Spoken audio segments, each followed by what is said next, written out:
before the jury. Yes, Your Honor.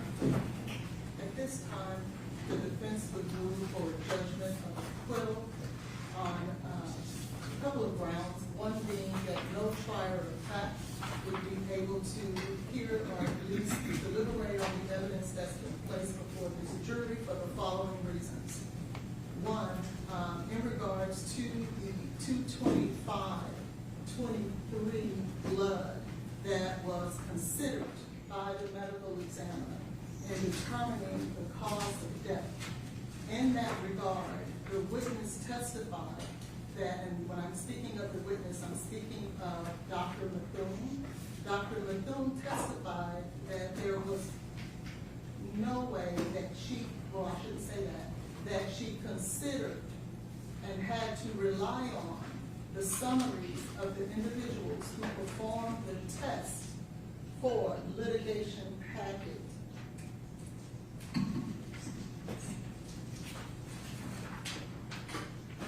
What are you arguing about? Chain of custody? No, Your Honor, the state, Smith v. Arizona, in regards, there was a surrogate witness that was placed on the stand. After her testimony, it was developed that she had to rely on the summaries of the individuals that actually performed the testing on that vial of blood for 225-23 and work order number 231-26889. That is the very vial of blood that the medical examiner relied on in determining the cause of death for Ms. Benning. Given the fact that the expert who testified to the validity, the integrity, and the blood in terms of the cocaine being in the blood, that she was a surrogate witness, it should be excluded after her testimony when she stated that in the amount of time that she had to review all of the data, she had to rely on the underlying test and analysis. Additional to that, she actually testified, I did not look at each quality control. I was not able to actually check each batch. With her not being able to do that, it violated Mr. Taylor's right to confront all of his witnesses and therefore violating the confrontation clause. As a result of that, anything that was relied on by that surrogate witness should be excluded and should not be considered. Without the blood listed in work toxicology report number 231-26889, there is nothing that the ME has testified to that she relied on in order to determine the cause of death for Ms. Benning. In addition to that, there has not been one witness that has come and tied Mr. Taylor to any drug, any form of cocaine whatsoever. There has not been any evidence presented to this court that Mr. Taylor bought cocaine, researched cocaine, did anything of the sort during the time. Does there have to be? We believe that there has to be a causal connection between Mr. Taylor and the cocaine in order to determine that he... Just the proof based on who was in the apartment for the 3 minutes between the 911 call and Ms. Benning's call, wasn't it? I would disagree in that it has not been established by any of the experts that the only period of time that Ms. Benning would have been required to take the cocaine, that it was only within that 3 minutes. There's plenty of testimony that would have been very quick. However, they did not state that it would have been very quick after she took it, but we don't know when she took it, and we don't know who gave it to her. There hasn't been any evidence to Somebody in the that. apartment, or Wee Danny, or, I mean, that's a jury question.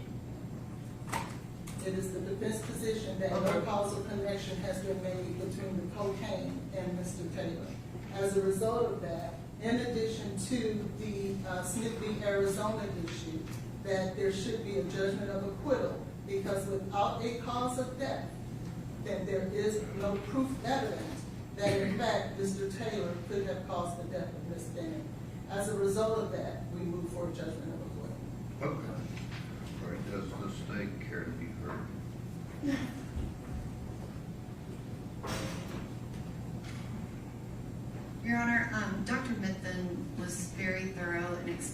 She did her own analysis. She was not a substitute witness, just reading from someone else's report. She did her own analysis. She formed her own opinion. She wrote her own report. It is not even a comparison. Her explanation about that there's no connection to Mr. Taylor and the cocaine, and the state submits that there is substantial circumstantial evidence of he is the person who put the cocaine in Jade Benning's drink. Her own words were that she just didn't know what it was. Dr. Carney gave very explicit testimony about timing and that it wouldn't take long to feel the effects. She described dizziness as being something that would be possible, as well as the person might be able to walk, but not for very long after ingestion. And she said that a time frame of approximately 30 minutes until Jade Benning would be in full cardiac arrest, that was consistent with everything that she knew, and specifically consistent with the other autopsy she reviewed. That was the only one that had circumstances similar to Miss Benning's case. There is I would say proof beyond an absolute certainty that Mr. Taylor was the only one with Miss Benning in that apartment during that time frame. So the state would ask that their motion be denied. Okay. All right, at this point, the court relies on the testimony that's been presented by the state. In light of that testimony, the court's discussed already the testimonial Smith v. Arizona issue. There's nothing the court's heard since that ruling that changes that. I mean, Dr. Mid-Boone talked about each batch, but said that didn't affect her reliability of her testing. She looked at a number of them. I don't know if she was asked specifically how many, but, and in terms of the causal connection,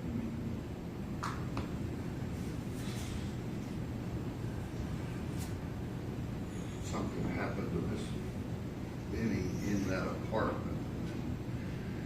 There is circumstantial or direct proof that Mr. Taylor was the only one there, so that's not my role to judge credibility. If they believe Miss Jackson's statements, then the cited utterance from Miss Benning tells us who it was. So I'll go rule the motion for judgment of acquittal. And who is the defense first witness? Detective James Smith, Your Honor. James Smith, is he here? He is here, I understand. Really briefly, Your Honor, I think we need to test our computer system before we get the jury. Oh, I thought that had already been done. The people were here. We're here. I think we're here. I don't think we tested it yet. I just want to make sure we get it tested real quick. Turn it on.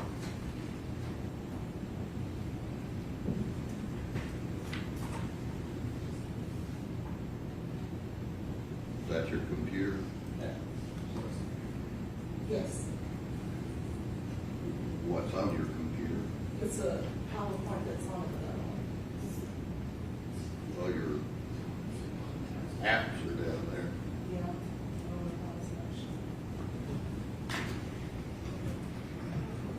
Your Honor, while they're sorting that out, the one other thing I think we're in a I think better, we're marked here. What other thing? I think we're in a better position to have a discussion with Your Honor about the jury instruction, Your Honor, reference 4210A. It doesn't have to be right this minute, but at some point when Your Honor's ready, we can have that discussion. Do you want it in the jury instructions or not? At this point, I think our position is we don't necessarily want it in unless there were substantial revisions to it, which we can discuss, but I think as written, we do not want that. Okay. Well, it wouldn't all come in. It'd be as to motive and intent. So- The other concern I will point out, Your Honor, is the language of that jury instruction uses the word crime. That's why I asked you if you wanted it could say crime or other wrongful acts. Our position would be the word crime should be taken out entirely because there is no proof. of I don't crime. know, that's what I said, whether the jury thinks discussing with someone else about facilitating or causing an abortion is a crime or not. I think there's specific case law that that's not. So you want it in there if it says other wrongful acts? I mean, What word do you want in there? the closest I think we would, I mean, I think that was our position on this entire form. What do you want in there? If Your Honor wanted to charge that, I think we would be comfortable with. I don't want to charge anything. I mean, it's up to you. I'm required by law to put it. We don't want it. Okay. That's our position. Thank you. What mark on that? But he was here. Nathan, we don't need this for the first witness, so.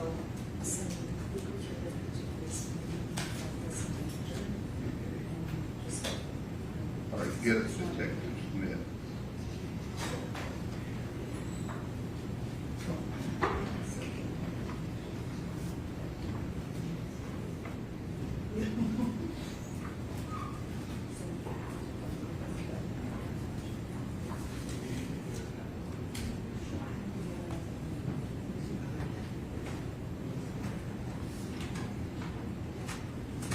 I get such a bad connection that it doesn't download. So I thought it kept that. I thought the first version was it. I'll just use it. All right, let the jury step in.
Good morning to you, ladies and gentlemen. The jury, let the record reflect all of the jurors are here and present, and the defense wants to call Detective Smith. You'll raise your right hand and be sworn. Do you swear the testimony about the interview the truth, so help you God? I do.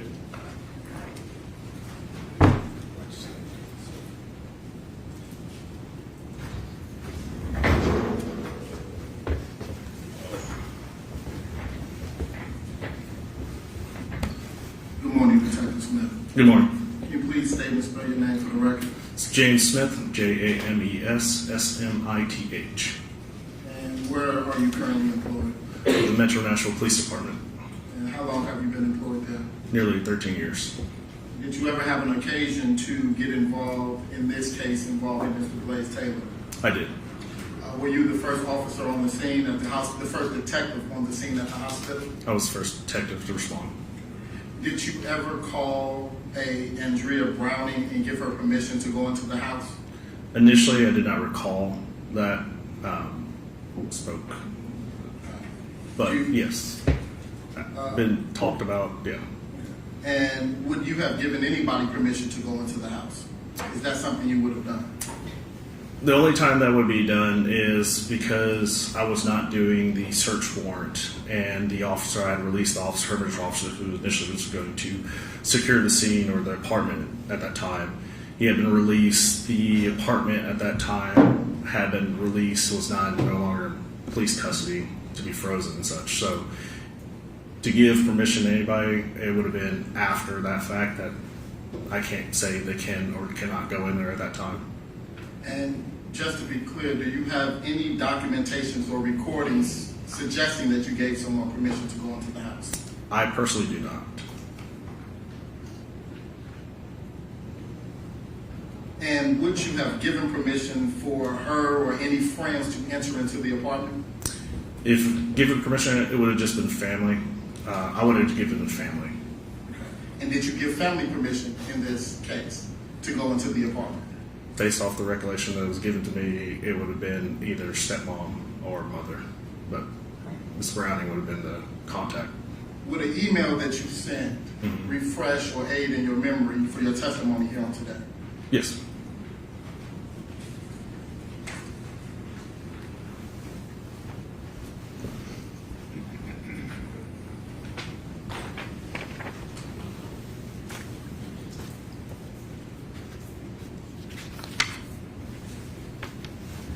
Have you had the opportunity to refresh your memory? Yes, sir. After refreshing your memory, do you have any recollection of giving Mrs. Benning's stepmother or any family members permission to go into the house? Like I said, initially when I sent this email, I had no recollection or memory of giving anybody permission. And when did you send the email? This email was sent yesterday, Sunday, June 28th, 2026, around, it would have been 4 p.m. And do you stand by that recollection? Not with the information that was given to me this morning. What information was given to you this morning? You provided me a transcript. I still don't remember exactly giving the permission.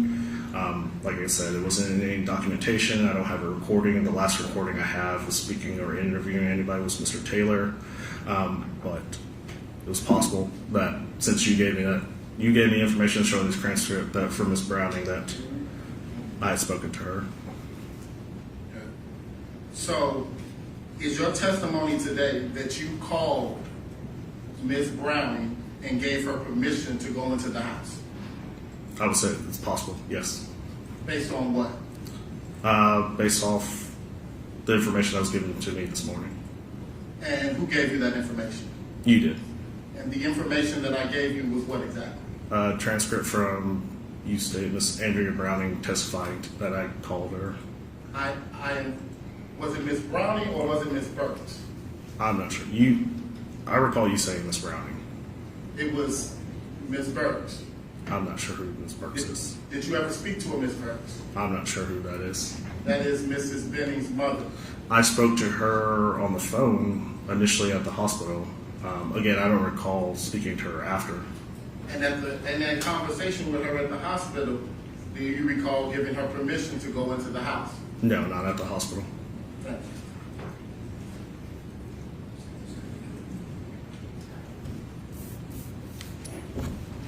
Any questions from Mr. Taylor? We've got Sergeant Smith, correct? Yes, sir. All right. Sergeant Smith, the other patrol, the uniformed officers had spoken to certain individuals, including Ms. Browning, before you did, correct? Yes, sir. All right. And if the timing reflects that your conversation with Ms. Browning was approximately 1:45 a.m., does that sound accurate? Yes, sir. And again, that would have been after Officer Fish discussed, Yes, sir. interviewed her. And so at 1:45 a.m. and thereafter, you knew that there was not going to be a search warrant, Yes, sir. correct? And that there was not going to be any police presence at the apartment, correct? Correct. And so legally, whatever, morally, was there any authority you had to tell them that they could not go into Jade Benning's apartment, secure it, and deal with it? No, sir. Once it was released, I can't say who cannot go in there. Well, when you say released, Oh, has anyone ever actually been there to put No. up crime scene tape or stand at the door, no, sir. barring entrance? No, sir. Okay. And so whether you told her that 1:45 or thereabouts, or later in the call, had absolutely every right to go there. At that time, yes, sir. That's all I have. Detective Smith, to be clear, yesterday in your email, you said you did not talk to anyone? I said, based off my memory and recollection, I don't recall or recount talking to anyone about giving permission to enter the apartment. And you are aware that your conversation with Ms. Browning, do you know if that was recorded or not? The initial conversation with Ms. Browning at Vanderbilt Hospital is. Any conversation, again, the last conversation that's recorded in my interviews was Mr. Taylor. And you would agree with me that nowhere in that recording with Ms. Browning did you give her permission to go into the house? Yeah, at Vanderbilt Hospital, there was no recording of me giving permission to anybody when I was at Vanderbilt. And Go ahead. Sorry. You go ahead. And outside of that recording, you don't have any documentation or recollection of ever giving someone permission to enter into the home? I don't recall having documentation, or, like I said, Mr. Taylor was the last recorded interview I had. And you do recall that a request was made for the scene to be secured? I do. Any other questions? No, Your Honor. All right, thank you. Thanks. Who's the next witness?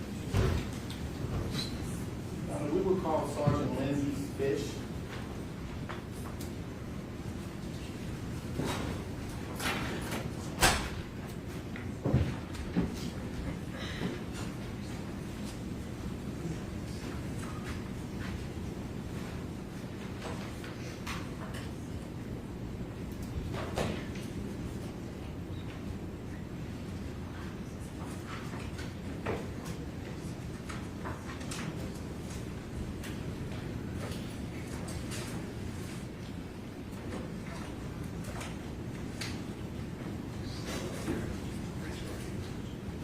Do you swear the testimony you're about to give to be the truth, so help you God?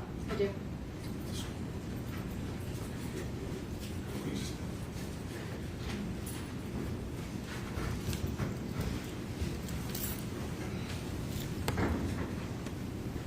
Good morning. Good morning. Can you please state and spell your name for the record? Lindsay Fish, Lynseyfish. And how are you currently employed? I'm a detective with Metro Nashville Police Department And how long have you been employed there? since 2020. And did you ever have an occasion to make the scene in an incident involving Ms. Jade Benning at Vanderbilt Medical Center? I did.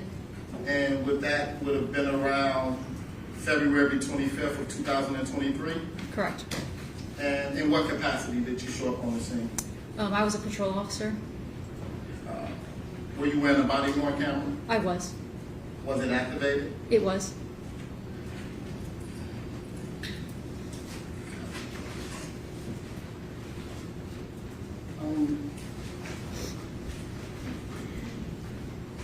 The court officer is handing you a photo, and I want you to take a look at it. Do you recognize it? Yes. Does it purport to be a still image of your body-worn camera from that night? It is.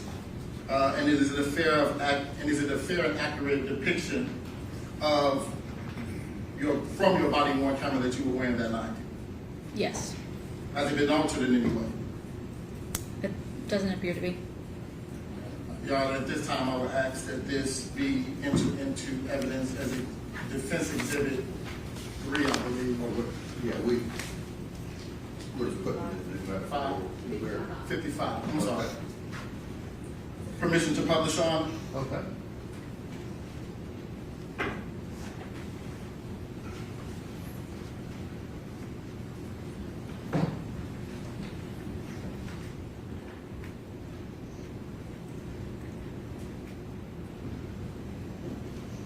Can you describe what you see in this scene here?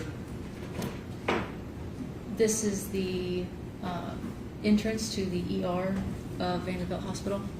So this is can you circle this right here? that pole, can you circle it on the screen, please? What is that? It's a form of metal detector. And if a guest were to come into the emergency room, would they have to go past that metal detector? They do. You see this person with that mask on right here? Yes. Can you circle that individual, please? Do you know what that individual is doing? He is the security officer for Vanderbilt and was checking people in as they go. And that's what he was doing that night? Yes. And to the best of your recollection, was this individual alone, or was there another security guard also present there? There was other security there. And to the best of your recollection, were they doing their job? To the best of my recollection, yes.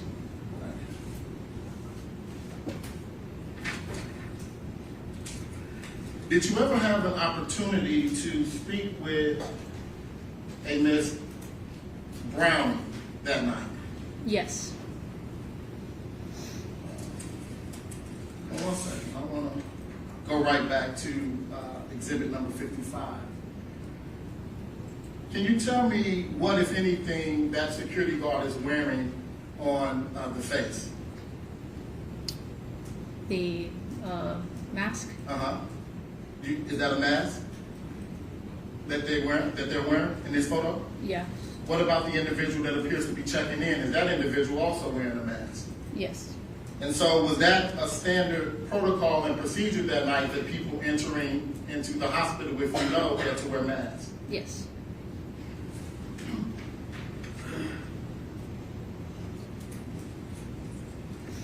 Now, I just want to try to orientate the jury to, when you say you were one of the first officers on the scene that day, Correct. would that mean that you would have come before any detectives would have arrived? Yes. Did you have the opportunity to speak with a Miss Andrea Brown? I did. And do you know who that is? It was Miss Benning's stepmom. And do you Roll recall? up closer to the mic. And do you recall while speaking to her that Miss Burks got on the phone? I don't know who Miss Burke is. Miss Burks would be the mother of Mrs. Benning. But yes. She did in fact get on the phone. Yes. And you were present for that. I was. And what, if anything, did you instruct them while you were in the presence of Mrs. Browning with Mrs. Burks on the phone? I just informed them of what was going on and asked them if they had any questions. And did they inquire about whether or not there was an investigation going on? They did. And what did you tell them? I told them that there was an investigation going on. Did you inform them that detectives will be coming out? Yeah, I did. Did you tell them that the house, the apartment, should be frozen? I did. Did you tell them that in being frozen, no one in, no one out? I did. And you came before Detective Smith, correct? Correct. And again, when you gave those instructions, Ms. Browning was present Yes. and Ms. Burks was on the phone? Yes. No further questions. Questions from the state?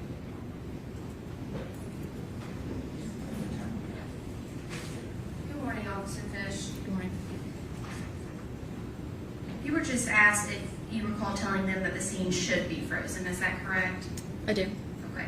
And if your body cam reflects you speaking to Miss Browning around 12:37 a.m., is that accurate? I don't know the exact time. But when But it was prior to Sergeant Smith. Yes. And to your knowledge, Metro Nashville Police Department was going to go out, conduct a search warrant, and freeze the scene. I knew that that was a possibility. And if Sergeant Smith's search warrant later got denied, and there's a possibility he told them they could go back to the apartment, would that make sense? I wouldn't know that information. Okay, would it make sense if there was no search warrant and no one was freezing the scene, Metro wasn't there? Objection, calls for speculation. The witness says she doesn't know that information. Okay, rephrase your question. Officer Fish, if Metro Nashville Police Department has no legal basis for holding a scene, freezing a scene if they're not conducting a search warrant. Would there be any reason to tell the family that they could not go back in the apartment? No. Okay, those were my questions. Thank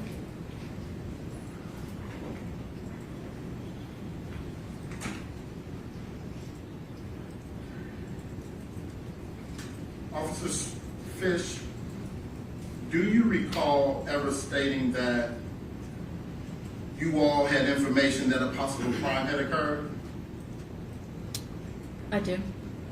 And that's the information that you gave Ms. Brown, correct? Yes. That the investigation was, why the investigation was happening. Fair enough. No further questions, John. Any other questions? No, sir. Thank you. You can step down and be excused. Thank you. Who's the next one? The defense calls Leah Gutierrez.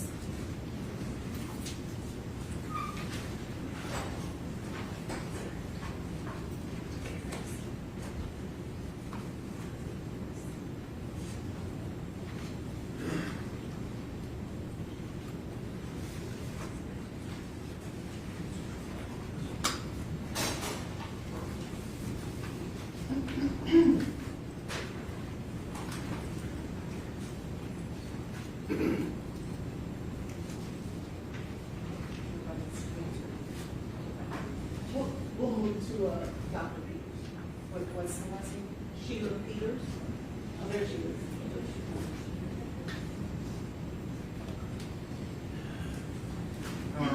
Like we approached before. Okay.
Sort of the testimony about to give to the truths that help you not.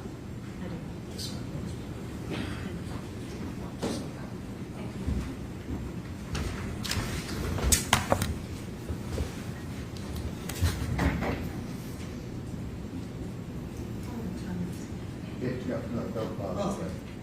Go ahead with your question. Thank you. Could you please state your name for the record, please? My name is Nia Gutierrez. And Ms. Gutierrez,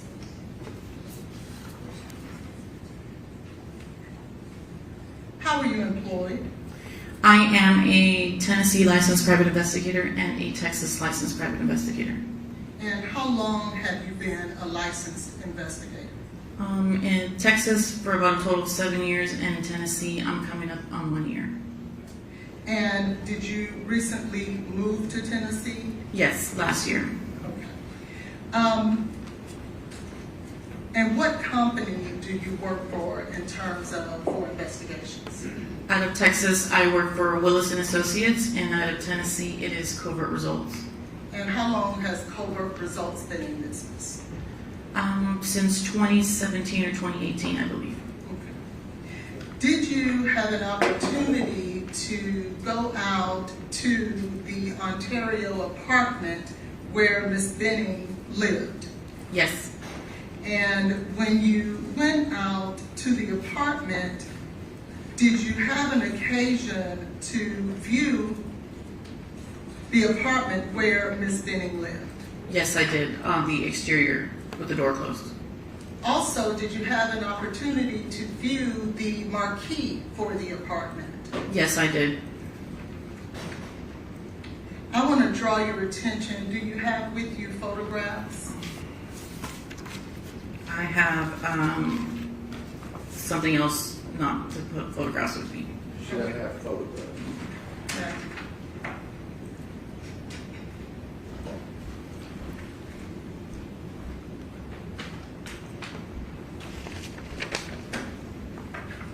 I believe you should have that photograph in your packet there. Yes. Okay. Do you recognize that? Yes. Okay. Can you find that in your packet, and can I get my copy back?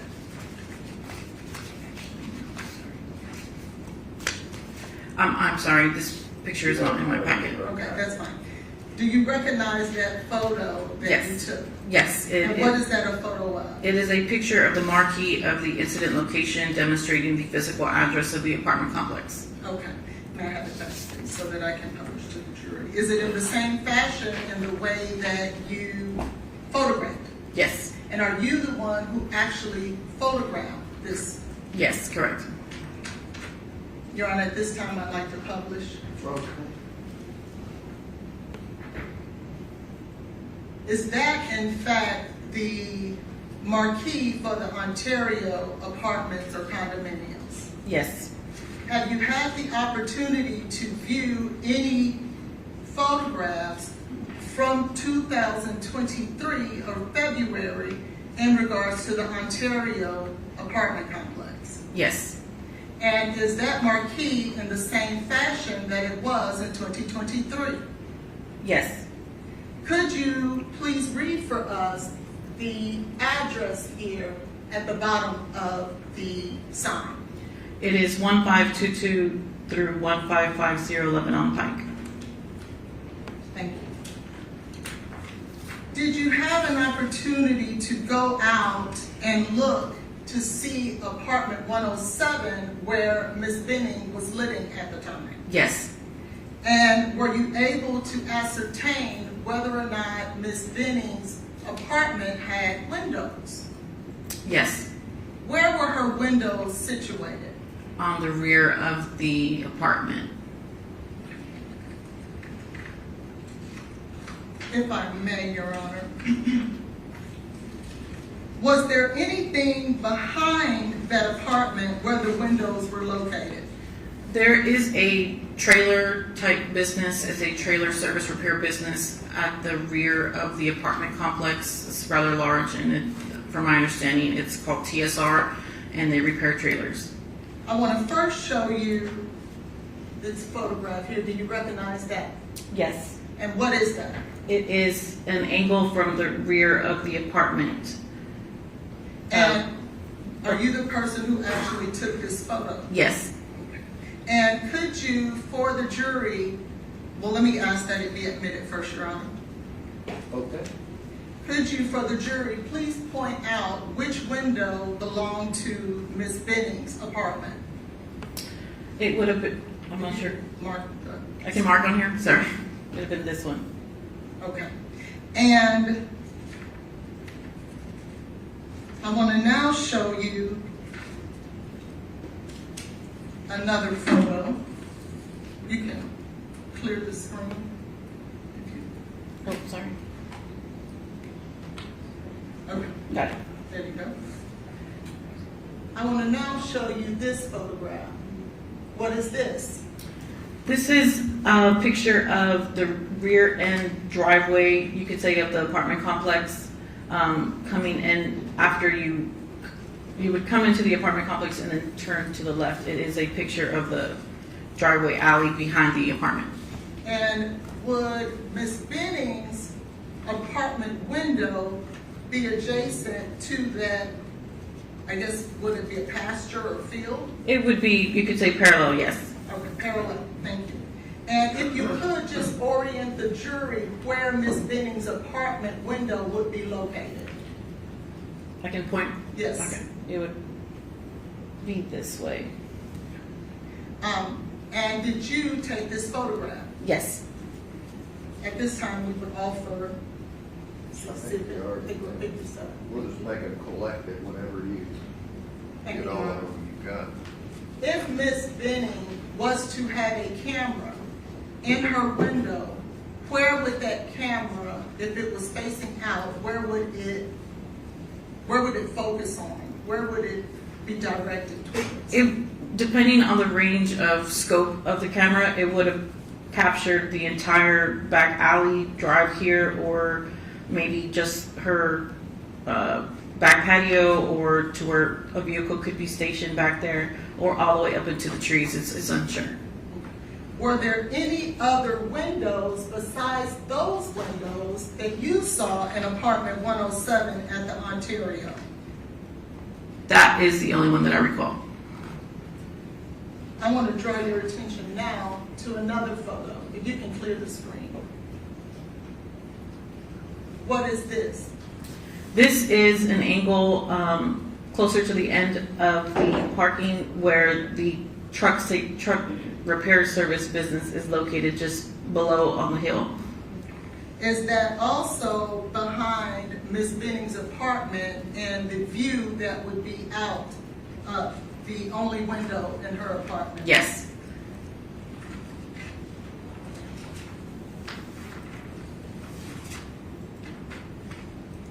And what about this photo? That is another angle showing the trailer service repair business.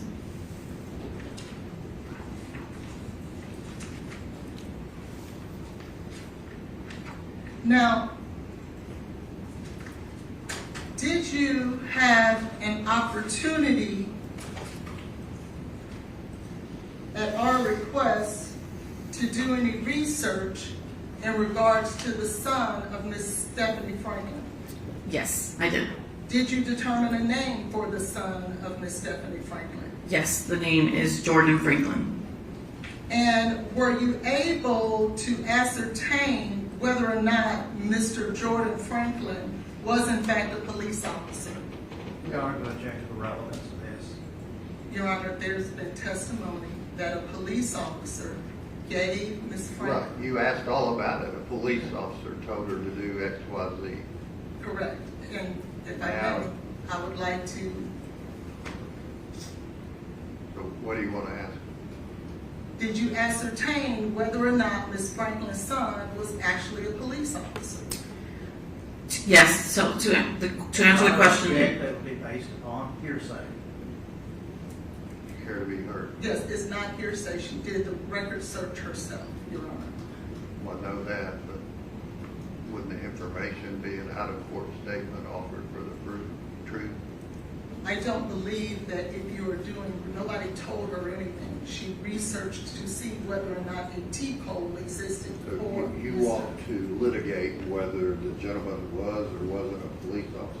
I think that's very important for the jury to know, Your Honor. And I object on the basis is hearsay.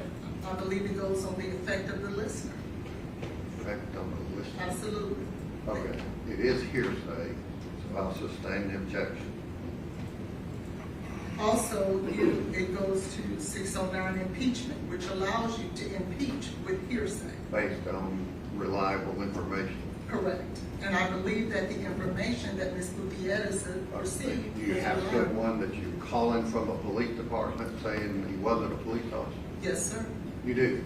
We have researched and looked No, I'm at. saying, do you have a person from that department? Ms. Gutierrez called that I'll department sustain the directly. objection.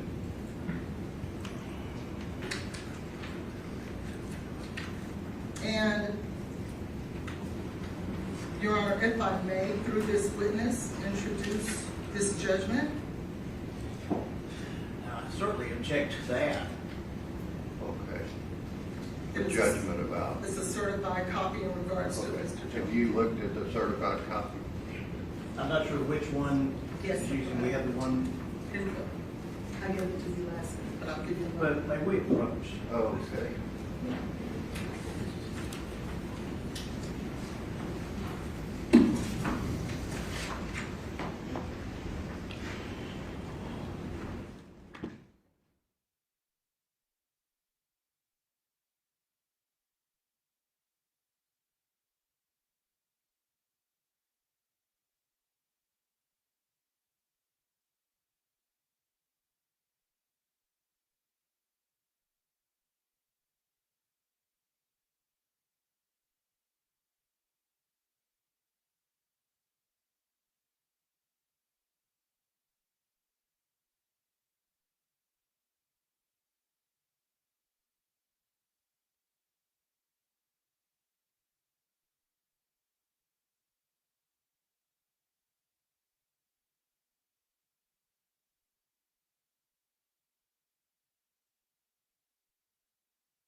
Any other questions?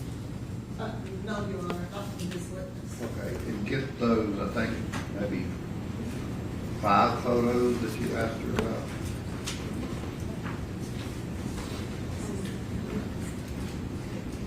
Get those and we'll make them 56 collectively. Okay, any other questions? Not of this witness at this time. Okay. Any questions from the state? I would request James. Any statements you have from this particular witness? No, Your Honor. Okay. And may I see the exhibit, The photos? the collective exhibit? Yes, sir. Okay. Yeah, that's all right.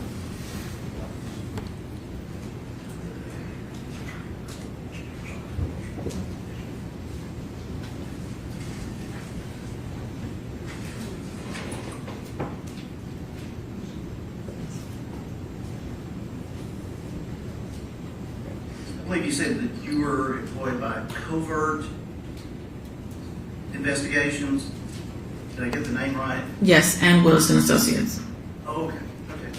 And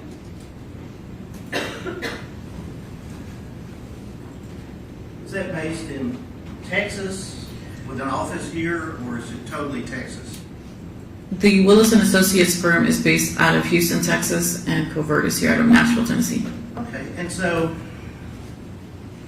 when were you retained? When were your Covert or? Are you asking if I've been retained through which firm? Yes. Or, okay. Okay, well, I've been retained under Willis and Associates since before my move to Tennessee on this case. I was just trying to get the time lined down. And with respect to this particular case, when were you retained? Covert Results was retained at some point on the case after Willis and Associates, but is my understanding, to my knowledge, When were you retained on this case? When did you start billing? I'm billing under Willis. When did you start? Early 2024. And what is early 2024?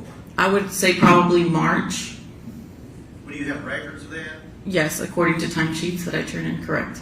Do you have those with you? I do not, but I can get them if needed. Did you have any other involvement as an investigator with this case prior to, when you say early 2024? No.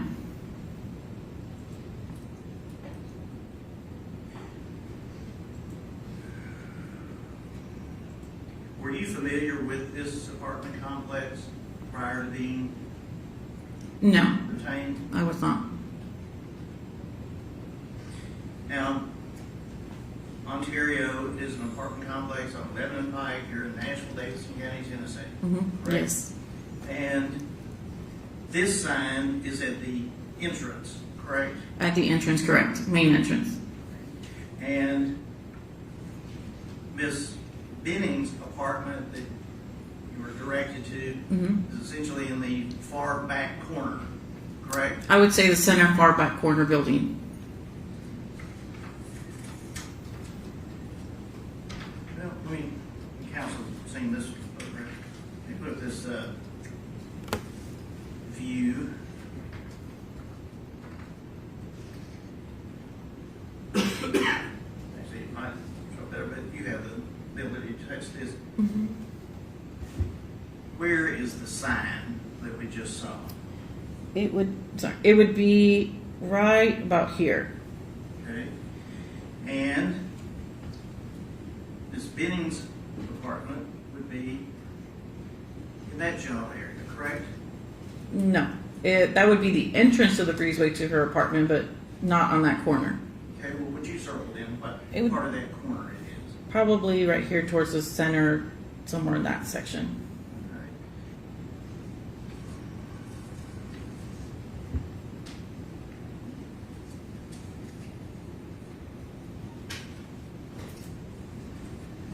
Yep, another one that's a little bit further out. And this is a larger view of the businesses in the area, correct? Yes. And the truck repair place is in the top of the picture, would that be correct? Yes. And now on this picture, could you circle what you say is Miss Benning's apartment? You want me to circle it on here? Yes, please. And again, circle the entrance. Where the marquee would have been? Yes. Thank you. All right, I would tender these photographs as the next number, 58, 57. There are two. There are two, yes. Okay, just make a collective 57.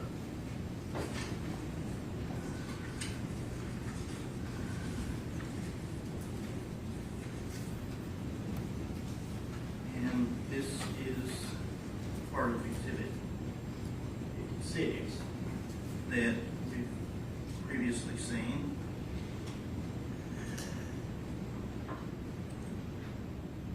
Would you circle again what you say is the window to Ms. Benning's apartment? No. next window over, is this also not a part of her apartment, or do you know? I don't recall. I have to look at a bigger angle, but it is possible. Okay. And obviously, as we see in this picture, the blinds are closed all around, correct? Yes.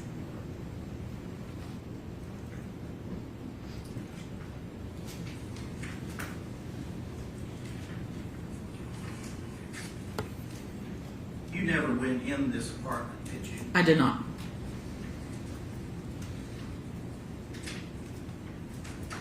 And the photographs that you took, do you know when those were taken, the date and time? Can I look at my notes, Your Honor? Sure. On June 21st, June 24th, and June 26th, just this recent, I visited the property. Okay. This month, Correct. had you visited the apartment complex prior to that? I had not.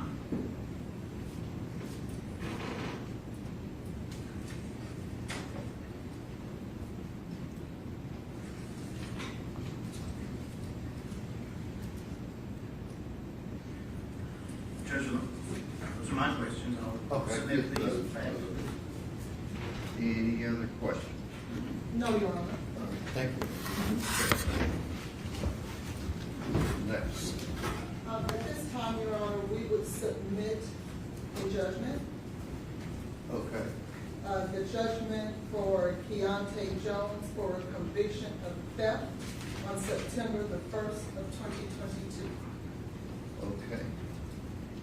Mark that as 58.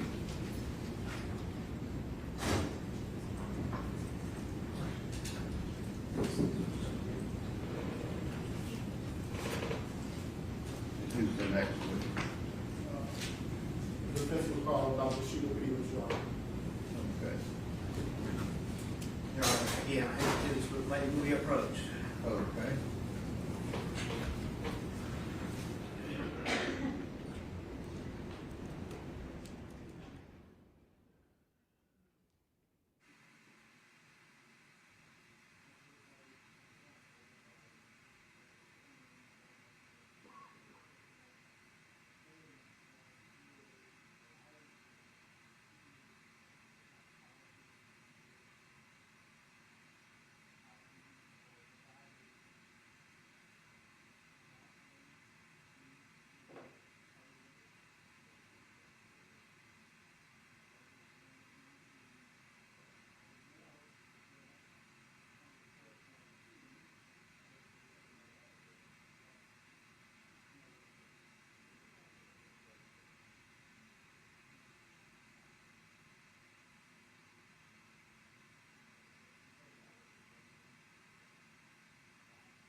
Raise your right hand and be sworn.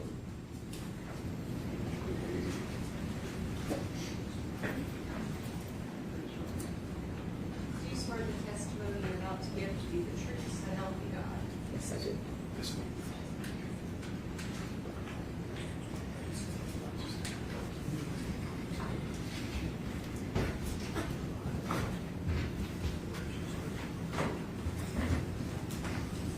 Good morning. Morning. Can you please state and spell your name for the record? Sheila Peters, Sheila Peters. And how are you currently employed? I am an associate professor at Fish University, and I also operate a private practice, A private practice in what? clinical psychology. Did you have to go through or undergo any schooling for that? Yes. What We school? are objective. They're not calling her as an expert. This is background information, Your Honor, if I may. Okay, go ahead.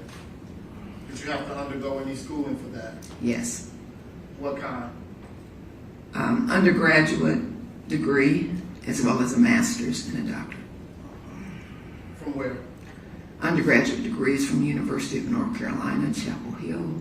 My master's and my PhD from Vanderbilt University. Dr. Peters, have you ever been employed with the Tennessee Titans? Yes. In what capacity? As the team clinician. And in that role, what were you expected to do? In that role, I was expected to provide support and assessment for players, coaches, and the entire organization. And when you say support, what, if any, difference is there between support and clinical work? My role was to help anyone that was experiencing any kind of distress and determine what their best treatment would be. Did you ever come to know Mr. Blaise Taylor? Yes. How? During the playing season, on average, I would attend one practice a week, and I would see him as I would see other individuals coming out to practice. And in those general interactions, what was, if any, your impression of him? Your Honor, I object to that. Impression. We're not having. They were co-workers, Your Honor. I'm just asking her what was their impression, her impression of Mr. Taylor. With a time frame. All right, I'll sustain the objection. When did you ever interact with Mr. Taylor in 2022? Just cordial hello. And did you ever interact with him in 2023? Yes. And what was your interaction with him? I was asked by the GM. Your Honor, objection. Okay. Hearsay, and this is in a professional capacity.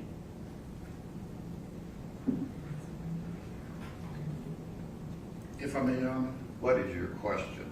My question is, did you interact with him at all in And your answer is 2023? yes or no? Yes. Okay, she did. Thank you. And what time frame did you interact with him? It was in March. Was it once or more than once? It's twice. Do you recall any dates? Yes. What dates would that be? March the 3rd and March the 8th. And when you interacted with him, what, if any, impression did you have of him? And again, Your Honor, I object. Okay. To Your get Honor, if I an may. impression, she'd have to be declared an expert in what? I'm not. I'll rephrase my question. Okay. What, if anything, did you think of his demeanor when you interacted with him? Your Honor, I object to what she thought about it, because that would be a Okay, clinical she assessment. can describe his demeanor. What was that? He was concerned about the situation. That would get into hearsay. Yes, sir. So, She just described his demeanor as concern, Your Honor. okay, concern. All right, then what's your next question? And the second time you interacted with him, when would that have been? She said that already. Well, March just- 8th. March 8th. Yes, sir. And what was his demeanor like when you interacted with him on March 8th? On March 8th, he was troubled because Ms. Benning. Okay, see, you can't get into things he said, and you relied on those to come to that opinion. Your Honor, I thought she testified that he was troubled, not that he said anything. No, she was about to say that because of something. Do you know why he was troubled? And Your Honor, objection. That would be based on hearsay from your client. She says he was troubled, so what's your next question? And were you there to support him? Yes. And how did you do that? Your Honor, I object to the relevance of her support. Your Honor, Did you counsel him? That's a yes or no. Yes. Okay, what's your next question? and as a result of your interaction with him on March 8th, what, if anything, that resulted from that interaction? Your Honor, I object to that. Let the lawyer step up.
Any other questions?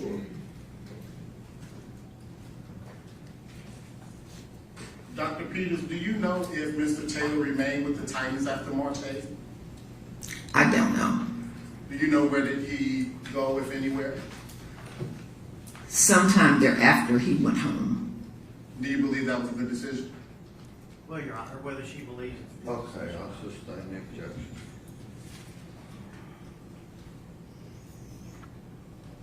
When you encountered Mr. Taylor on March 8th, was there anything out of the ordinary with him? It's been asked and answered. Okay. How would she know anything's out of the ordinary unless it comes from hearsay? Well, based off of the impression that she would have gotten in observing him and interacting with him, what his demeanor may have been. She's described that as trouble. She did, but not in relation to what would actually happen when he left. So I think it's a little nuanced there, Your Honor. Okay, well, I'll sustain the objection. During your time at the Titans, did you ever have any personal problem with Mr. Taylor? No. No further questions, Your Honor. Any questions from the state? No, Your Honor. Thank you, ma'am. You can step down. Who's the next witness? At this time, Your Honor, the defense will call Dr. Melissa Jerry. Jerry.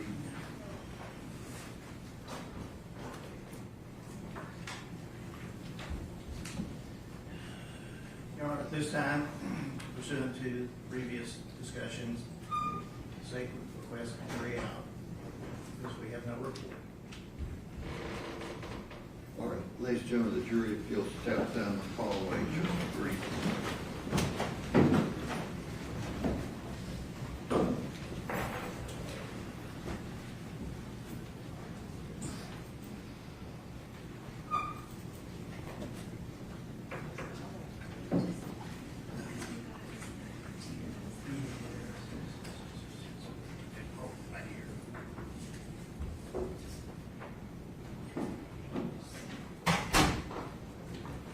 What is it? Hang on a second, ma'am. What is this witness being offered for? This witness is being offered in regards to the NMS reports,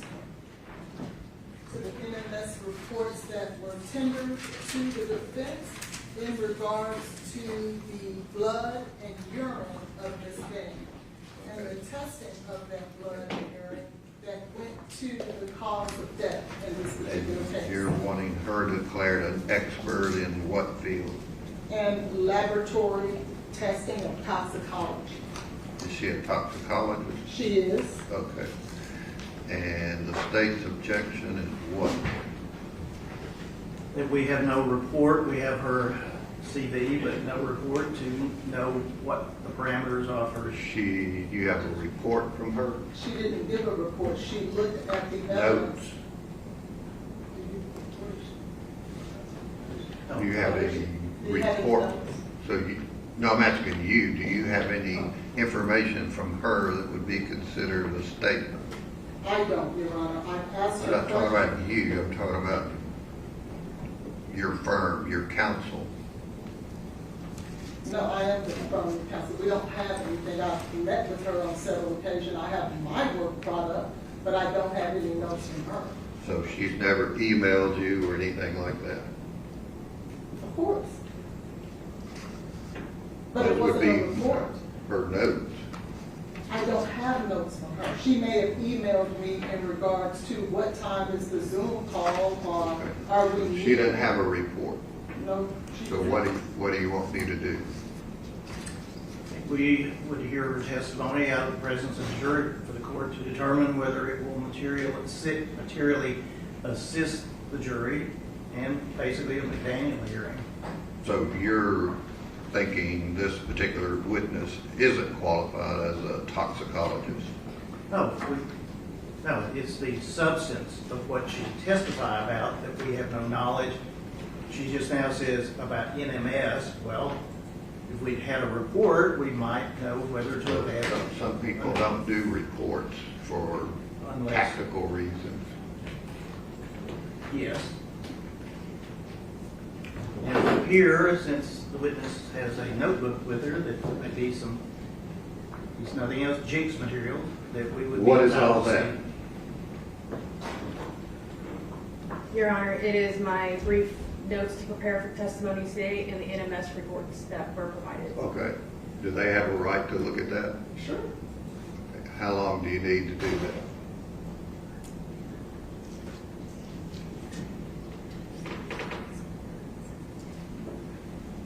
See, this just, the jury's back there thinking, I won't say what they're thinking.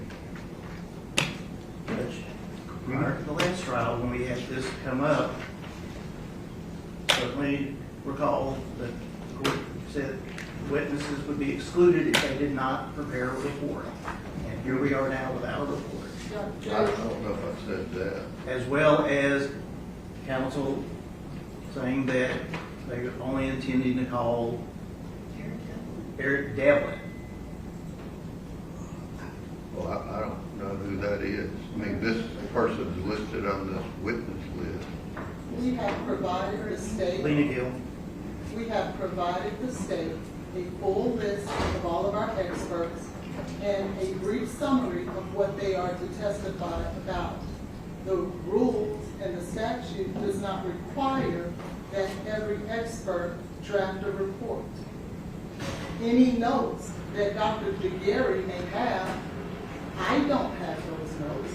And they are more than willing to look at whatever notes that she's made in order to assist herself in this testimony in the same manner Dr. Bethune had to give me notes when she turned over almost 10 pages of notes to Do me. you have all of your notes pulled out? They're right here, sir. Do you want to look at those, the state want to look at those before she testifies? Yes, Your Honor. Okay. Run copies of those, Mr. Evans. And of Dr. Bartolome, Dr. Larkin, and Dr. Lindsay. How many of those do you plan on calling? All of them. Do they have notes? I can find out. Do they have reports? They do not have reports. All of our experts, Your Honor, reviewed all of the toxicology reports in this case. There were almost 13 toxicology reports in this case that needed to be interpreted. There were litigation packets that went along with those toxicology reports that were out of the purview of counsel's knowledge. We're not scientists, so we had to actually confer with experts in order to understand the science in this case. Sure. And so we hired experts to assist us to Okay. do that. Could you have someone get from those other three doctors their notes that they would be using to testify? I certainly can. And get those to the state? I certainly can. All right, go ahead and do that. How long is the state meeting? We were very much under the impression, based off of Your Honor's prior rulings in the hearings, that if they did not provide us reports, their experts would testified, we would have had Dr. Mithun stay so that she could be in the courtroom and listen to this, so that we could recall her as a witness. We are without our experts, which is exactly what we said when we asked Your Honor to exclude them if they I don't did think I not can provide a report. exclude them when they don't provide a report. The rule talks about turning over a report and discovery if there is one. And Your Honor, the state didn't give us notes of all of their experts. They got the I don't know. litigation packet, that is their We note. Say you had asked for that 1,300 pages. We asked for that litigation packet and paid for it ourselves. The state did not provide it to us. We provided it to them. Do you want time to get Dr. Carney or anyone else up here? Judge, our toxicologist is in Pennsylvania. We never said we I want. didn't ask you to say anything. So what do you want me to do? Declare a mistrial? Delay it till next Monday? Would Your Honor allow us to contact Dr. Mithun and see if she is available to watch it by video so we can at least confer with her after this witness testifies? If she was present today, she would be allowed in the courtroom. Sure, she can go on, as I'm understanding it, live streaming and watch it. May I step out to get in touch with her to see if Sure. she's available to do that? Or get those other notes. We'll be in a 15-minute recess.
say, Bridget?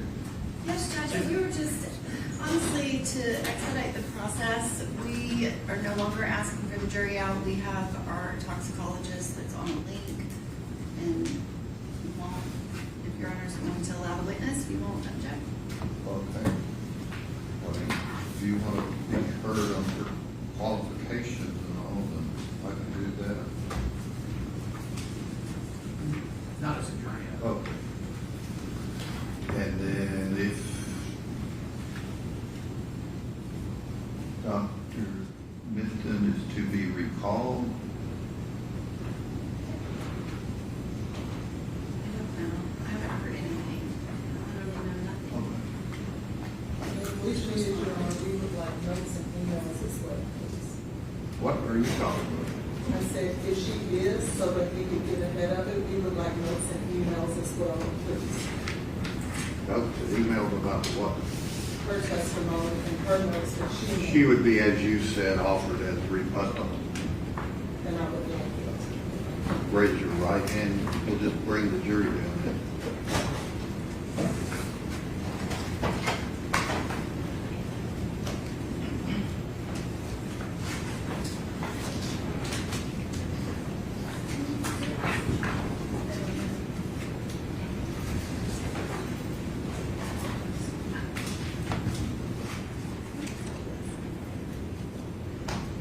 We just got handed, are these more notes for her? Shut the door there. Did you give them earlier when we were in here all of your notes? That I had with me? Yes. I have 4 pages that she handed us. What is all of this? I just got handed this. We printed what you asked us to print, the notes. For this witness? Yes. I thought she provided it. You wanted emails, so by you. No, I didn't want emails. You asked. I asked her for notes. She gave her notes. What are these? My emails. These are not. I didn't ask for emails. These are not emails. I just got a whole stack of notes. What is all this stuff? That was you had asked earlier if I had sent her work product of what I was doing as I was reviewing the data, and that's what that is. That's what I sent to her a long time ago prior to preparing for testimony. This was my analysis of going through the data. So she did give you notes. Sounds like a report. Let me see what you have. I don't know what you have. That's not, That's what you emailed them, and somebody printed these out for me. it's not a report. There's not an opinion in it. Your Honor, the state removed our objection to this witness. This is the exact same thing that is a snip of the litigation package. It's all it is. And Okay. then Can you determine whether most of that is from your witness's litigation package? There's only, I think, the last 3 pages of this. This is And all then what's the other notes. stuff? May I explain to her what she's looking at?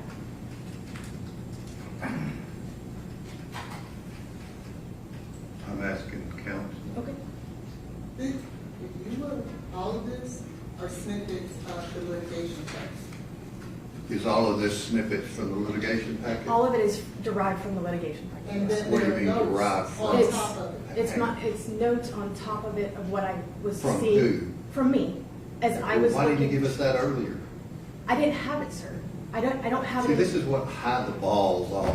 You know, I got a jury back here, I guess I'll direct myself to you, that's thinking I'm an idiot because of this trial, the procedure, the logistics, and they're back there wondering what in the heck we're doing. That's why, you know, the intent of Rule 16 is not hide things. I'm getting the notes in the same number that they gave Why to didn't they me give with them? Dr. I'm not worried about how they Nichols. gave them to you. I'm dealing with how you gave them to them. Well, Do you think, Mr. Brand, Rule 16 doesn't include providing these notes pre-trial? No, he did, and so. No, he didn't. Y'all didn't. I'm asking him, do you think Rule 16 would include, when it says copy, photographs, documents, reports, and provide the other side, if you've requested discovery? Did that include this stuff? No, Your Honor, How so? because I think this is probably Jake's material, under 26.2. But they're reports from what you're proposing to be an expert. I don't think that's a report. I think it's her working notes as she's reviewing the material, which could be Jake's material, but is not a Rule 16 report. See, that's the problem with efficiency, which I hate inefficiency. I appreciate that. So, do you need additional time now? Yes, I would like for my expert to be able to have this. I just got handed it as she was. Can you email that to your expert? It's completely disorganized. Judge, I submit that what she has provided is a report that she provided to the defense, and she just said it was a while ago, and the defense did not provide it. We filed a motion to exclude it and asked Your Honor to exclude any witnesses that had not provided us with a report pre-trial. Okay. They're saying that's not a report.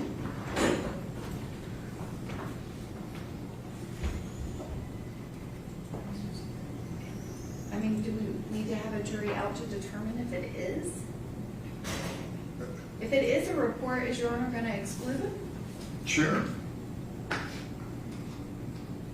Then I would ask the witness, there be a proffer to the court for the court to make a Inspect determination. and if copy these or are real. photograph books, papers, documents, photographs, tangible objects, or copies or portions thereof, if the item is in the defendant's custody and intended to be introduced as evidence in their case in chief. This is not being introduced in our case in chief. That makes no sense. Well, it's not being introduced for our case in chief. So you want to orally ask her all about it and then just, I'm not I'm going to do it moving in to the same introduce manner it. that General Norman did. I'm not dealing with that. I'm dealing with, have you complied with Rule 16? Yes, I have.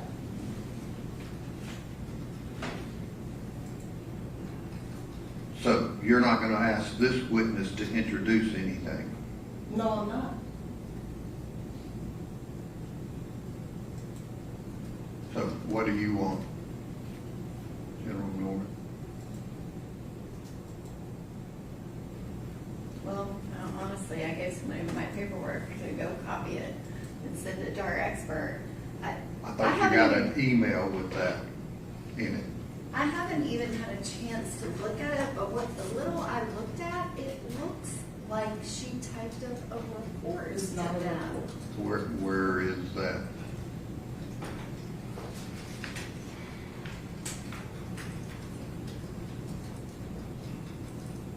Where's the copy I gave you? Here it is.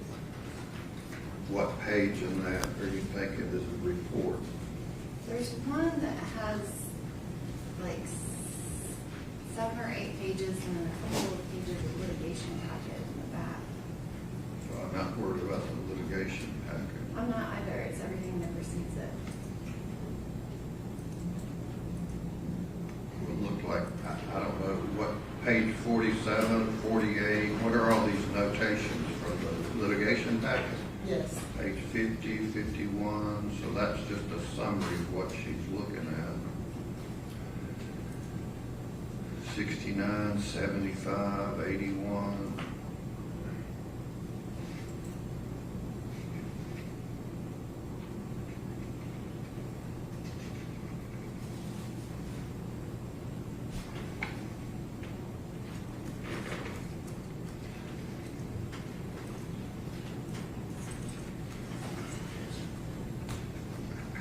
How, Ms. Hans, is this not a report telling you what she's finding in the medical records? She is regurgitating what is in medical records. It is not an opinion. She's not a doctor. So there, she can't give an opinion on a medical record. Well, it's saying here, And neither are we planning on introducing it.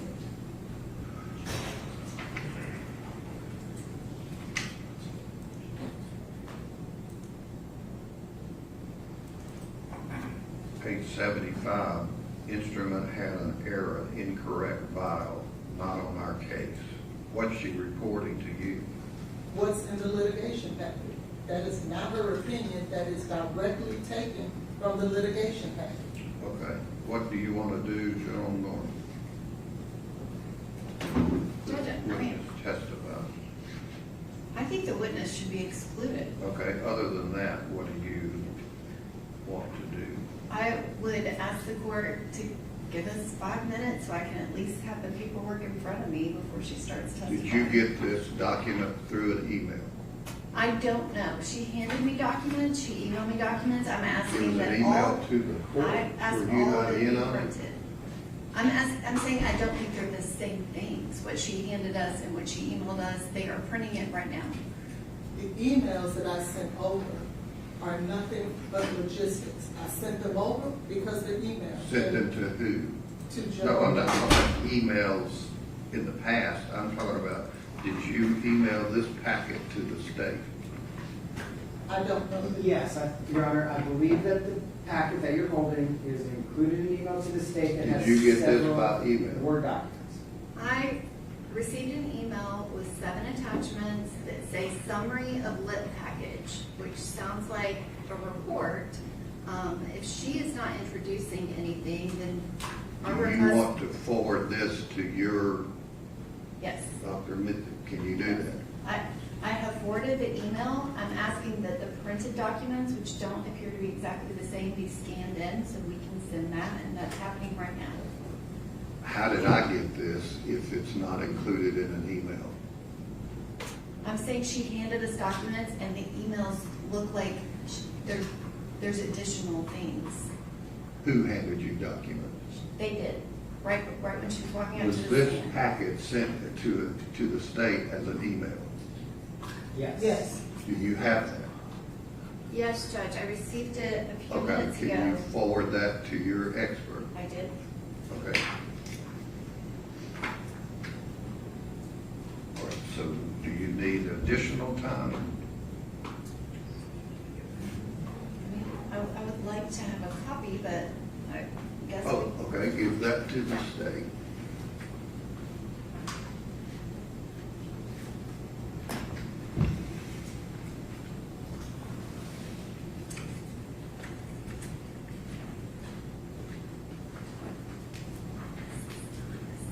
So do you want additional time?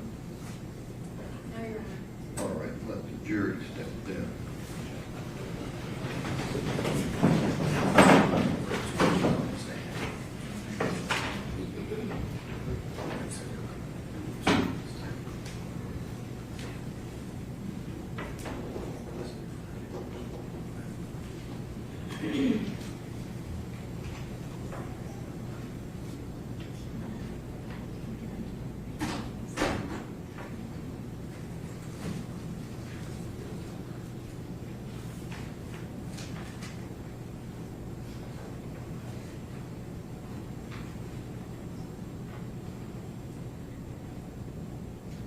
Judge, just before they get out here, the state is going to object to her testifying to anything related to any report that was not introduced as evidence in the state's case in chief. She cannot introduce NMS reports that have not been introduced. Okay. And so, These two binders? no, those are the medical records. Okay. So NMS did more testing than what was introduced in our case in chief, and I'm objecting to her testifying to any reports that were not testified to by Dr. Mitten and entered as evidence because it's irrelevant to this proceeding to talk about other tests that were not presented to the jury. Okay. Do you agree with that, Ms. Holland? I do, because we're only Okay. talking about the two. Good, then we don't have a that they problem. testified to.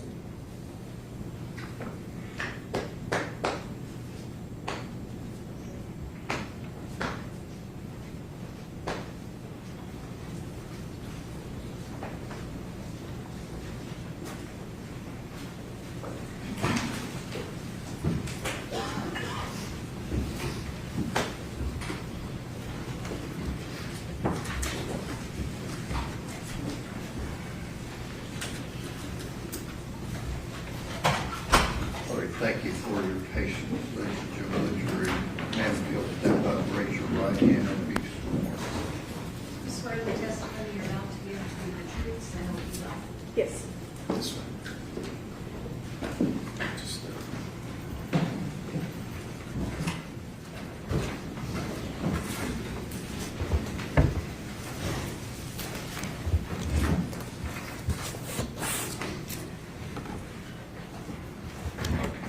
All right. Okay.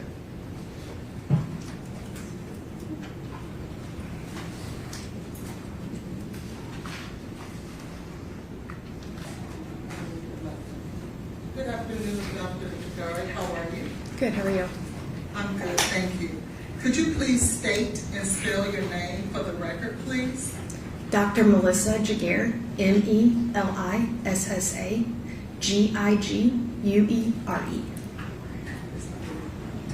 And how are you employed? I am currently an independent contractor for forensics toxicology and science. And where are you in terms of company that you work for? Who do you work for? I currently work for a company that I own. It's MG Forensic Consulting. And how long have you been a toxicologist? I started doing toxicology in 2014. And where did you go to school? I received my Bachelor of Science at the University of North Texas, and I also received an Industrial Master's from the University of North Texas in Chemistry. An Industrial Master's is different than a regular Master's because I did not have to do a thesis. I had to be working in the field and had to write my paper in regards to what I was finding and doing the lab work in the field. And then in 2023, I graduated from Oklahoma State University with a Doctor of Forensic Sciences with an emphasis in toxicology. It is not a PhD, it's a professional doctorate. The difference between a PhD and my doctorate is I didn't have to write a dissertation. I had to be employed in the laboratory, and all of my papers were based on data that I produced while working in a laboratory. And how long would you say that you worked directly in a toxicology laboratory? Just over 10 years. And have you been peer reviewed with your work? And have you also peer reviewed others and their work? Are you referring to peer reviewed and just releasing my data and someone reviewing my work prior for release? Yes. Yes, I've done both ways. At this time, we would tender Dr. Jagari as an expert in laboratory toxicology. Any questions on that request from the state? All right. Ladies and gentlemen, the jury would be allowed to give an expert opinion in her field. Like I told you before, you could place such weight on it as you choose to. And do you have a curriculum vitae in regards to your training, experience, and education? Yes, I do. At this time, Your Honor, I would tender Dr. Jagari's CV. All right. You want her to see it? No, I just tender Okay, it. just give it to the clerk for 15 minutes. Dr. Jagari, have you had the opportunity to work in labs that are accredited by the ANAB? Yes, I have. I did my full 10 years working with an ISO ANAB accredited laboratory. And what exactly is ANAB? So ISO 17025 is it's an international standard that people who do qualitative, quantitative results have to follow this standard. It is, if you look up pharmaceutical companies, petroleum companies, they follow it as well. So then you have ANAB, which is a subsidiary more for forensics that you have to follow. And so it gives a little more guidelines to be more for science versus petroleum or some other company that could have ISO. But then it goes a little further and it goes into ASV, which is an American Standards Board, and they produce guidelines and standards specifically for forensic toxicology. So you have a blanket overview and then you kind of narrow down into a funnel from there.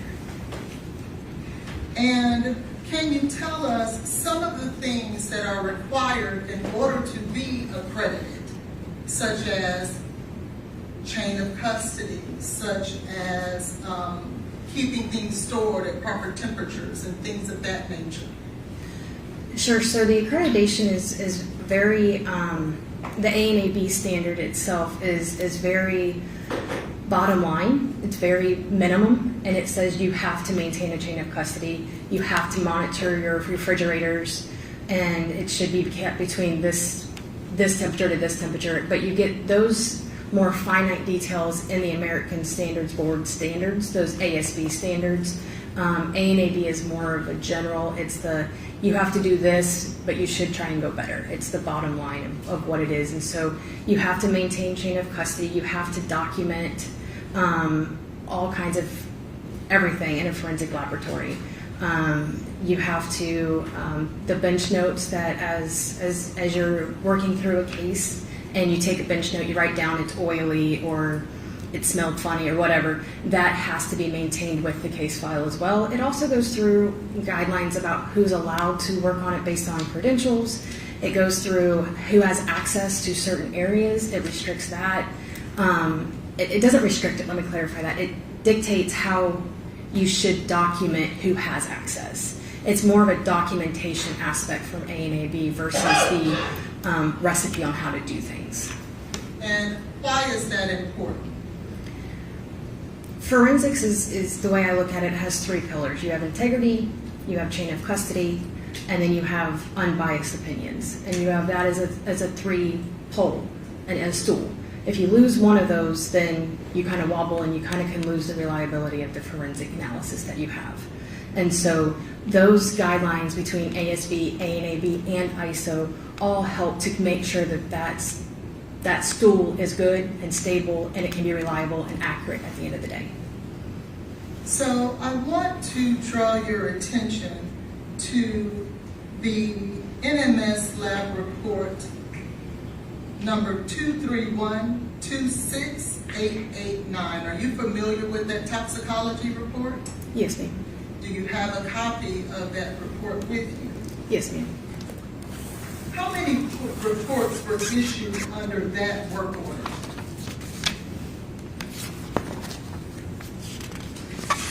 I just have the one that was originally provided to defense that was dated 5/16 of 2023.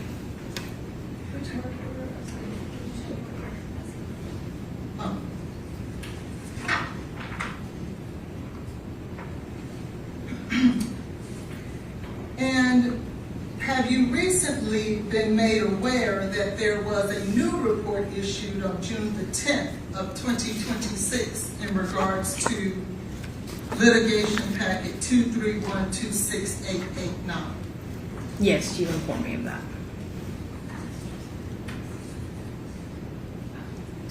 I want to talk to you about whether or not when you did your analysis, well, let me ask you this first. Did you do an analysis of this particular toxicology report?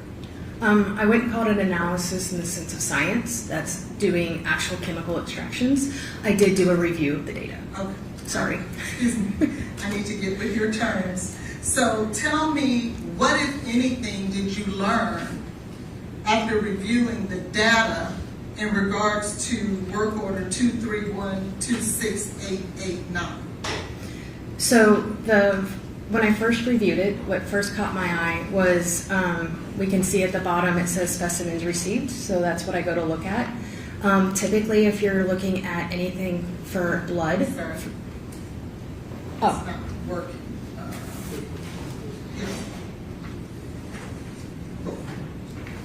Just get it.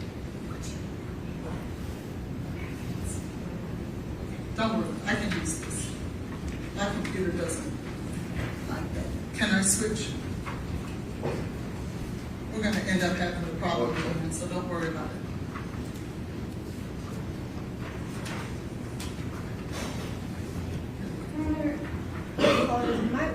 My witness is not in the feed. It keeps hanging up and she's not able to view what's happening.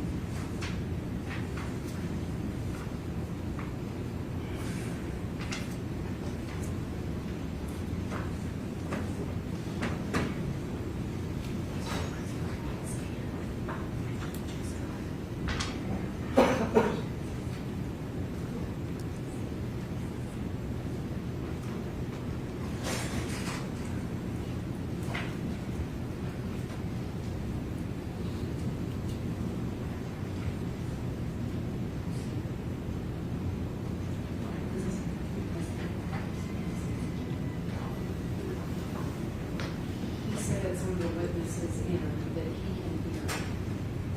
It's not that she can't hear it, it hangs up. Like it just lags and freezes up, so it's not just hearing, it's freezing. That is her internet and her buffering, not. It has You nothing want do to go with out internet. and call her and see where she might be or relocate?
Connor, is there any way that Dr. Midday could just have an audio line? I mean, I'm happy to do it on my own cell phone. Ladies and gentlemen of the jury, if you'll step back down the hall.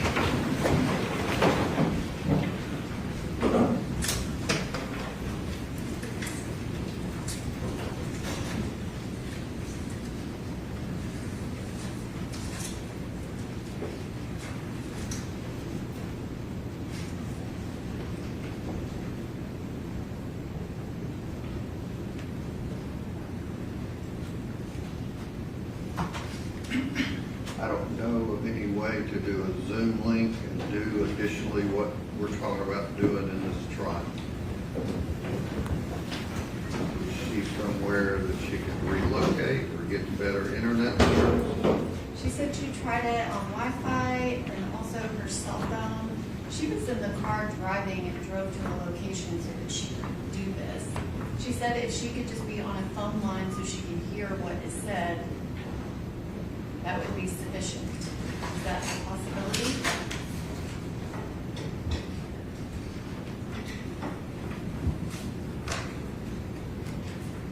I don't know how well she'll be able to hear, but we can call her from that phone right there. As long as she's not speaking. She wouldn't be You speaking. want to come punch in her number?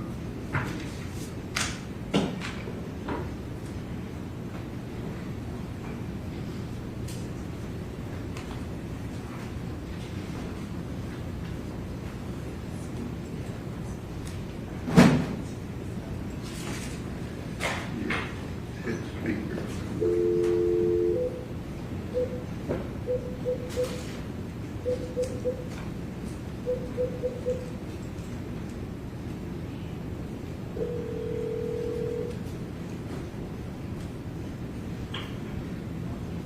Toxicology, this is Carrie. Dr. Mizzen, this is Jean Norman. Can you hear me? I can, yes. So I have you on the phone at the court.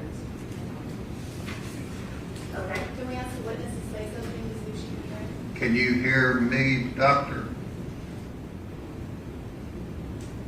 Yes, I can. It's a little difficult, but I can hear you. Okay, can you turn the volume up on all the mics?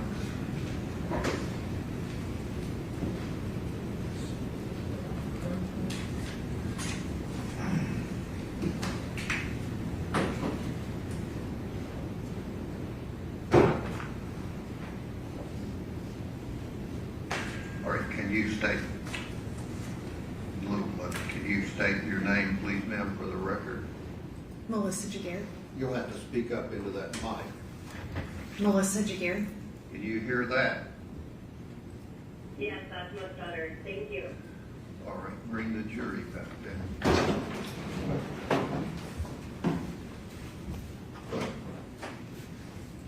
Judge, Dr. Mendon couldn't hear the report number. Can we just let her know that we're talking about 2312688?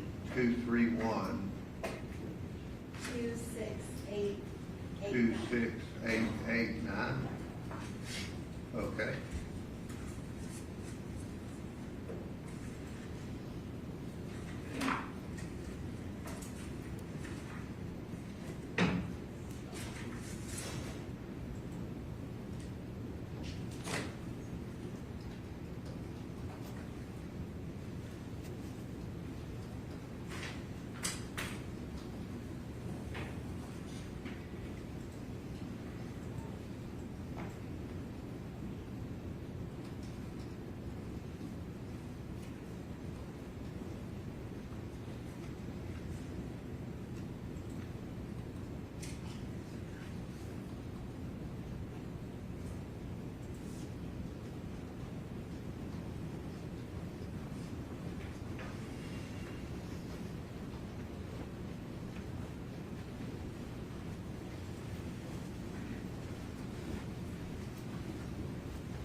All right.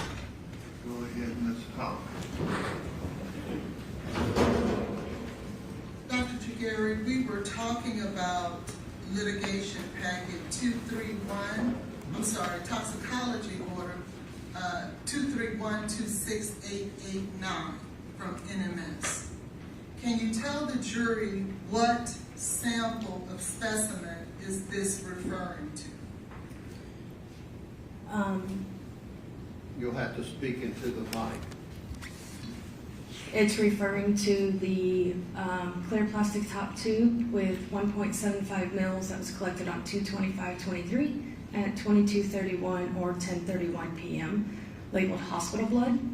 And it also includes a clear top plastic tube, 8 grams, collected on 3/7/2023 at 13:34 or 1:34 of liver tissue. Now, we see there on this report that number 1 is a clear plastic tube, which is self-explanatory. But could you tell the jury what is ID 003, homogeneous container? So as you heard from Dr. Methune, that's where you take it and you blend it essentially and make it so you can, in analytical chemistry, you have a thing, it's called an Eppendorf pipette, and you have to draw up a specific certain amount for the test to be accurate and based on validation. And so you have to make it to where you're able to draw a liquid into this little tip to be able to start the extraction. So the laboratory took, I don't know how much, usually it's documented, but you take a portion of that, you weigh it on an analytical balance, and then you mix it, in my experience, we've mixed it with water, and we put it through a blender, better way to think of it, and you hit go and it blends up the tissue to make it to where it is more pipettable for the equipment. And we see that on item 2 and 3, it notates liver tissue. Do you know whose liver that this report is referring to? I do not, because the labeled as number is the same. So I would think that I interpreted this when I was first reviewing that the liver was from the same person with the hospital blood. And whose hospital blood does that belong to? Based on the review of the medical record, that it was tied to a Jade Benning. Have you since learned who the liver tissue belongs to? Yes, it was discussed that it was belonging to the fetus of Ms. Benning. Have you, well, in preparation for litigation, is there something that NMS will provide to attorneys if the attorney requests that? It's called the NMS litigation packet. You've heard about talking about litigation packets. The answer would be either yes or no. Did you get that? Yes. And can you tell the jury exactly what a litigation packet is? Sure. So a litigation packet is a copy of the report, followed by a copy of their receiving data, where they start their chain of custody. It also includes the summary of who would have touched the sample along the way. It also includes if there's a disposal, there's a communication log, anytime that there's a communication regarding to that particular case. Sometimes there's also emails that are included in it that are not in the communication log, just within their own departments. Also included in that are all the testing that was completed for that case. So in this case, I believe it was around 1,900 pages to review. You have every test that was ran on it. You have all of their standards, which are the calibrators, which allow you to put a quantitation number to something. It also includes the quality controls, and it includes this case specifics data. And did you have an opportunity to review the litigation packet for toxicology report 231226889? I did. What, if anything, did you find as a result of reviewing that report? Looking at the, and I don't have it up here, I didn't bring all of it, but the request was signed to be relinquished from the medical examiner's office on 3/31. It was received at NMS, I believe, on 4/4. With any kind of blood sample or even just tissue, anything that's biological, it needs to stay refrigerated. For multiple reasons. It helps to slow down any kind of growth or breakdowns, preferably to be frozen, but it helps to reduce that. And then looking at when it left the medical examiner's office, I presume it arrived with the body. Part of my past experience is I did medical examiner work, and we would get antemortem tubes with our postmortem samples to look at and compare. And when we would get that, they would be multiple tubes to choose from. And so I don't know if there were multiple tubes in this case, and this is the one that they chose. But it was collected on 2/25, and it doesn't, and as far as I can tell, arrived to the medical examiner until 3/7. So I don't know how it was stored, who had access to the sample. It was collected for medical purposes, so I don't know what was done at the hospital for testing, opening, who had access to it there, how much blood was removed, did they spin it down at all, anything that could have happened to that tube prior to it arriving at the medical examiner's office. So thank you. So are you stating that you found that there was an issue with the chain of custody with this particular sample? Yes. And the medical records also state that they couldn't identify a chain of custody, which is why they contacted the PD to have the PD come draw their sample to establish a chain of custody. And that was after the sample. So did you ever find in your review of any of the materials anything that could establish a chain of custody that would be sufficient, in your opinion, in regards to the ANAB standards? The laboratory maintained a chain of custody, and that's where the chain of custody started. What about previous to the time before it got to the laboratory or arrived there? I don't believe I've had any documentation for that. Was there anything else that you noticed about this laboratory report that you found issue with?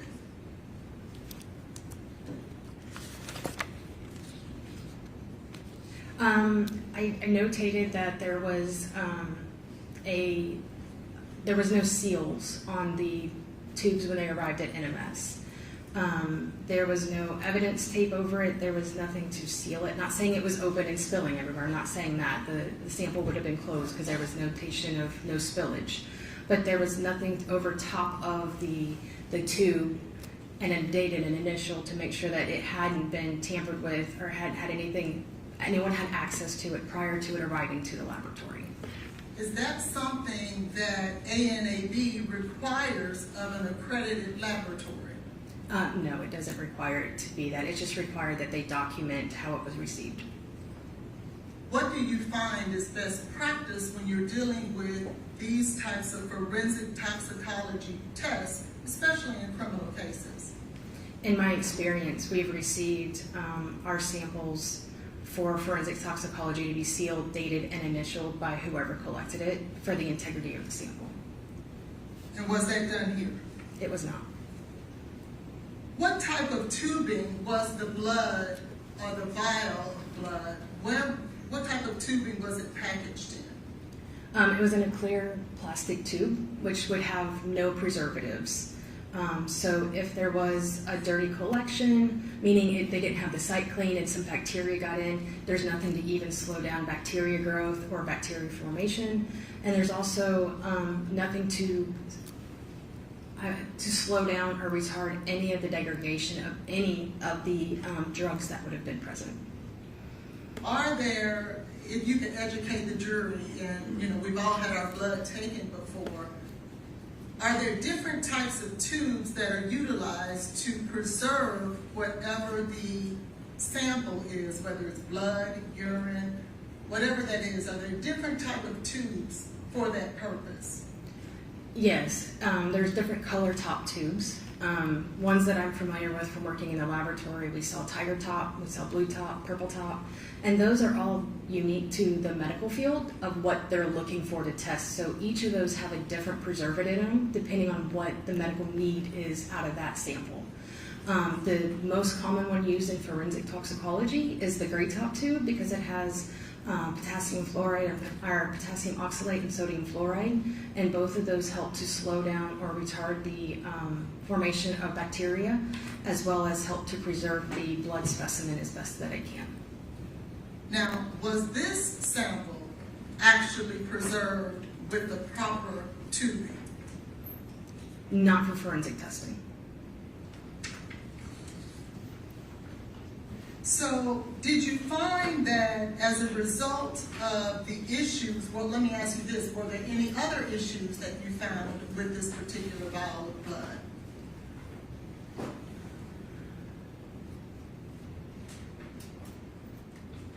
I think that those are the main ones that I found. At some point, were you able to ascertain the levels of concentration for this particular vial of blood in terms of what it was looking for? What exactly was this test looking for in regards to this toxicology report, I should ask? So it was looking for cocaine in the products, which is what it's listed as, which is the cocaine and the metabolites. And the blood was also looking for designer opioids, which are going to be looking for your more typical illicit fentanyls and illicit opioids. This did not look for the actual drug of fentanyl. And so are you stating that where we see the testing designer opioids, that does not include fentanyl? It does not.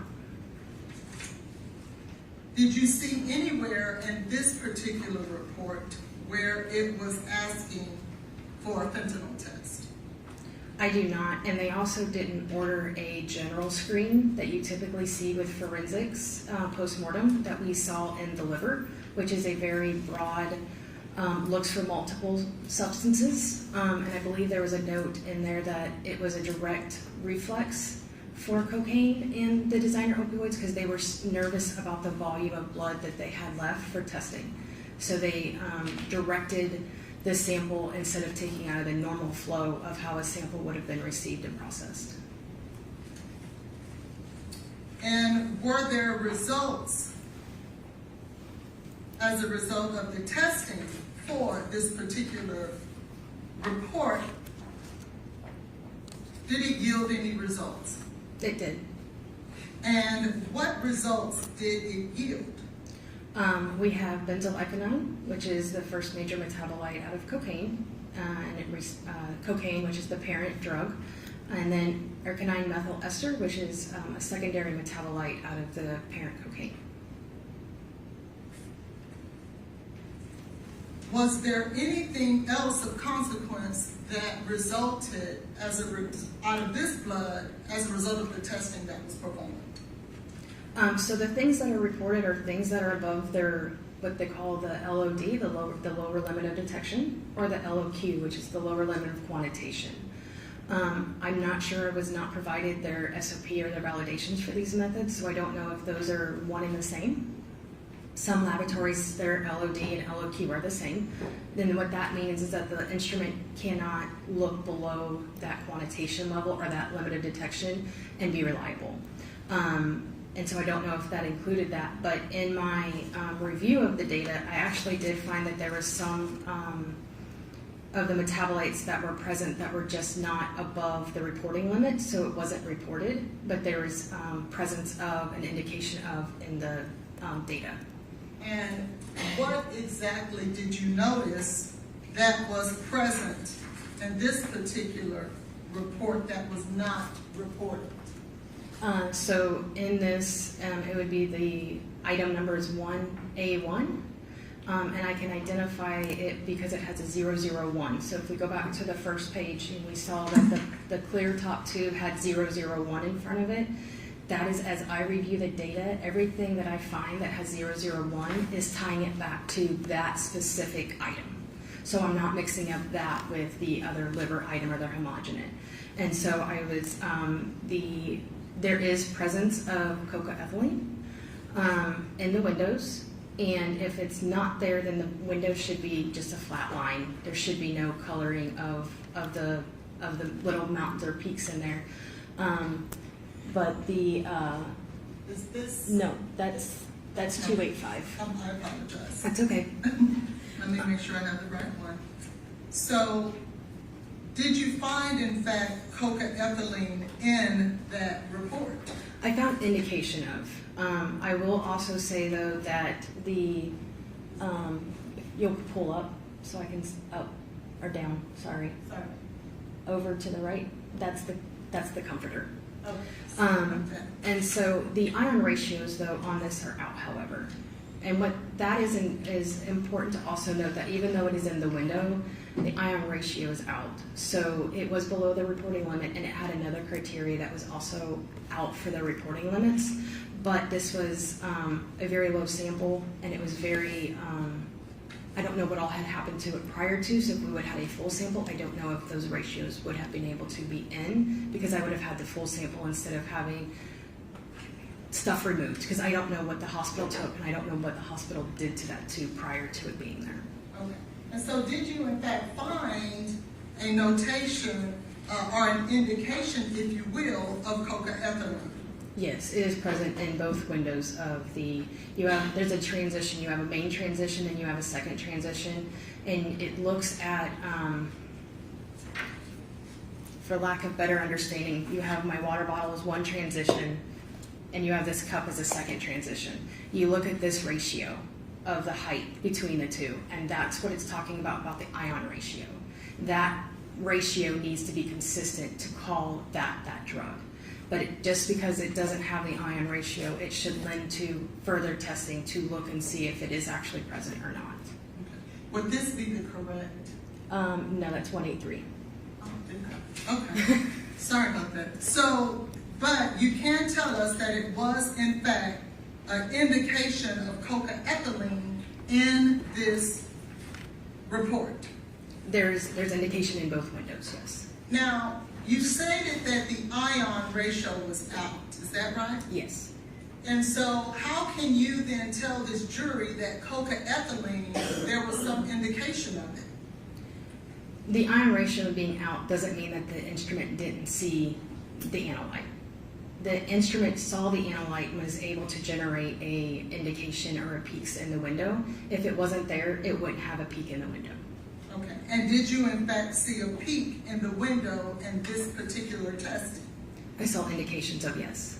Okay. What does that tell you in regard to whether or not coca-ethylene was present in the blood of Ms. Jade Benning? As I said, it would just draw me to do further testing. With the ion ratios being out and below the reportable limit, it would definitely cause me to run the test again, see if we can do, you can do microing, you can pull it down and reconstitute it and make it at a stronger concentration, and then rerun it and see if we would be able to obtain a value or not, to prove if it was there or not. So if I draw your attention here at the bottom of page 3 of 4 of this report, do you see where it states cocaethylene here? Yes. And is this a confirmation test? Well, we're looking at the liver. You need to move up a little bit. Sorry about that. Okay, yeah. Okay. So this would be a confirmation because we can see that it's the liquid chromatography tandem mass spec, and that's where we're able to get the 2 different windows to see the transitions based on the instrumentation selected here. If this was a screen, it would have been an ELISA or an immunoassay type test. So before they move to a confirmation test, what type of test do they perform first? Typically, you would do a screening test, but in this case, I believe it went straight to confirmation. So they skipped the screening test and went straight to this test to look for the drugs. Thank you. Are you familiar with cocaethylene or the metabolite cocaethylene? Yes. What is that? It's a metabolite that is made only in the presence of ethyl alcohol and cocaine at the same time, and it's made in the liver. And is there any other way, to your knowledge, that cocaethylene can be formed in anyone's blood or urine or any matrix that you know of? No, and that's what makes it unique about cocaethylene, is the only way it is produced is with mixing cocaine and ethyl alcohol, or what we would call alcohol in our normal language, and it has to be at the liver at the same time. And there was indication that here. Yes, ma'am. Did you find that there were indications, and just so that we're clear, at what time was the blood sample taken for toxicology report number 231-26889? 2:25:23, 22:31 military time, or 10:31 p.m. And did you have an opportunity to review the medical records in this case? I did. And did you find in the medical records in this case an actual urine drug screen that matched the date and time in this toxicology report? A urine drug screen? Yes, well, urine was taken from Ms. Benning. Did you find that in the medical records? Yes, I saw urine was taken. I don't have it in front of me. I don't know the time, but I know it was taken on 2:25. Did you find that it was consistent with what you saw here? This was a blood. In terms of this report? So this was a blood sample. I'm sorry, not urine, blood, yes. So I did see in the medical records that there was blood taken. There were several orders of blood being ordered at the 22:31 in the ER medical records. Yes, that's my apologies for speaking that. Now let's go now. You were talking earlier that I had showed you the comforter. Do you remember that? Yes, ma'am. And that would be toxicology report 231-29285. Do you remember that? Yes, ma'am. I want to show you now what would be considered the data from that report. Would that be consistent with that?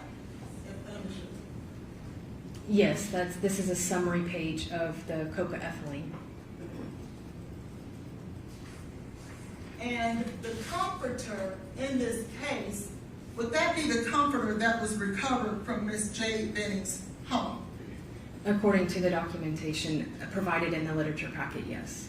And did you learn that on that comforter that Ms. Benning had vomited on that comforter, according to what was told in the facts of this case? Yes. And as a result of that, did NMS perform testing on that vomit? Yes. And is this a result of the testing that was performed on that vomit? It's one of them. And did they find in that vomit cocaethylene or an indication thereof? So yes, if I can, just to help the jury to see what you're looking at besides just a bunch of numbers. Sorry, you could switch the other way. Sorry. Yes. Okay. If you look at line item number 43 and 44, and what I'm looking at to identify this is the 007 number, and if you would show the cover page so that the jury can see where that number comes from. You can go ahead, Molly. Okay, so they extracted at the same time controls. So the low control is labeled 003. The case blank, so that would have been based on documentation. It was taken from an area completely away from where the vomit stain was, but of the same material in which they were extracting for this case to look at the vomit, and that was listed as 004. And then you have a high control, and that's listed as 005. And then they have a lab blank. So they took another piece of fabric or something from a case unrelated completely to this case and extracted it in the same manner. And that was listed as 006. And then 007 is the case sample. So that would be where the vomit would be taken from the stain of where the vomit is to believed. And so that is how I then correlate looking at the data where we see the 007 1G1. The 1G1, all that is showing is the extraction vial that had been labeled so they can go back to their reports and such. And then the 1+99 is the 100 times dilution. And then the one below it, the 1+9, is the ×10 dilution from the original extracted liquid that they pulled off of a material. And then if you look under where it says nanograms per mil, where you see the 2.8, 2.6, we see that there's actually some values there. And if we scroll all the way to the far right, this one actually has the ion ratios in. And if we at the top, it'll say ion ratios out. Yes means that they're out, and then if it says no, it means that they're in. So do you see that there? yes. So if we down a little bit, up, and then we want to look at the 1.9. Let me scroll. Yes, there we go. You can just see all the no's on the side. Okay. So And you said the 1.9? The 1+9, so vial item 43, go up a little bit. Up. So the 05 is showing you that high calibrator. So they ran a calibrator at the same time as they ran the case sample to make sure that their calibrator is still reporting and responding the way they intended it to respond when they did the original extraction at the very beginning. So that's just the checks and balance for them. Okay. And so is the ion ratio that we talked about before, is that present in this particular test? Yes. Okay. And what does that tell you that is different than what the other test told you? That this one would have been reported had it been above that LOQ or LOD. This is a reportable value. And this was in fact found in the vomit of Miss Benning on the evening of 2/25/23. It was found on the comforter. Thank you.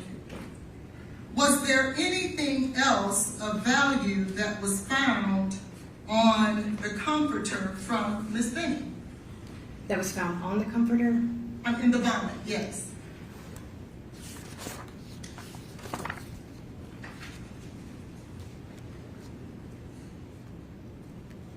No, I think that was it. That it was there, but it's below the reportable limit, and so it wasn't reported.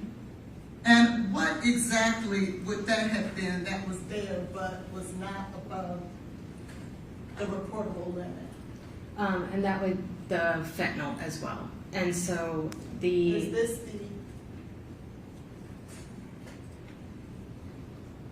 you're looking at the number here? yeah.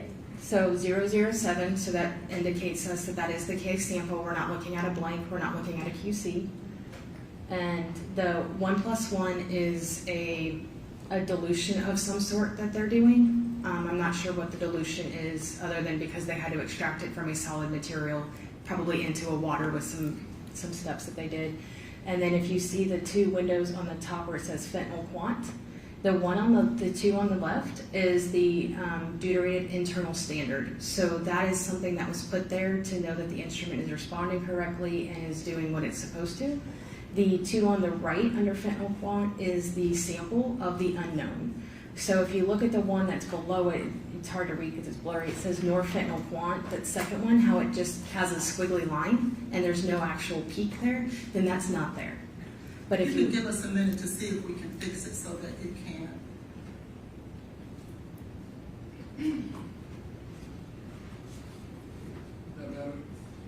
Yes.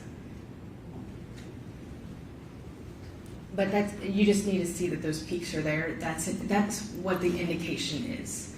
If it's not there and it's not indicated, then you would have what you look like there at the norfentanyl. You have to have both transitions for it to say that it is an indication that there is something there. Okay. And so did you find that there was an indication of fentanyl in the vomit of Ms. Benning? Yes, and I believe the concentration was very low.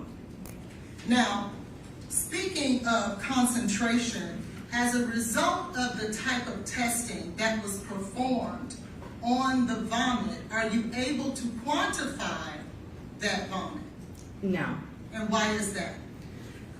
The method that was used was a detective method, so you can't have the validation that needs to go through to do any kind of method extraction and method development for the instrument. It's a two-part, but they kind of go into one. A validation is at least 16 experiments. It looks at precision, it looks at bias, it looks at extraction, recovery, and all of that has to go into how they are able to report at the end of the day based on the reliability and such of the sample.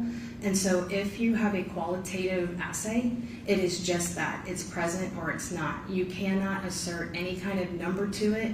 And in this particular case, you really can't because the curve failed.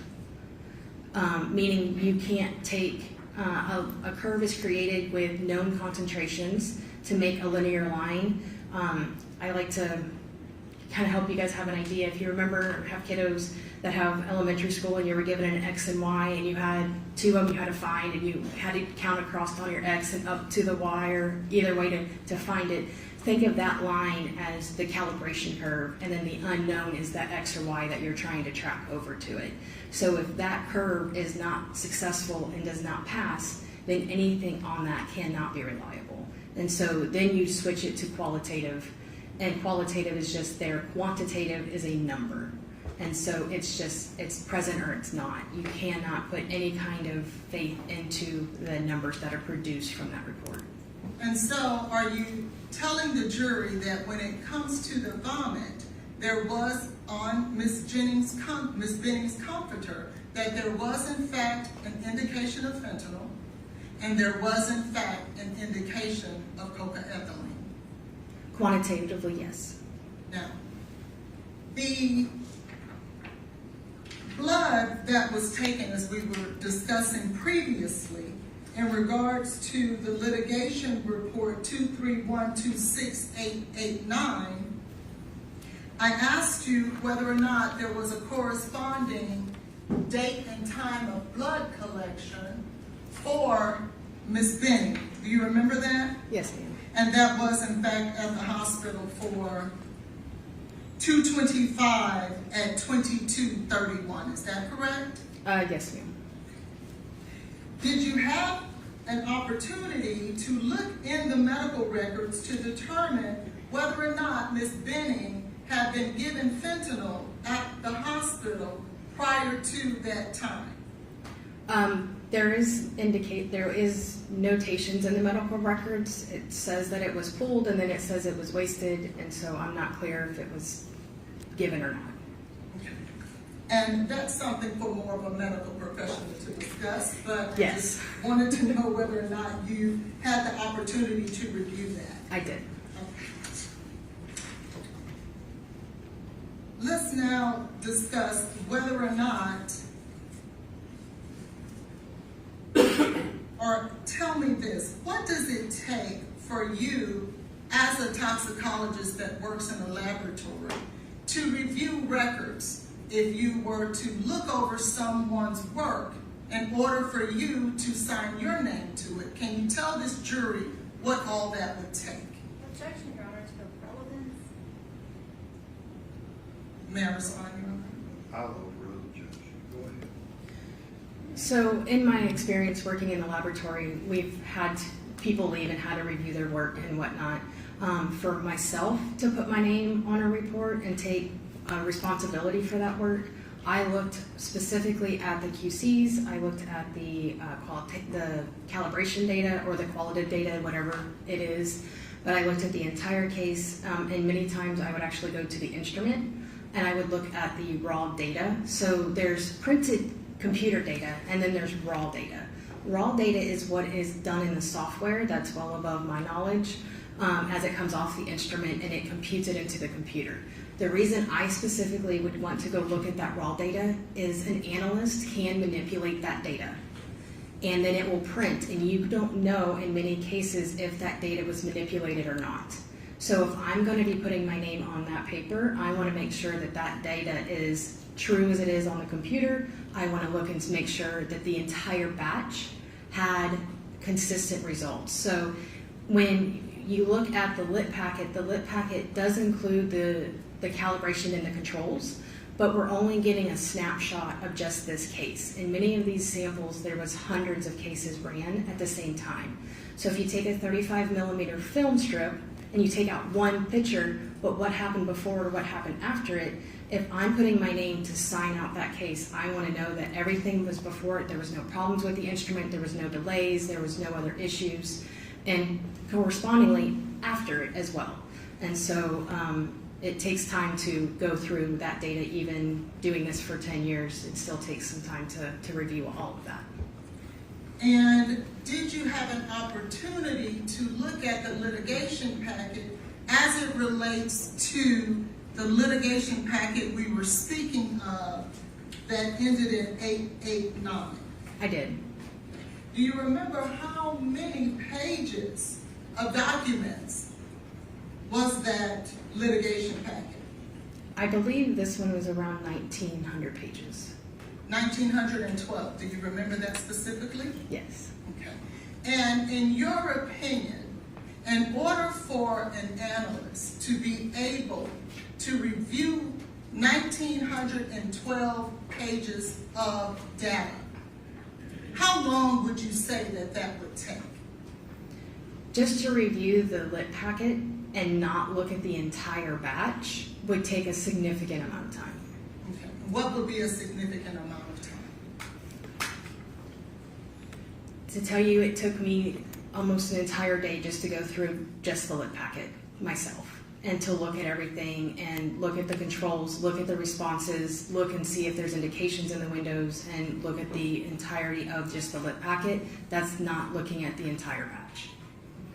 And would you believe that you would be able to look at 1,912 pages in a fashion that you could sign off on it as having reviewed it in its entirety in less than 55 minutes? Me personally, absolutely not.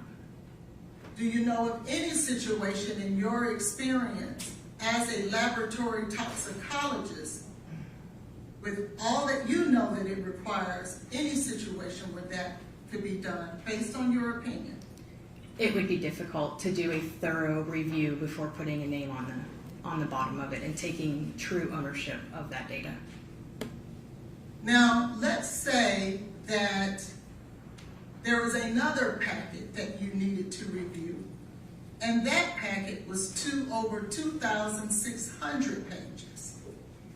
Given the same example and having to review both of those packets in less than an hour, would you believe that that would be possible? Not to review the entire litigation packet and to do a thorough review of it. Can you tell this jury exactly how many people actually have to perform testing in order for a toxicology report, let's say for 231-26889, the one that's 1,912 pages, how many people perform tests in that litigation packet?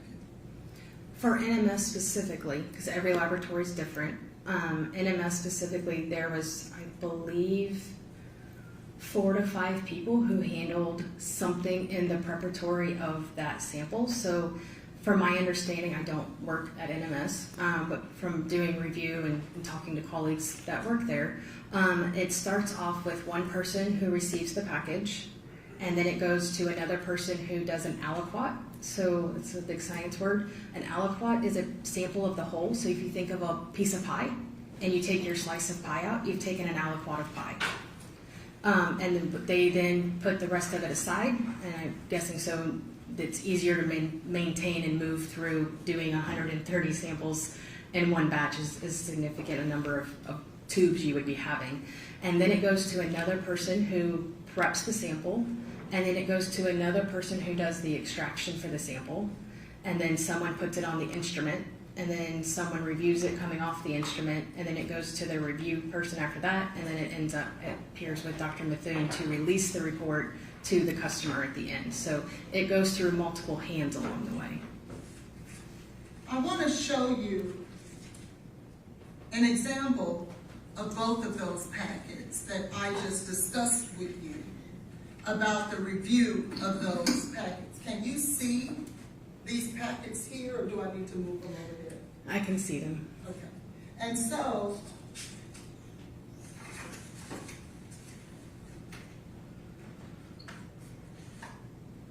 this is the data that is compiled in 2 of those packets. In your professional opinion, Dr. Jagari, can you review adequately everything that you explained?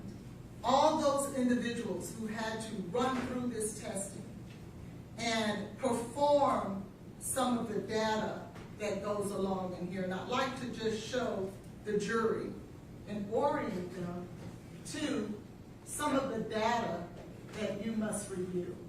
Objection, Your Honor. This witness cannot authenticate data, and I object.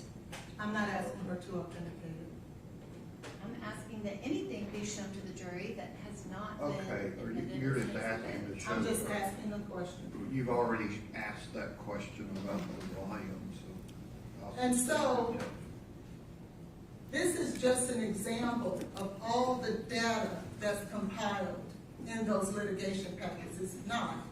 It is. And does a analyst who signs off on this packet to sponsor that all of this information is correct, would they have to review all of this paperwork and data? In my opinion, yes, before they put their name on it. Can you do that in 53 minutes, Dr. Jagari? Not unless you're a speed reader. Thank you. I'll pass the witness.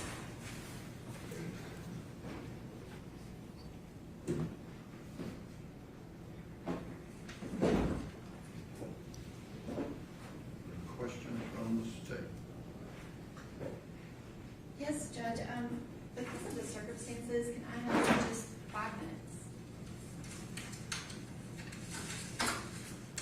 Okay. If you'll step down the hallway, ladies and gentlemen.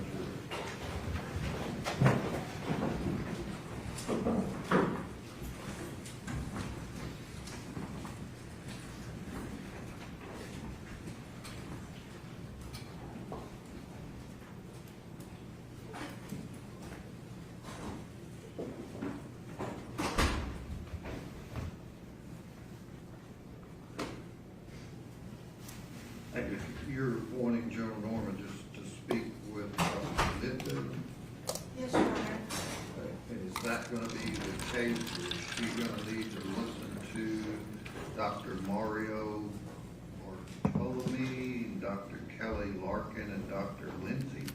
I believe that Dr. Carney is our expert that would be for the other three. It's Oh, just okay. Dr. Midland with this person. If I could just have a few minutes to speak to her. Okay, all right, we'll take a 5-minute break. I guess hang her up there, she can call her on her cell phone. Court's in a brief recess.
talking into the microphone, okay? Excuse me? Am I talking into the microphone loud enough? Yeah. Okay, As far as we know. okay.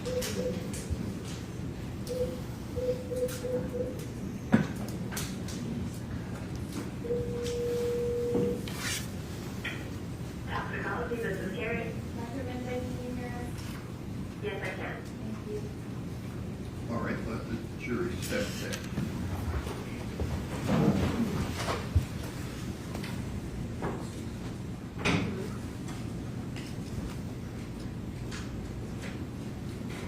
Ms. Collins, let's see those couple of lab paperwork that you showed her when she was testifying.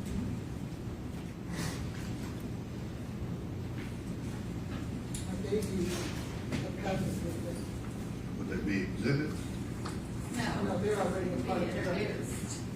I gave it to Ms. Pendleton. Yeah, but there was one for the hospital blood, I didn't get that. Oh.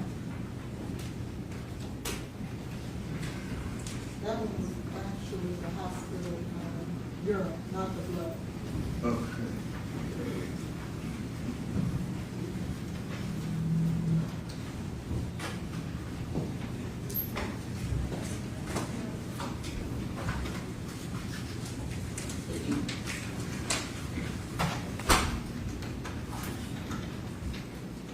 Y'all have a seat.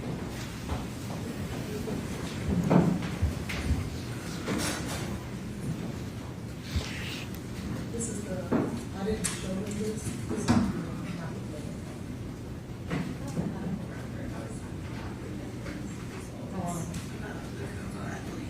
So you asked her about something, but you don't have that paperwork? My witness answered my question, you can answer yours. Are you needing something, or are you ready? No, you're Okay.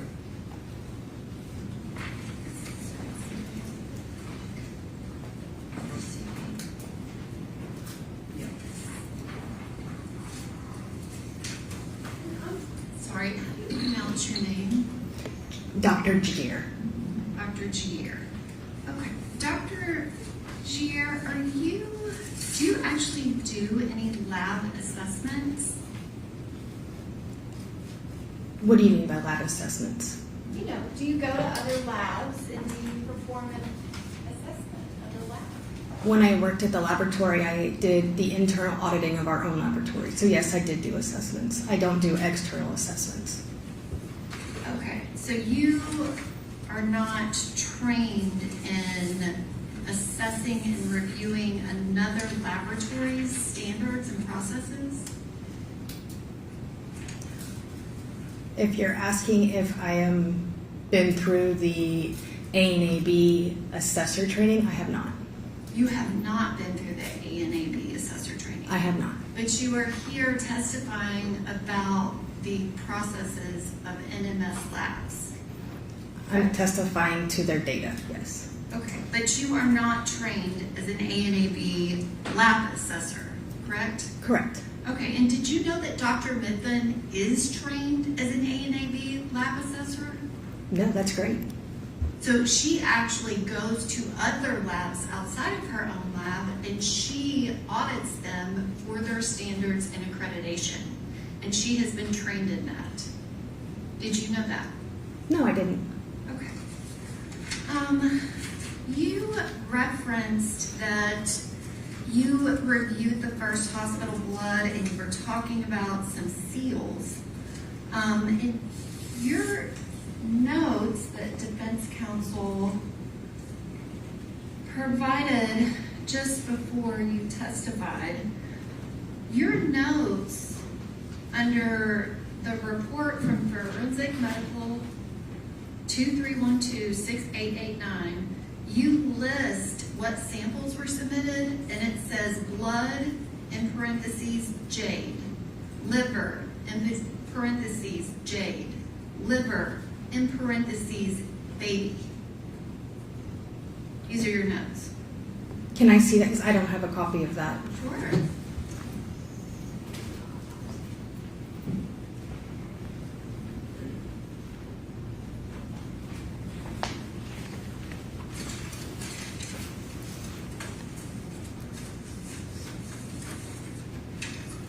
Okay, and what was your question, ma'am? Your outline of notes, you list blood in parentheses Jade, liver in parentheses Jade, liver in parentheses baby, correct? Yes. Okay, so those are your notes reviewing these laboratory results, correct? Yes. Thank you.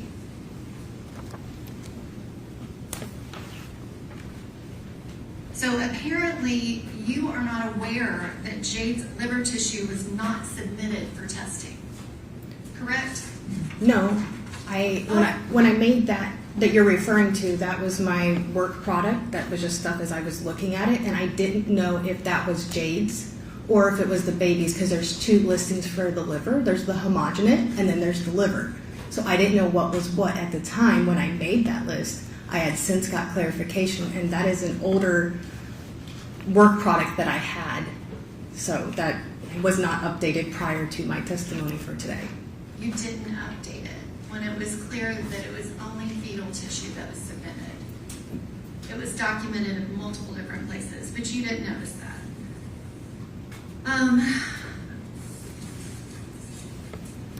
Going on to your comforter testimony, which again, you are not trained in any type of assessment for another lab, but would you at least agree with Dr. Mithun that reviewing data from your own lab is a different process than reviewing data from an outside lab? Would Yes, you it agree can with be. that? It doesn't take as much time because she is familiar with all of the NMS processes. Do you agree with her on that? That could be true, yes. Okay. And Ms. Hollins took all this paperwork and stacked it up. The litigation packet is in no way, shape, or form required or relevant to do a specific case review. Don't you agree? No, it should be. Now, you were doing a case review to assist the defense with litigation. Dr. Mithun was looking at testing of a very specific case. She was doing a case review. You don't agree that those are two completely different things? I think both reviews should be equally the same, because as maybe I am reviewing for the defense, she's reviewing for the prosecution, and it should look at the entire batch and all of the quality controls and all of the standards and all of the paperwork to make sure that there is nothing that was missed within the other people's reviews. Dr. Gear, you are very aware that what Dr. Mithun did was a separate forensic analysis. She wasn't doing it for the state. The state made a request that it be done. It is completely different than what you were doing for defense counsel. We're both reviewing the litigation and reviewing the data to look at the accuracy, the reliability, and the dependability of that data. Were you in the courtroom when Dr. Mithun testified? I was. Okay, and so her explanation for why she did not need to review the litigation packet, you think that's insufficient because you would do it? Her testimony was she only looked at the case data and she looked at the summary pages. She did not look at the controls, she did not look at the calibration, and she did not look at any of the case blanks that was within that run to assess if there was any carryover issues or any other instrumentation issues. She did look at a very specific part instead of looking at the completeness of the run.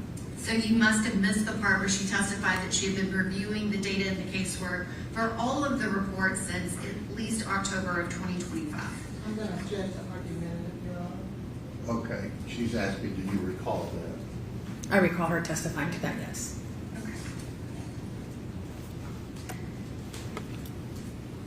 And you also said that you were not sure what the dilution level is.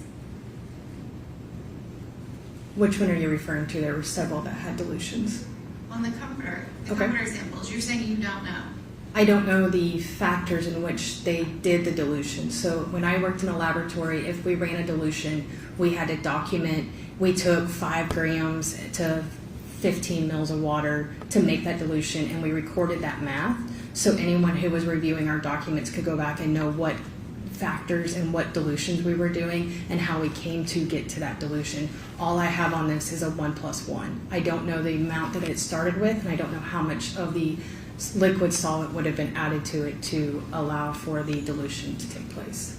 Okay, well, that is what the dilution level is. If it's 1+1, if it's 1+9, it's 10. If it's 1+99, it's 100. And that is what is listed and documented in all of the NMS values. I don't So know the math. You didn't understand how to interpret and do the math of 1+99. No, ma'am, I understood. Okay, she can ask her question. Go ahead, you were answering. No, I understand it. It was not documented on where they derived to get to the 1+99 or to the 1+1. I don't know where she started from to get to that. So in my laboratory, when we would do, in this case, like the liver, we would take 5 grams of the liver plus 15 mils of water to get a 4 times dilution. That math was not provided for the dilution, so I don't know where it originated from. So you're saying you don't know that it was a 10 times dilution and a 100 times dilution, that you couldn't interpret that? That's not what I'm saying.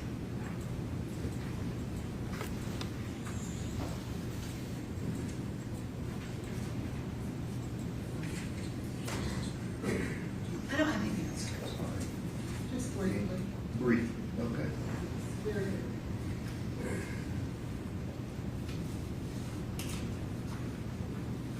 I wanted to just clear something up real quickly. If you remember, I asked you originally, were you aware of who the liver belonged to? Do you remember that question? Yes. And what did you say? Originally, I did not. And why not? Because of the way it was written on the submission form and the report, it was had the same medical examiner number. It was later on that I learned that it may have been maybe marked wrong. It was the liver of the fetus, not of the decedent, as it appears on the report. I want to show you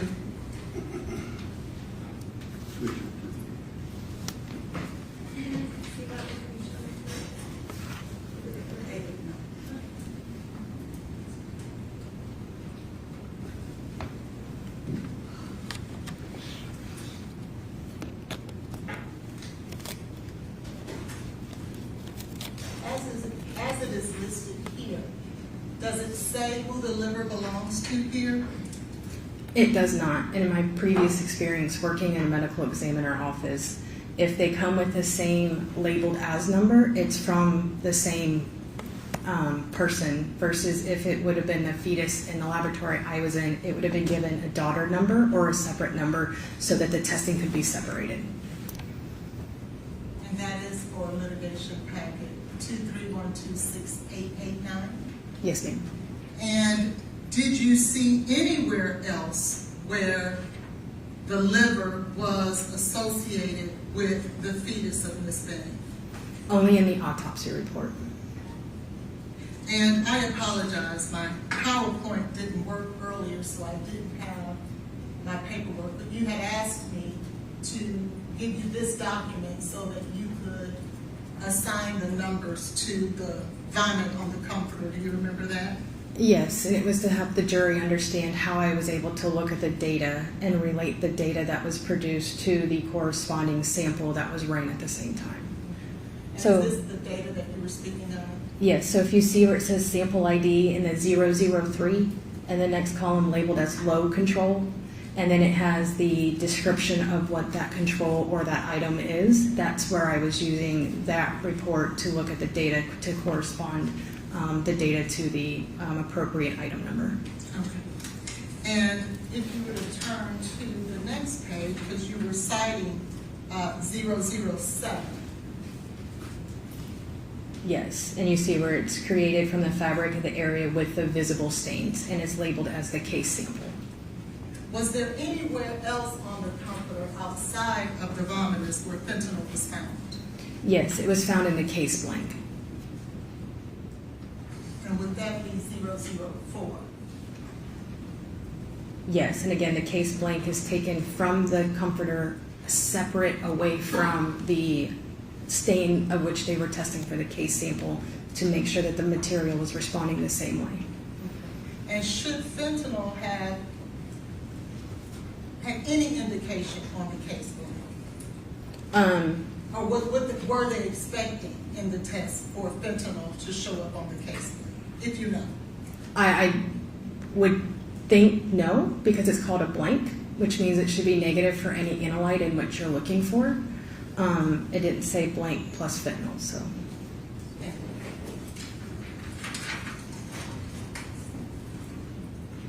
Any other questions? Just briefly. Okay. Again, Doctor, you were here when Dr. Mitten testified, correct? Yes, ma'am. And she testified about fentanyl being found in a very low number across the fabric, and she talked about the fact that that was kind of noise an issue, and it did not mean anything. The level was so low. Do you recall that? Actually, I think her testimony was that it was present and that it wasn't the noise because she saw both of the peaks in both windows and the ion ratio was in. And she said there was absolutely none of it in the vomit, but it was something that showed up across the entirety of the fabric. Do you recall that? I don't. I believe her testimony was that it was My question was, do you recall that? So you're saying No. you don't recall that that was her testimony? Not that that was her testimony. So she already testified about this, but you do agree that when you are looking at any of these levels, and you've talked about different levels without giving a ton of specific information, but it is a multi-point inspection. It is not just saying one value, one peak. You have to look at multiple variables that have to be present before it can be reported out. That's the entirety of the standardization and accreditation process. Object to counsel testifying, is there a question? I asked her if she agreed with that Okay. statement. Go ahead. Do you understand the question? No. You don't understand that when you are looking at lab values or a peak, that it is a multi-point inspection. You are looking at multiple variables and you have to have multiple things present before you can report out that it is a substance that you are finding. That is part of the standards and the accreditation process. If you report it when you don't have multiple variables, that would not be standard process and your lab would not be accredited. Do you agree with that? I agree that there are multiple facets that need to be met for a analyte to be reported, and that's what the validation process covers. But there also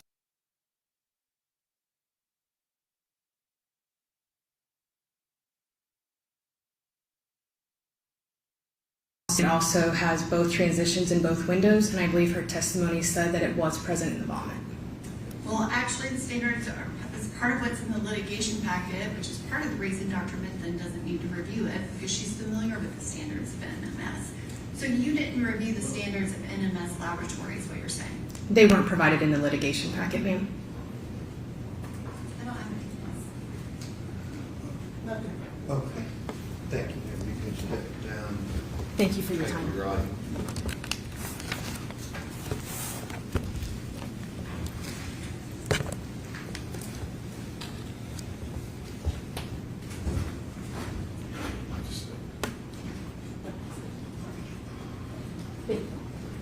All right, ladies and gentlemen, the jury, we're going to break for lunch. Just remember what I've said about not discussing the case, forming any opinion, looking things up, all of those admonitions. We'll be back here at 1:50.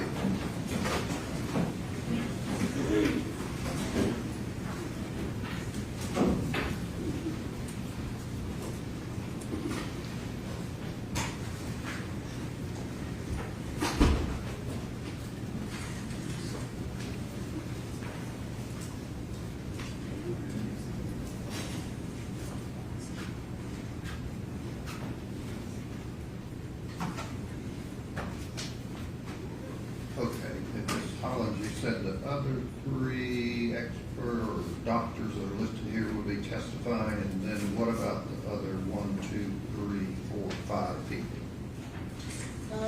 We will have the 3 doctors, Your Honor, and then, I'm sorry, we'll have, 3 doctors, And then we need to read into the record the deposition of Alyssa Smith. And then also we would have our forensic telephone digital person. Excuse me? Our forensic digital person, Who is that? Eric Devlin. And you provided a report from Lena Gill. We don't have anything from Eric Devlin. As soon as he was going to testify to the report from Lena Gill, but. From where? Lena Gill, but she's not testifying, and so we will provide the report from Mr. Devlin. You have the report from Alina Gill? I have a report from Lena Gill. I Okay. do not have anything from Eric Devlin. Well, they're gonna have a surrogate witness. And I'm going to potentially object, but Okay, they're objecting to Mr. Devlin. Why is that? He was noticed as an expert. in video surveillance is what we were told. He's a digital forensic expert, and we provided his CV. Okay. You're wanting him to testify about what? The telephone, Miss Bennett. What I'm telephone? sorry, Miss Bennett. The Miss text? Bennett's telephone, yes. Judge, I would ask for a jury out before they submit text messages to be introduced. The ones in the report. Are you talking about the ones that have already been introduced? No, these are others. From when? From the time period that we are allowed to be constrained. About what?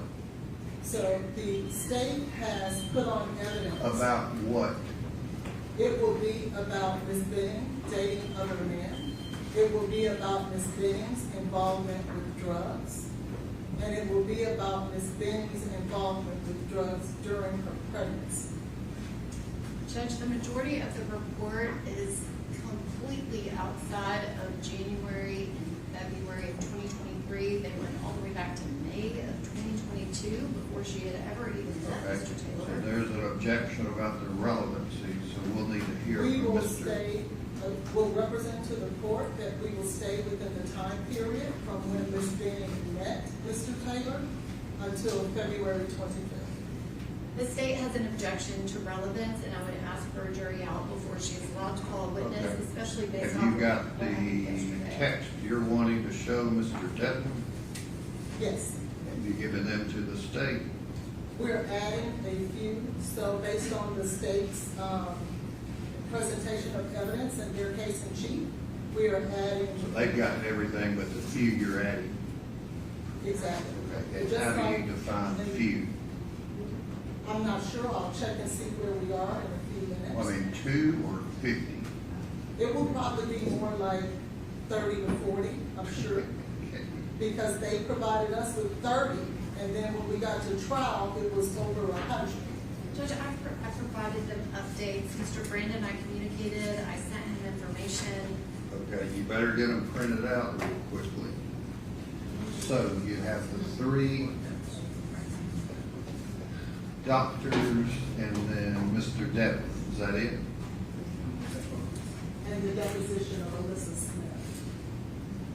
And who is Alyssa Smith?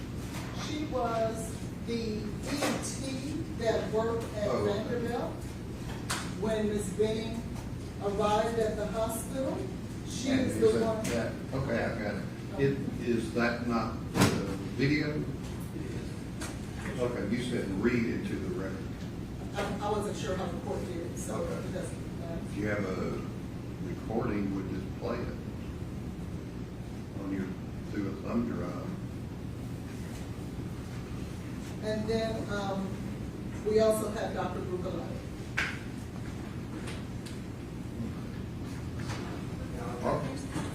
Judge, before you write, the other doctors, are there any notes? I thought they provided those in the emails. We only have Larkin. Is that the only person that has notes? So I did, Dr. That's just a simple question. Thought you said you were gonna have all of the others provided. I've been in court, so I don't know the update of where they are. All the So people that keep running in and out the door, did they get them? if you give me an opportunity to ask them, I will. Okay, go ahead.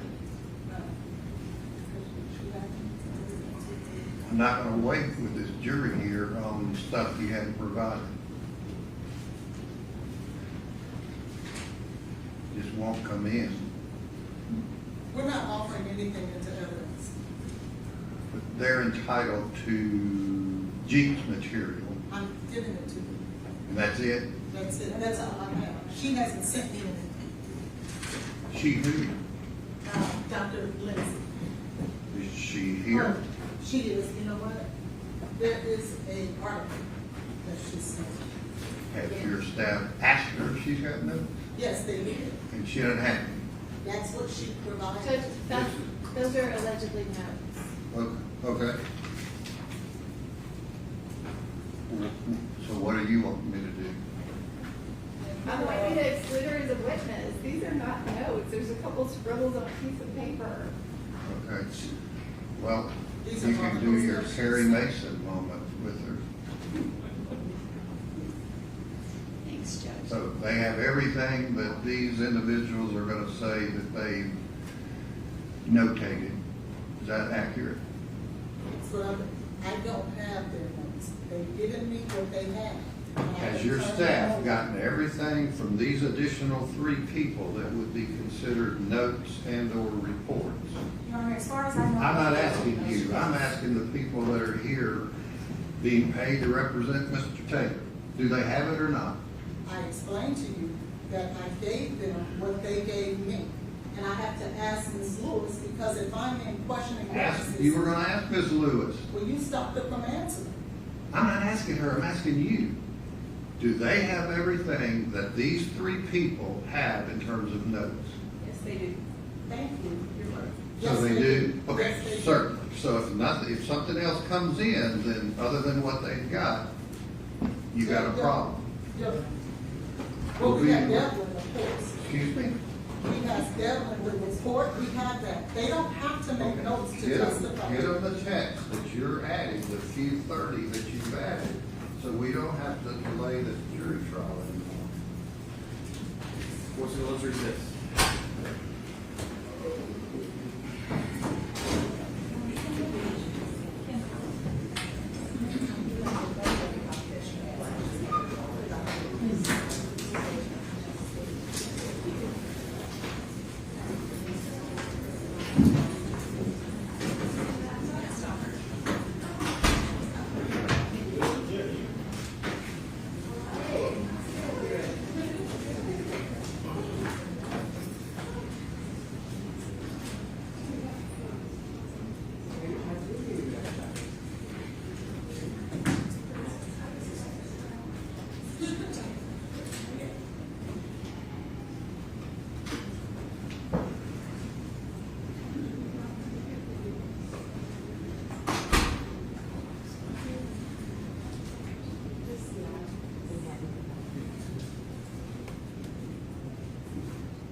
Right. So there's a Tom over here.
it was so hard to beat, because nothing had headers, nothing was organized.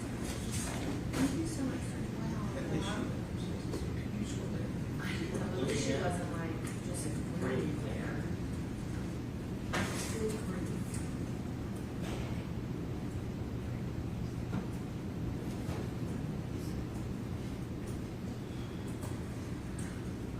Really all the time.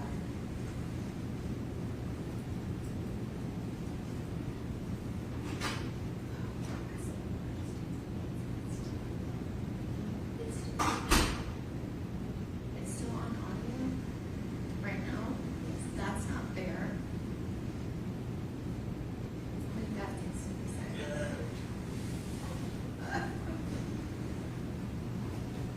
I was going to say more quickly. I'm glad I didn't. 30 more text messages.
expert, who is the next witness going?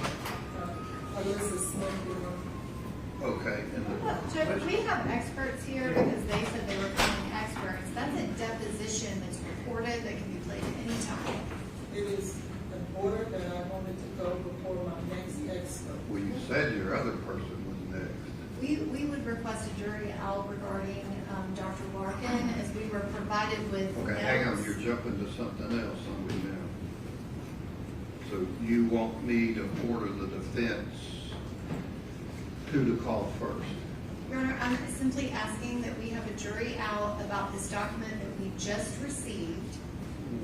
What, And the last- let's go back a second. So you objecting to them playing the deposition at this point?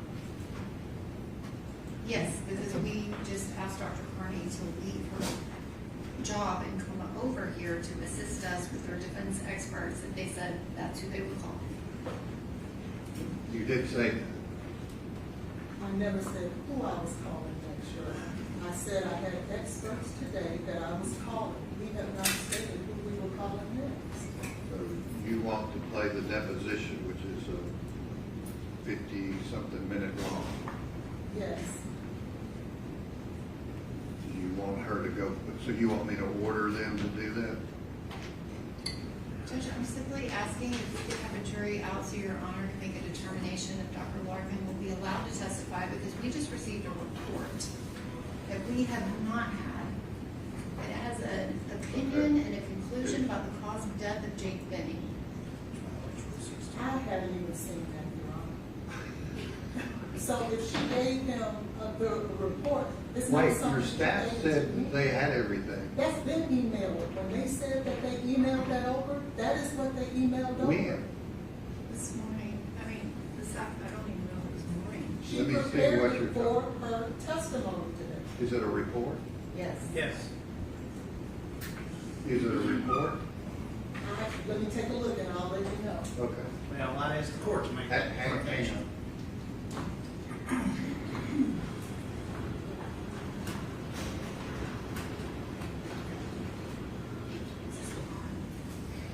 Judge, we received Hang it. I'm on. sorry. I gotta get the definition of what a report is first.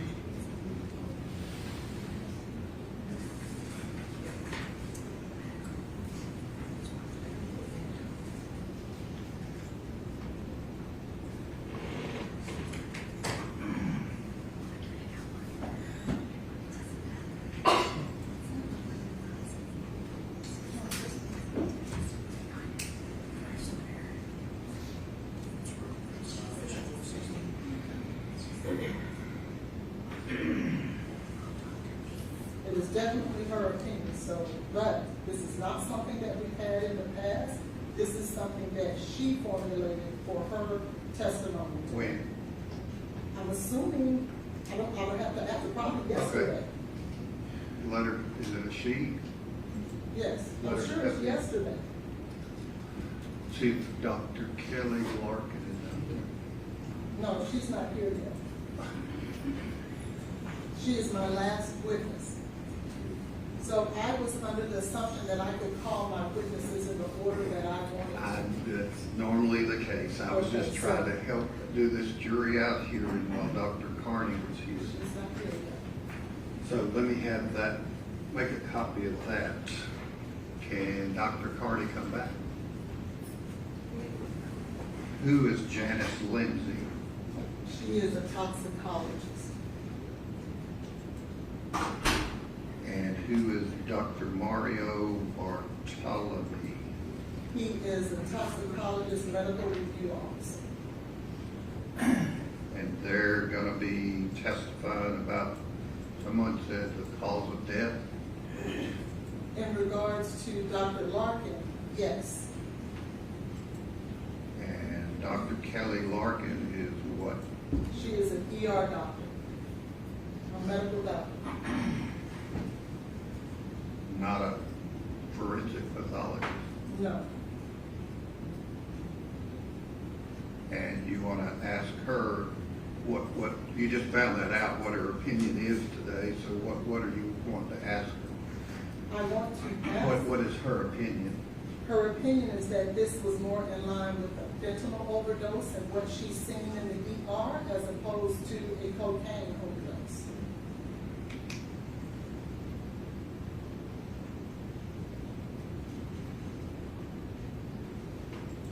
Based on levels of fentanyl that are not reported. No, based on the symptoms that were explained Symptoms. and described. Okay, so back to my question, whether Dr. Carney was available prior to Dr. Larkin testifying, if she does. Judge, are you asking if she's available tomorrow based on? No, we're gonna finish today. I'm talking about today. She will move things to be here. Okay, all right, well, I guess we've got an hour-long deposition, and where are the few extra text messages that you're wanting to introduce? Do you have a copy of those? Yes, they're putting it on a thumb drive now. It's where? They're putting it on a thumb drive so I'm talking about copies, hard copies that I can look at and see if they're relevant. we don't have a printer here, so we would have to go back to We the don't have a school's printer office. here. We do, but it's out of paper. So we don't have paper here.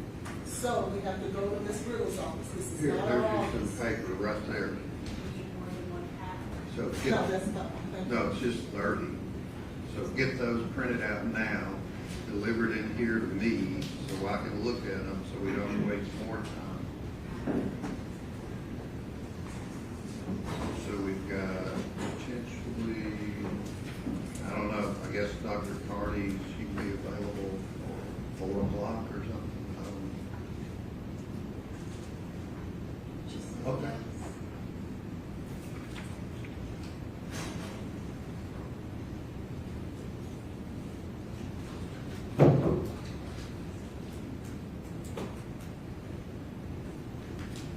And on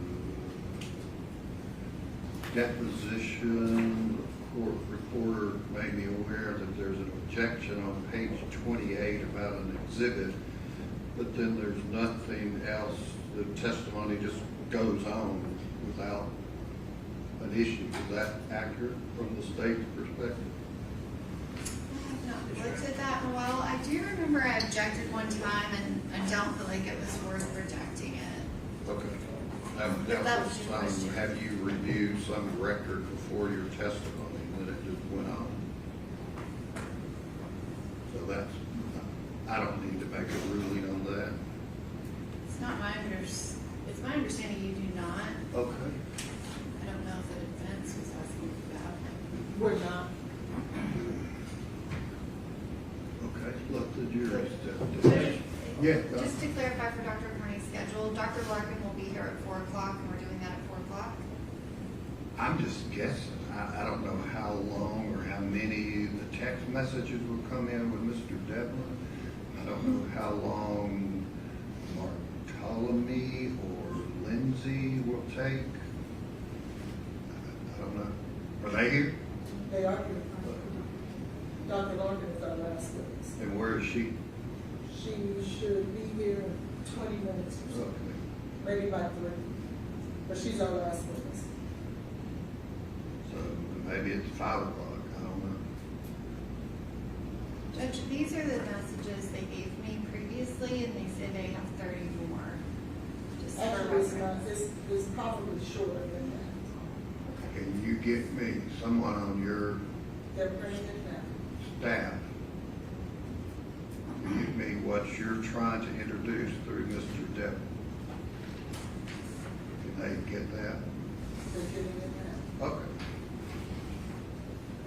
Judge, before the jury comes in, with respect to the witness, Dr. San Bartolome, this morning, we discussed notes, anything, information, like we were advised, the court's hearing, that everything had been sent, and at 1:52 this afternoon, we received yet another packet of notes. So- Dr. Sam Staff Bartholomew. wrong.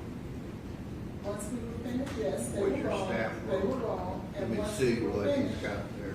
I went and I spoke with all of my experts, and out of abundance of caution, I asked them to turn over everything they had. I was following what the state had been doing. So I We're didn't not know worried that this about what was the something. state's been doing. We're here to what you're doing. Well, I have to follow the leader over here, so. if No, you they're have to doing follow that the to me, rules. They do too, Your Honor. It should Well, not then be let on me know stop. if you think they haven't.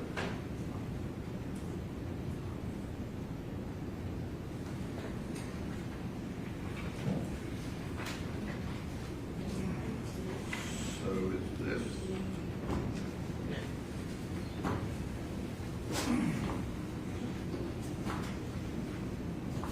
I'm sure the court would note that her team had it apparently at 10:03 a.m.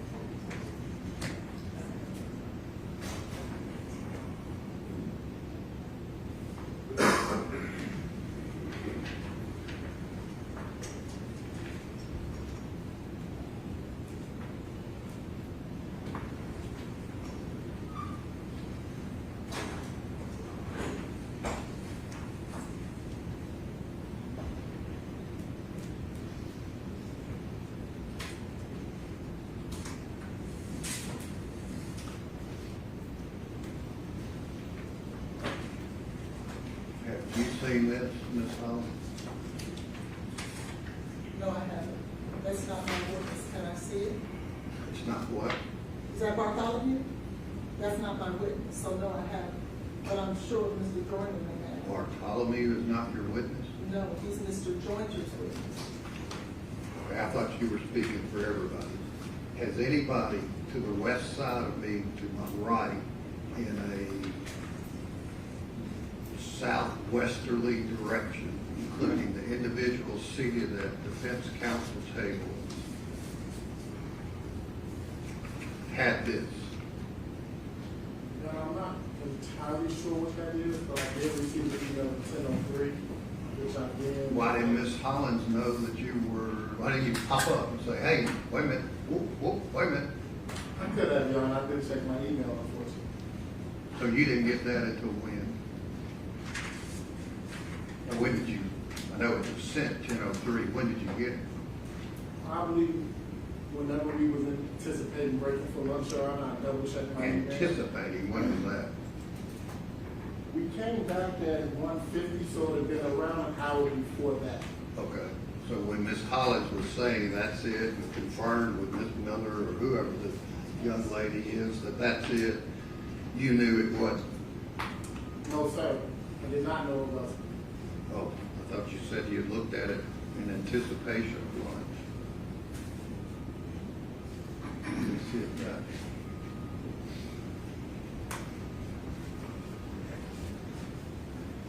Is the defense anticipating getting into information in this document?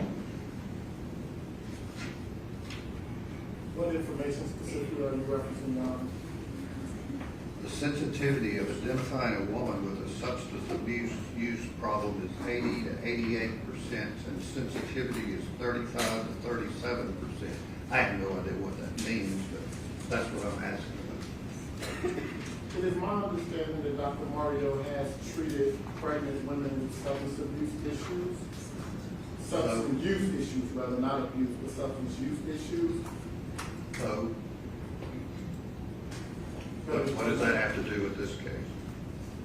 We have a pregnant woman who we believe had substance use issues, Your Honor. And then he's gonna say what?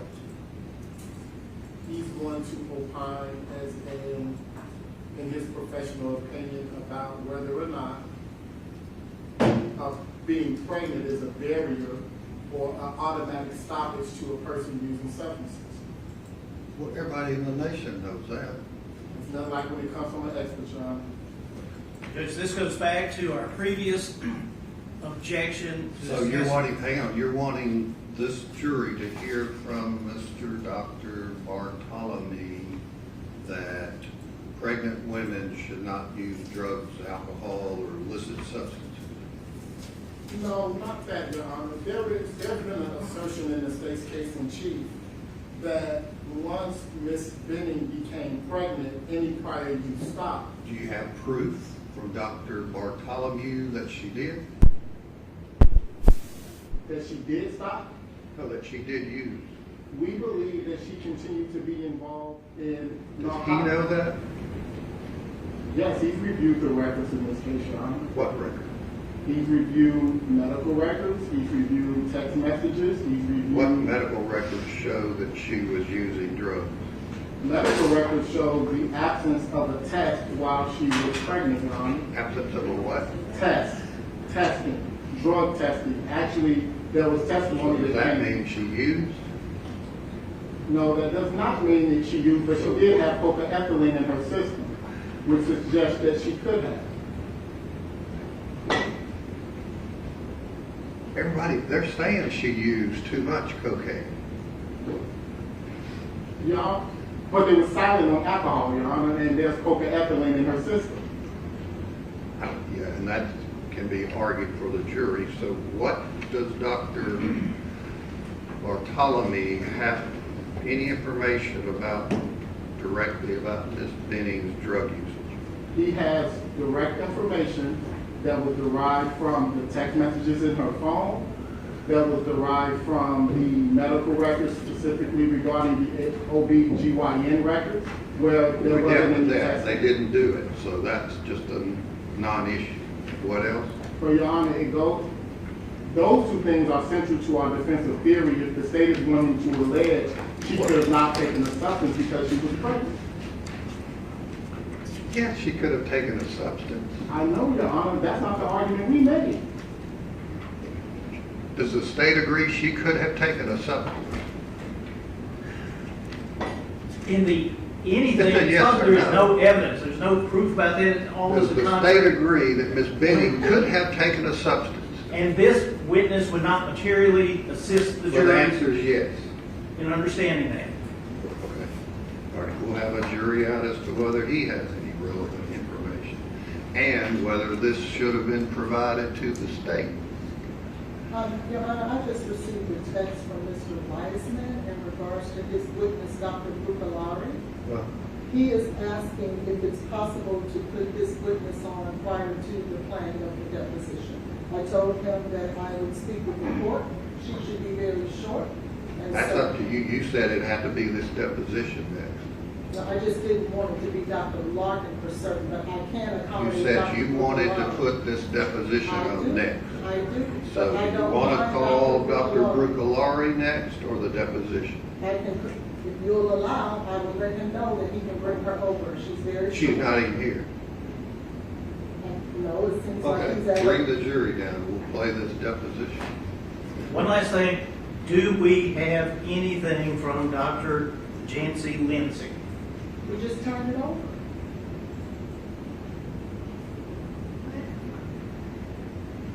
Is that the notes that you were throwing around? Those are to? not even notes. Those are articles that she relies on. It's not jinx material. It's not anything that we are turning over or trying to admit, but out of an abundance of caution, we turned it over. So you have what we have. So no notes or no reports? We gave you notes as well. It doesn't matter what's been said, it could change. They're not supposed to be, they are. But of who? What does it say? They're from Dr. Lindsay. That's what you asked for, that's what you have. Let the jury step down.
is the next witness on behalf of the defendant?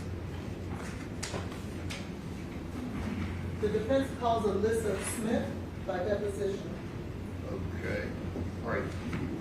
Ladies and gentlemen of the jury, the witness, by agreement, their deposition was taken since they were unable to be here this week or some reason that the party's aware that they couldn't be here. So that's going to be played for you, and you can analyze that testimony as you would if the person was here and live and in person.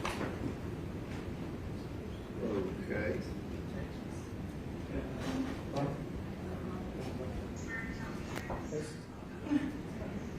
Judge, I'm sorry, we had a recording done of this witness.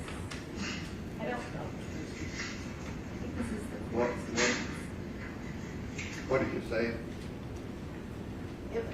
That's not how we had the deposition recorded, but if it, I don't know if it's. That's the court reporter's recording. Correct. We had somebody from our office that came and videotaped it. Is this not, okay? I don't know. I haven't seen this, but I'm sure it'll be fine. Oh, all right. Just for the record, this is the deposition of Alyssa Smith related to State versus Blaise Taylor on Friday, April 17th, 2026. Ms. Smith, could you please state your full name for the record? Yep, Alyssa Smith. And could you spell your first name for the court reporter? ALYSSA. Ms. Smith, where are you employed? Vanderbilt Lifeline. And you said Vanderbilt Lifeline, is that correct? Can you explain what is Vanderbilt Lifeline? We provide pre-hospital care across a bunch of different service lines, from events to flight to ground transports. And what is your position? I'm a critical care paramedic. Can you explain what the critical care paramedic does? We provide life-saving interventions in pre-hospital setting. And that pre-hospital setting, can you describe, are you on an ambulance or some type of vehicle, or where are you normally physically working?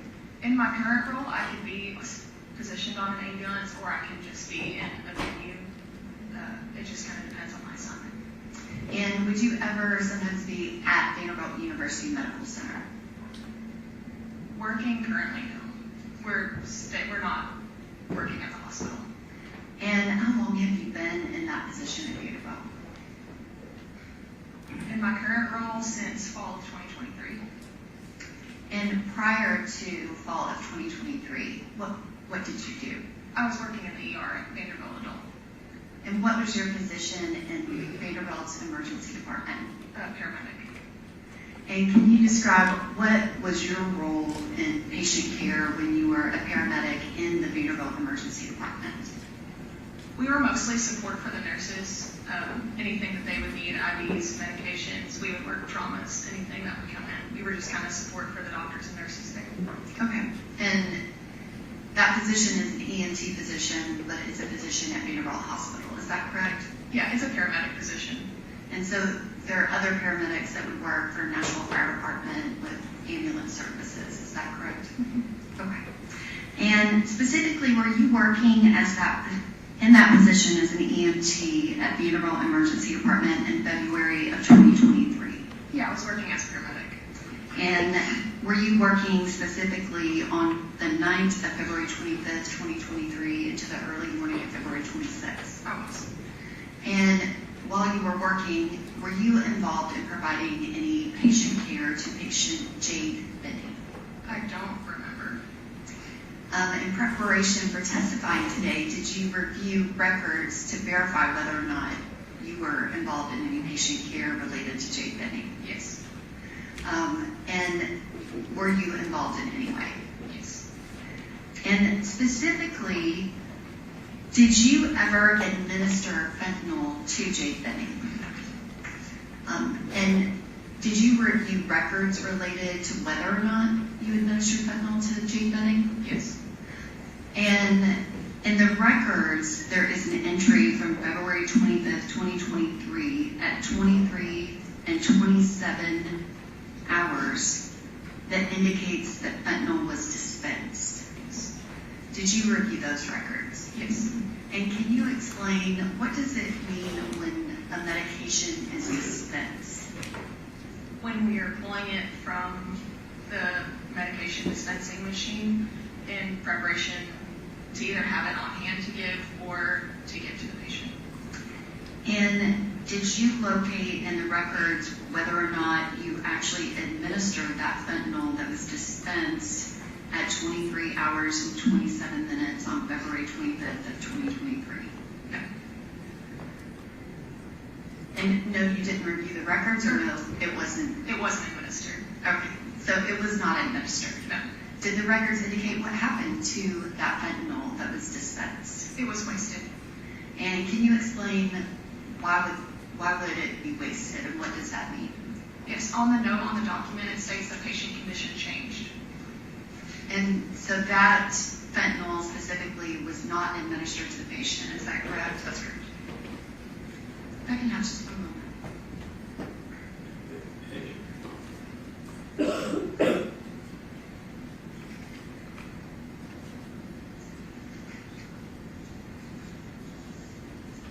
Thank you, Ms. Smith. I don't have any other questions.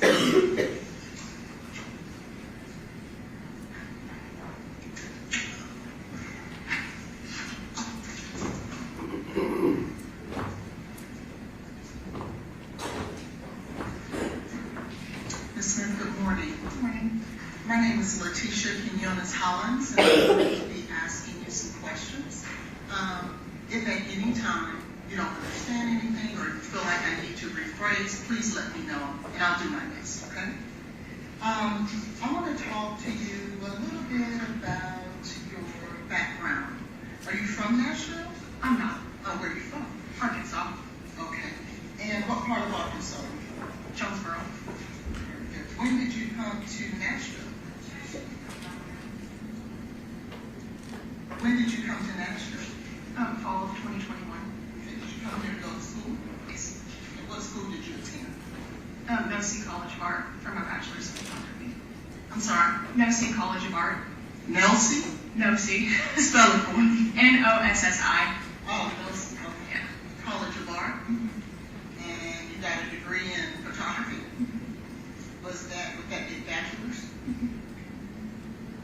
And what did you do after you graduated? What year was it that you graduated? May of 2025.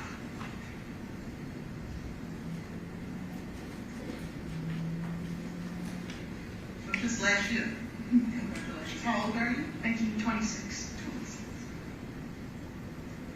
And so then if we go back to 2023, were you in school then? You have to speak out loud so she can see. Sorry. That's okay. Yes. Okay. And what year were you then?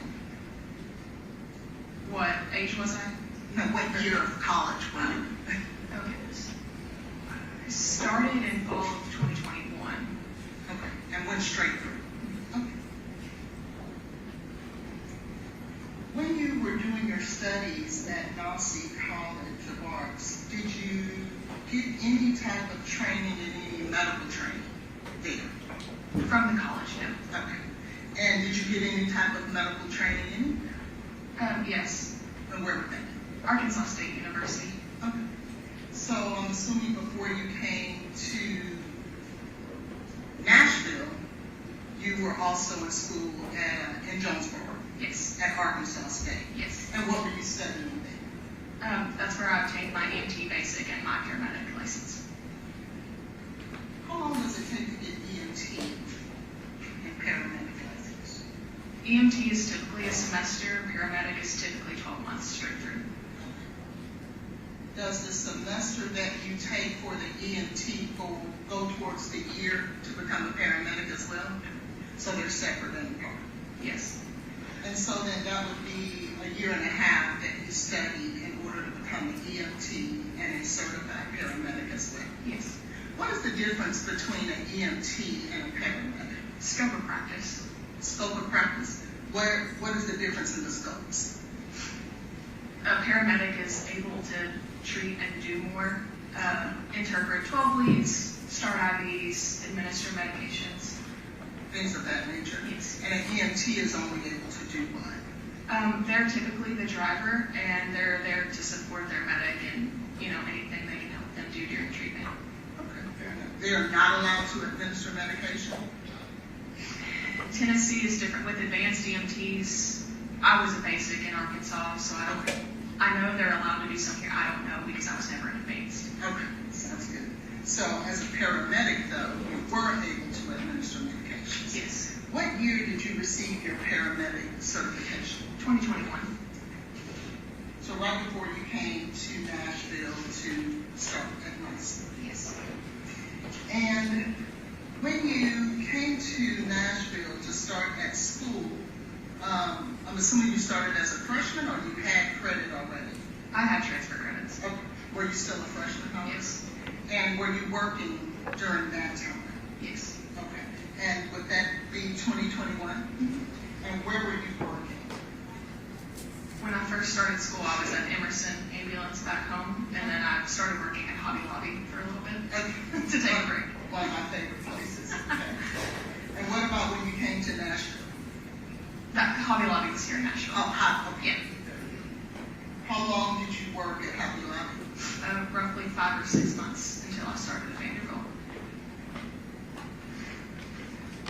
When did you, so did you have any employment between Hobby Lobby and Vanderbilt? When did you start at Vanderbilt?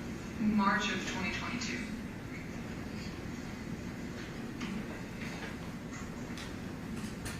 And what position did you start off? A paramedic. Paramedic. What department? Would that be emergency? Yes.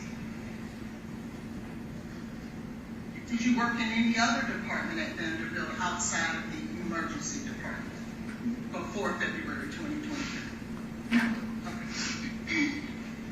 So by the time that by the time it's February the 25th of 2023, you have been at Vanderbilt working as a paramedic in the emergency department for almost a year. Is that fair? Yes. And I'm assuming you were going to school during the day? Yes. And then working at night? Yes. What were your hours during that time? If it was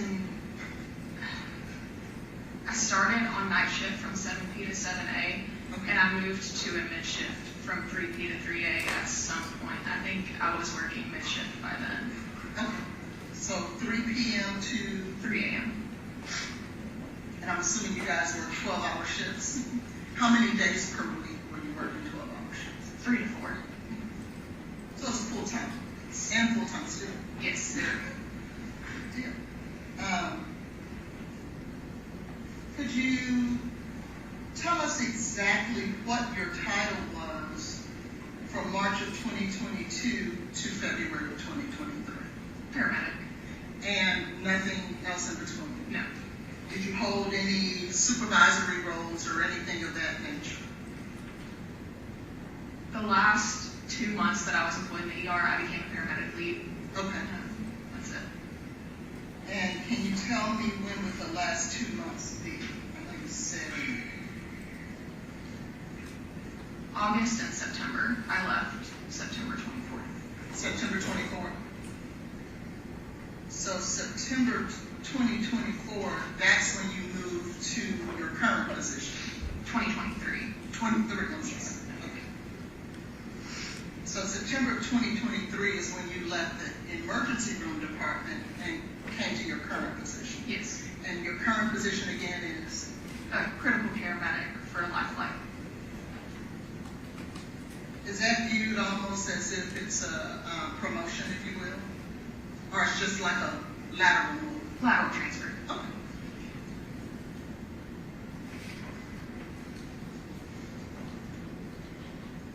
In your position as a paramedic in the emergency department back in 2023, February, tell us exactly what your average day responsibilities would be.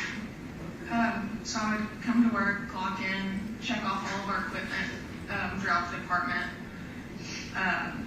look at the board, see what patients we had, get offgoing shift report from offgoing paramedics,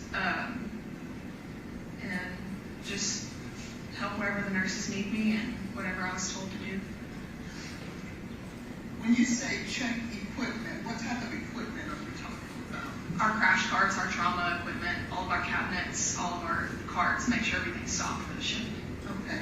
And is medication in any of these cabinets or no?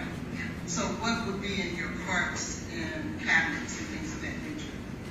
IV supplies, I'm trying to think, like bandaging things, basic things. Almost like support supplies for the nurses and things of that nature. Okay. So you would come to work, you check the equipment, see what patients are there in the emergency room, and then I'm assuming you then wait for someone to give you instruction as to where they would need your support. Yes. Who would primarily be the people who would come to you and ask you for support? Would it be the nurses, doctors? Yes. Both? Yes. Okay. Was there a particular doctor and or nurse that anyone was assigned to? No. It could be anyone. Yes. How many, if you know, how many nurses would you say would be on duty at any given time at Vanderbilt's emergency back then? I do not know. You don't? Okay. Do you know how many patients the emergency room department, in terms of rooms, how many rooms of patients do you guys take care of? I don't have an exact number. I know we go up to 38, like physical rooms. 38? But it could be more. Not 100%. Yeah, I've seen sometimes where they have patients in the hallways because they don't have enough rooms. Who would have been your supervisor back then? As our paramedic supervisor, it would have been Eric Frank. Eric Frank? Yes. Did you guys have more than one supervisor? For paramedics, no. He was our overall paramedic lead.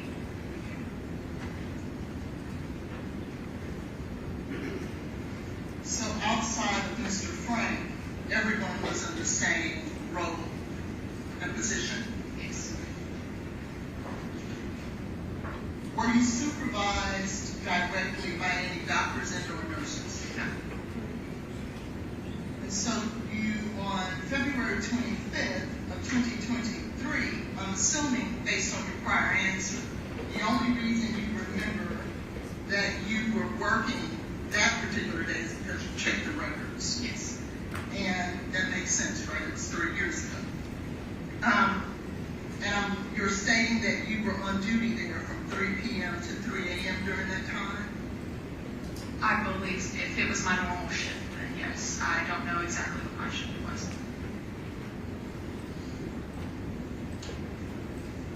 And do you remember at all Ms. Benning coming to the emergency department on that evening?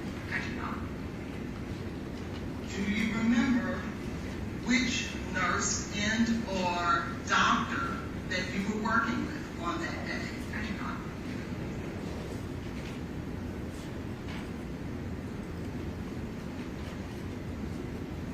Do you remember whether or not during that time that there were more than 38 patients, or it was pretty hectic during that time, or if it was just a normal calm day? Do you remember anything like that? I do not.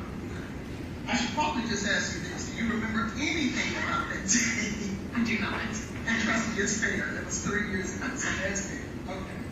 During your position and your daily duties at the emergency department, do you ever have interaction with family members or things of that nature? Yes. And what type of interactions would you have with individual patients, family members, and things of that nature? If they're in the room, treatment plan of what we're doing and what's going on and everything. Would you be the individual that communicates that treatment plan to the family members? It's typically the MDs, but if we come in and we start doing something, that's when I would explain what was going on. And when you say that you would explain what was going on, you would explain what? Like, hey, I'm about to start an IV. Okay. Typical things. Not what the doctors are going to do, just this is what I'm doing to you. Correct. Now, do you have any authority to, on your own, determine what type of medication a patient should receive? Not in the ER. not any yard, okay? Do you have on your own any type of authority as it relates to any type of treatment, not medication, but an IV and or a bandage or anything like that? Can you assess a patient on your own and say, this patient needs an IV or this patient needs a bandage? I have to obtain orders from the doctor. I'm sorry? I have to obtain orders from the doctor. From the doctor? Yes. Can you obtain those type of orders from a nurse? No. Only a doctor? Yes. And so when you looked at the records for Ms. Benning back on February 25th of 2023, I'm assuming you noticed, like we all, that you had pulled some medication that day. And you said before that you dispensed medication. Yes. Tell us again exactly what dispense means in the EMT emergency room department world. Pulling it from the machine that stocks it, where it's stored. Just pulling it out of the machine. Okay. And so if anyone is like me, what do you mean pulling it out of the machine? What does that mean? We go in, type in the patient's name, type what medicine we need, and pull it out of the machine, and we have the medication now. Okay. So I'm assuming then there is some type of machine that houses medication. Yes. And that machine, does it house all medications or only controlled substances or things of that nature? It houses all medications. It's not only controlled substances. Okay. And so if you are dispensing, which we now know the EMT emergency room department world means pulling it out from the machine that houses the medication for the emergency department, we can assume, can we not, that a doctor, because you said you cannot take orders from a nurse, right, that a doctor had to have told you to do so. Correct.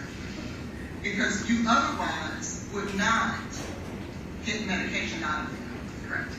What credentials must you put in order to obtain those medications? The patient's name and the first 5 letters of the medication you're trying to access. Do you have to give any identifying information from you? Yes. Okay. Tell us what that is. It's our login, our ID, and our password.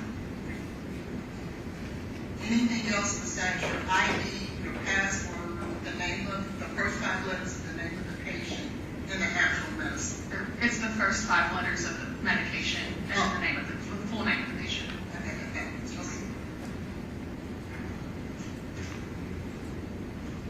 Do you have to give the patient's date of birth? No. Do you have to put anything in there as it relates to the doctor who gave you the authority? And so we see that on February 25th of 2023 at 23:27, which is 11:27 p.m. Yes. That you first pulled midazolam. Yes. What is midazolam? Another name for it is Versed, and it's just a sedative. A sedative means that it does what to a patient? It calms them down. We give it for seizures a lot. It just kind of relaxes their muscles. Okay. Does it put them to sleep? Patient dependent. Okay, so it can make you drowsy, but it's not an agent that puts you under. It can't. It depends on the patient. Everyone handles meds differently. Okay. So it depends on the patient. Well, let me ask you this. If someone wanted to cause someone to go into an unconscious state, would they use midazolam in that type of arena to make that happen? Yes. And then we also saw that you also pulled fentanyl. Yes. What is fentanyl? It is a pain medication. Is it also used as a sedative? No. It is solely for pain. Yes.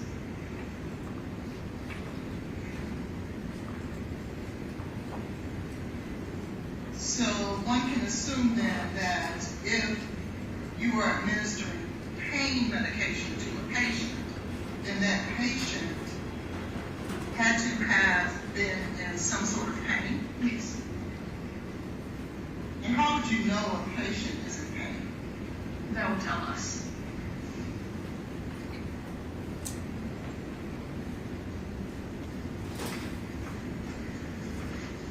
I noticed, if I could, you reviewed your records when you prepared for today? Yes.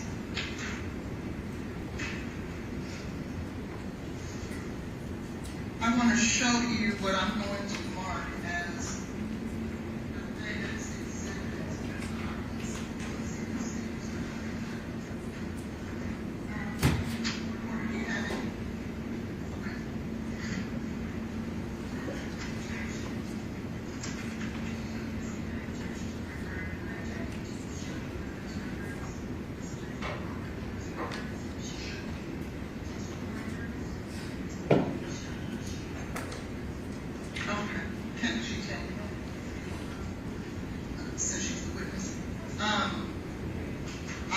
I'm going to mark it once they get as Appendix Exhibit 1.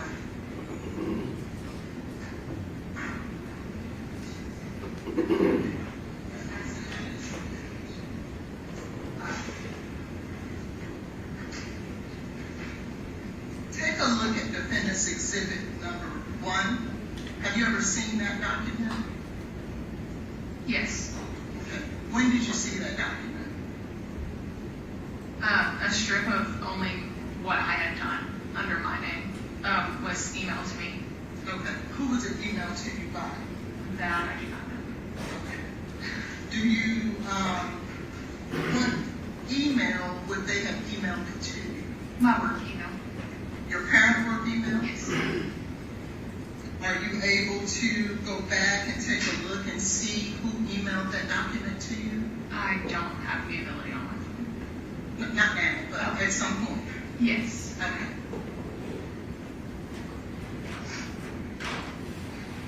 Do you remember when it was emailed to you? No. Was it this year? Yes. Was it in preparation for your testimony today? Yes. And you just don't remember who it was? No. Who have you been in contact with in preparation for your testimony today? My lawyer. Who is your lawyer? Anthony Bills.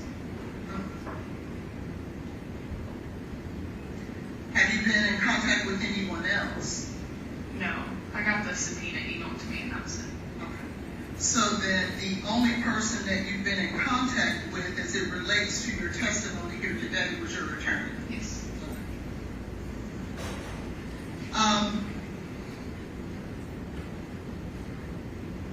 In these records, you notice that your name was present. Yes. Do you also notice where it states ABS override pool? Yes. What does that mean? It means if we have a patient coming in or a patient that needs emergency medication right in that moment, we can go in and override and just pull the medication that we need as told by a doctor. Okay. Why would you need to override it? Because they don't have time to go in and put the orders in the computer. Because it's an emergent situation and something's happening that we need those medications. Okay, so is there another protocol for or dispensing, medication outside of this ABS override that would not require an override? No. So in every instance that you want medication, you have to do an ABS override? Oh, no. Okay. No. So what would you do if it wasn't an override, I should say? The orders would be put in by the physician and we would go in and be able to pull them. Okay, so then what you're saying is that the normal protocol is that a doctor would put in orders for medication. Yes. And it is because of those orders that you can then go to the machine that houses the medication. Does that machine have a name, by the way? The Omnicell. Omnicell? O-M-N-I? S-R-C-E-L-L? Yes. So, in a normal procedure or protocol, doctors put into a system. That system somehow communicates to the Omni cell. Yes. And allows for you to go in and then put in the patient's name, the first 5 letters of the medication, your ID and password, and the medication is dispensed. Yes.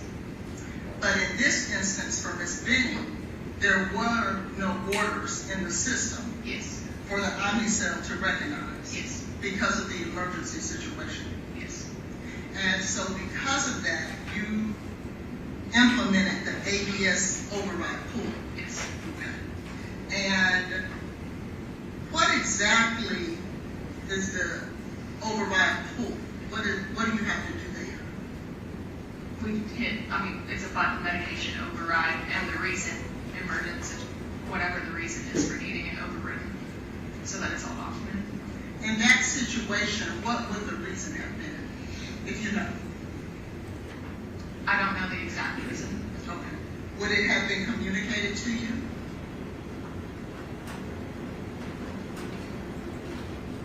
Yes. Okay. Who would have communicated that to you? The pharmacist or the doctor. Okay. Is it required for you to put in that reason every time you do an ABS override? Yes. Without that, you cannot administer it. I'm sorry, dispense it. Correct. Okay. And so then we can assume that when you did this ABS override pool, there was a reason stated as to why you were able to do that. Yes. When you put that reason into the system, are you also inputting the individual who communicated the reason to you? No. Just only the reason? Yes. Okay. How many doctors would you say are on duty at any given time during the 3 p.m. to 3 a.m. shift? I don't have an exact number. Would it be more than 1? Yes. Okay. More than 5? Yes. More than 10? I don't believe so. Okay. So somewhere between 5 and 10. Fair enough.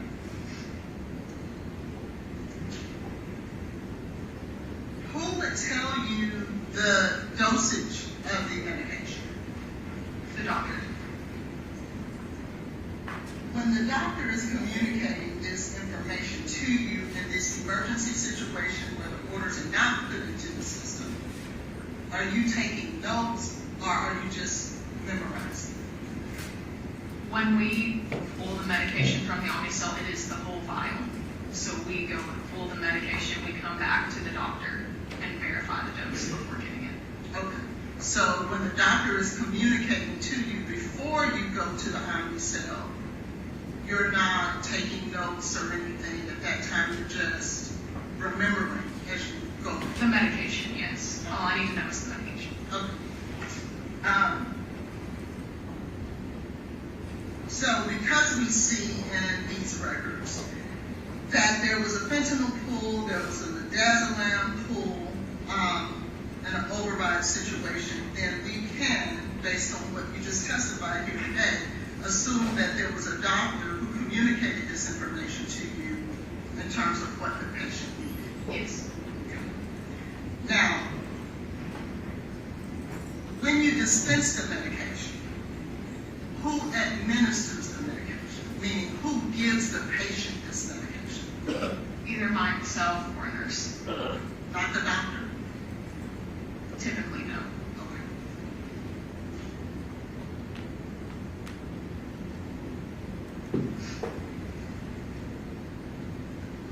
And how is fentanyl and midazolam administered to a patient? Through an IV. And just so that we're clear for the sake of the jury, when we're dispensing medication in this setting, that means you're taking it from the Omnicell. When you're administering medication in this setting, you're actually giving it to the patient. That is correct. Okay. And so, at some point, based on your testimony, it was determined that this medication would not be given to Ms. Benning, correct? Correct. Okay. Now, who would have told you that? So someone had to have told you to get the medication, dispense it. Who would have told you not to administer it? The doctor. The same person. Yes. The Is there anyone else who could have given you the authority not to administer that medication? Yes. Another doctor. Okay, but it had to be a doctor? Yes. Okay, not the RN? No. Or a nurse practitioner? No. And again, as these doctors are communicating to you, you're not taking notes or anything, you're just on the spot, you're moving. Yes. So, it is now determined that you did not administer, the doctor makes the, based on the records, make the determination that you're not going to administer these medications to the doctor. What do you do with those medications? They are wasted. Are they wasted immediately? Yes. And how are they wasted? We have a system in the Omni cell where we go in and waste it with a witness, and then they are disposed of. And it's called a cactus. It's a drug disposal thing that we sort the medication into. Okay. Is that in the Omni cell as well? It's beside it, yes. Right beside it. Is it a separate machine? Yes. Okay. And does it require any information on your part in order for you to dispose of the medication into that machine? Yes. And what is that machine called? It's a non-machine. It's just a waste receptacle. Oh, it's just a waste receptacle. Yes. Is that those red things you see with the danger? A little different. Okay. Okay. And you said, I'm sorry, I didn't catch the answer. Are there things you have to put in there? No, it's just you're putting it in. Correct. It's documented in the Omni cell. Okay. So first you document the fact that we are going to waste this medication in the Omni cell. Correct. You then go to the receptacle, for lack of a better word, and actually squirt that medication from the syringe into the receptacle. Yes. What do you do with the syringes? Throw them away. In the trash or something. Okay. Is there a special place for you to dispose of the syringes? Yes, we have trash cans and biohazard trash. Okay.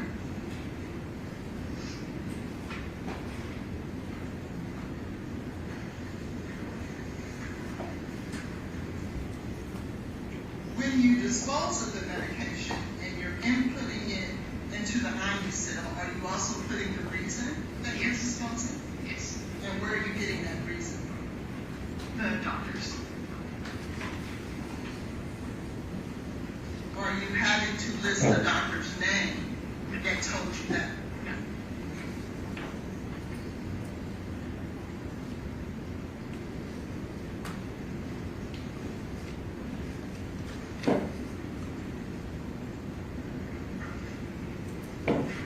And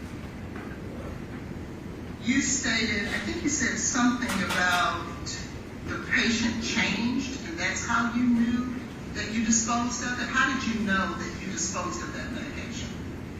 For Ms. Benning particularly? Yes, in the report it states that I wasted it, and under the reason it states patient condition changed. Okay. And what report are you speaking to in that regard? It's a continuation of this report. Okay. A continuation, you mean medical records? No, it's all of it's in the medication report. Okay. On the document Defendant's Exhibit 1 that's in front of you, is that information on this sheet? So there's another document somewhere that states that? Yes. But it's not a BUMC medical record? Yes, it is. Okay. Would your name be attached to that as well? Yes.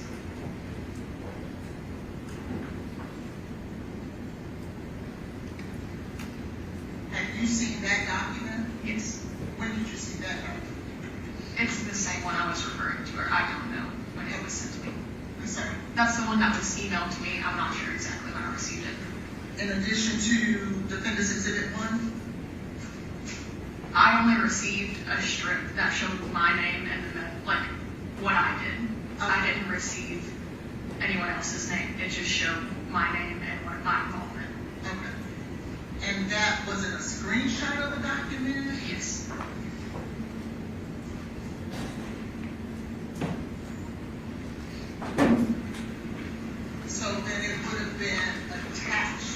to an email. Yes. Not the email itself. And what I mean by that is, sometimes you'll receive an email and there's a screenshot within the email. Oh, yes. As opposed to an actual document that you have to click on and download to review. Yes, I believe it was just an empty email. In the email itself.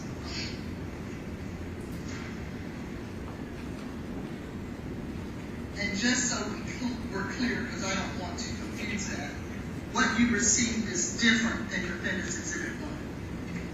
Yes, it's less information. It is only it has these two parts on here and only what I was involved in. It doesn't have, it's not the full of all the other medications. It's only what I was involved with. Fair enough, thank you. And in Defendant's Exhibit 1, is it fair to say that Defendant's Exhibit 1 would be, if you look at just the two strips of where you were involved, would it be fair to say that the information you received is different than what's in those strips shown on Defendant's Exhibit 1 because it doesn't show where the medication was wasted? Correct. Because in Defendant's Exhibit 1, we don't see that, right? Correct.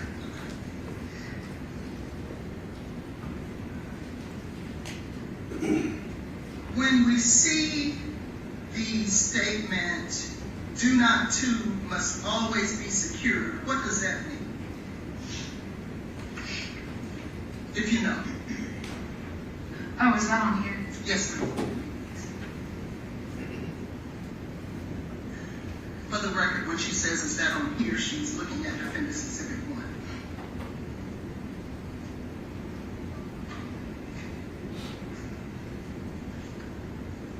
Where on the, oh, there it is.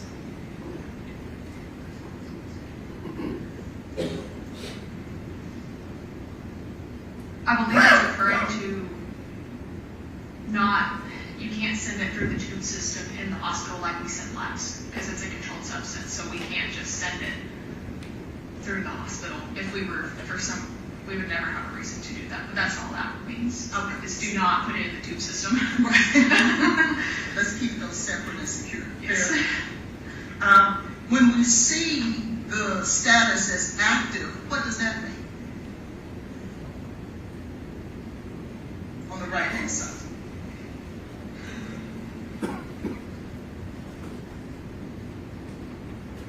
I do not know.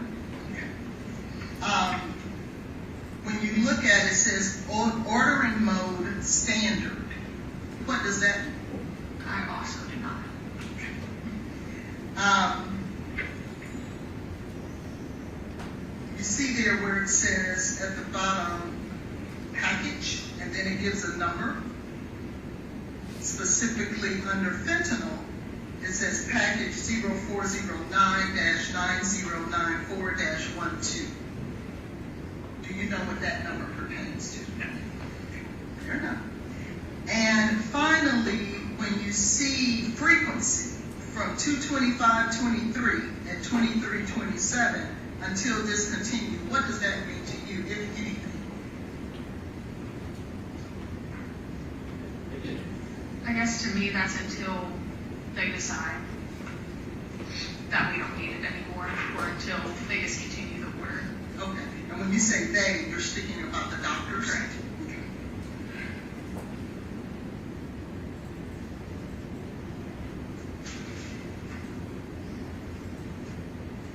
And to be clear, you would have nothing to do with the decision to administer these medications? Correct. Yes, okay. And you would have nothing to do with the amount of medication that is determined that needs to be administered? Correct.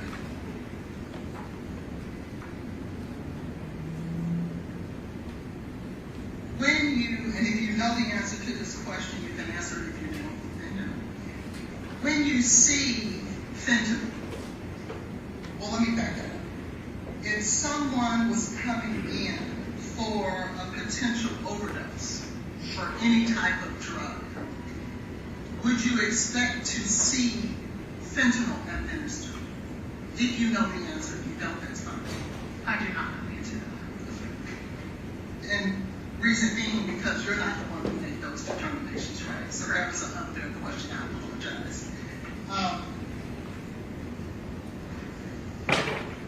But what we can say is that we know for certain, based on the records you reviewed, that at 23:27, on February 25th of 2023, although it states that fentanyl was dispensed, you did not, and anyone to your knowledge, administer fentanyl to Ms. Jade Benning. That is correct.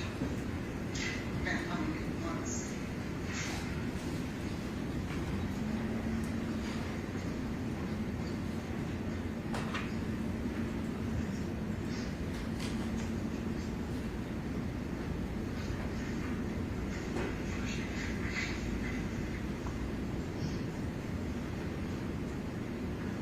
So, Ms. Smith, we're going to, I'm done at this time, but, and this is beyond your purview, but I want to say it on the record. We would like for you to grab that document, that medical record, where it states that you actually disposed of it, so that we could at some point talk to you again about it.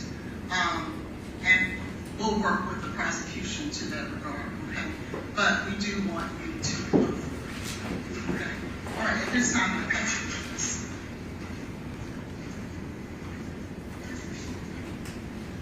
And for the record, I would just like to say that we're not done necessarily with this witness until we deal with the issue of this record we have not seen. Okay, here, Jay. Who's the next witness? Dr. Brooklyn.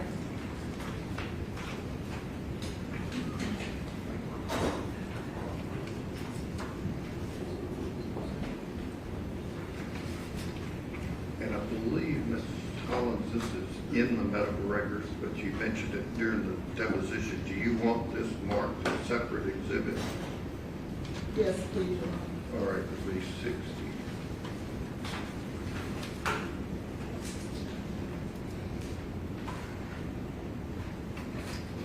Your Honor, I would just renew my request that Dr. Larry not be asked about any testing that's not admitted as evidence as an exhibit. Okay, I would have said not. Let her step up.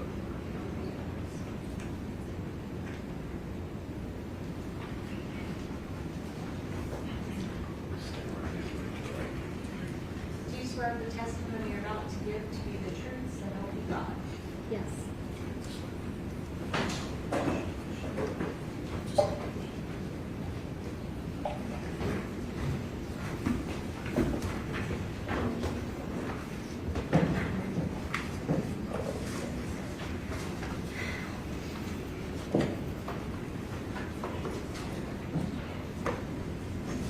Okay. Good afternoon, Dr. Brooklyn. How are you? I'm doing all right. Brooklyn, I'm sorry. Can you please state your name and spell it for the record? Sure, it's Dr. Rebecca Briccoleri, REBECCA BRUCCOLERI. And how are you employed, Dr. Brooklyn?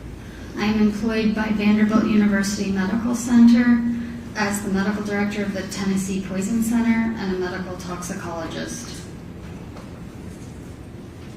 And how long have you been employed with Vanderbilt? Since October 2018. And I want to ask you a question in regards to the treatment of Jade Benning. Are you familiar with the patient at Vanderbilt by the name of Jade Benning? Yes. And do you remember about the time that she was being treated at Vanderbilt? Yes. Was there an occasion where you were involved with her treatment? Yes. Can you explain to the jury exactly what your involvement was? Yes. I was called shortly after she was admitted to the ICU to assist in drug testing because there was concern that Ms. Benning had been poisoned. And do you remember about the time that she was admitted to the hospital? She was admitted at about 9 to 10 p.m. on February 25th, 2023. And who contacted you? Well, let me ask you this. What is your role there at Vanderbilt directly? I provide inpatient and outpatient medical toxicology consults. Okay. What exactly does that mean? So I can provide advice on toxicologic cases, so whether or not someone's been poisoned, intentional overdoses, unintentional overdoses, adverse medication reactions, and envenomations. And you just stated something about unintentional overdoses. Is that what you stated? Yes. Okay. Can you explain to the jury what exactly that means? So a prime example of an unintentional overdose is if a small child finds a pill on the ground that one of their caregivers has left and ingested it, and the management of that. And so what would your involvement be in a case like that? So I would provide advice on how to treat the poisoning. It could be a myriad of drugs that could be one, but for example, something like a blood pressure medication could be ingested by a small child, and then I would provide treatment recommendations to the team on how to manage that. When you were notified, or let me ask you a better question, do you remember the exact day you were notified in regards to Jade Benning's treatment? Yes. And who contacted you? The ICU team. Okay. And for what purpose were they calling you in specifically as it relates to Jade Benning? They wanted help with extended drug testing. And what type of service did you provide? I provided advice on extended drug testing. Did you have an occasion to pull urine for or from Ms. Benning? Meaning, did you order a urine analysis or a drug test, drug screen? I did help with drug testing. Okay. And do you remember what day that was? So I assisted in ordering, I don't remember the exact date and time for each time that I called the lab, but I assisted on add-on testing for urine that was already in the lab, and then at the end of her hospital stay, I helped order arsenic testing. I want to draw your attention as to whether or not, well, let me ask a better question. Once that you order testing, where do you send your testing to? Meaning, where do you go? What lab do you utilize for your testing? So for the add-on testing, there were 2 labs that I had advised or helped with ordering for. That was NMS Labs and Arup Labs. And then for the arsenic testing, that went to Arup Labs. And I would like to show you what has been marked now as, well, I'd like to show you an exhibit, please. What are you referencing? No, I want to show you my exhibit that I'm handing her. It's not offered to evidence. Your Honor, Dr. Bergaleri cannot authenticate documents, but it's very specific. She needs to be called about what's already been introduced. That's what I meant. You said it was an exhibit. What number? No, it's not an exhibit that's already been introduced. She's a witness. I don't understand why I can't give her a document, and if she can authenticate it, why am I not allowed to enter it into evidence? Let the jury step down the hallway.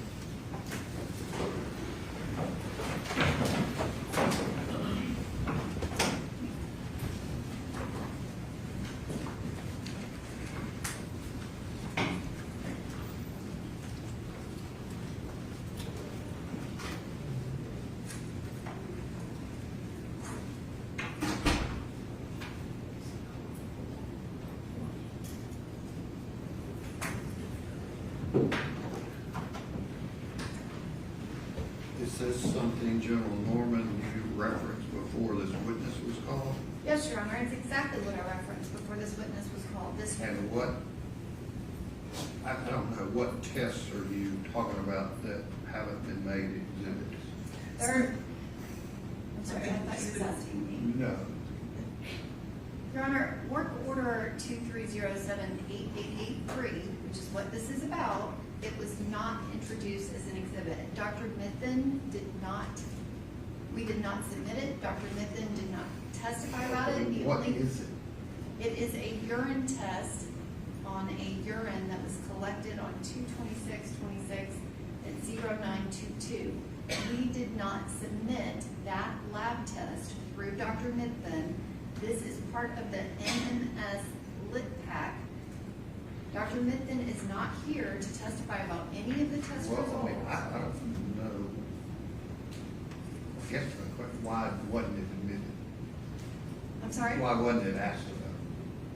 We purposely did not ask about it because there was confusion about the date. And that was the limited testimony of Dr. Mithen, is that we showed that the work order was not the same as the one before, that there was one urine sample from that 2/25/23 at 22:59. It was a completely different sample, and that is what was sent to CFSRE. We have had no testimony And this about. one deals with what? Which one? Deals with, that's the thing, it's not in evidence. It's a Which? Secondary urine sample. 2/26/1335 or 2/27/23 at 4 o'clock?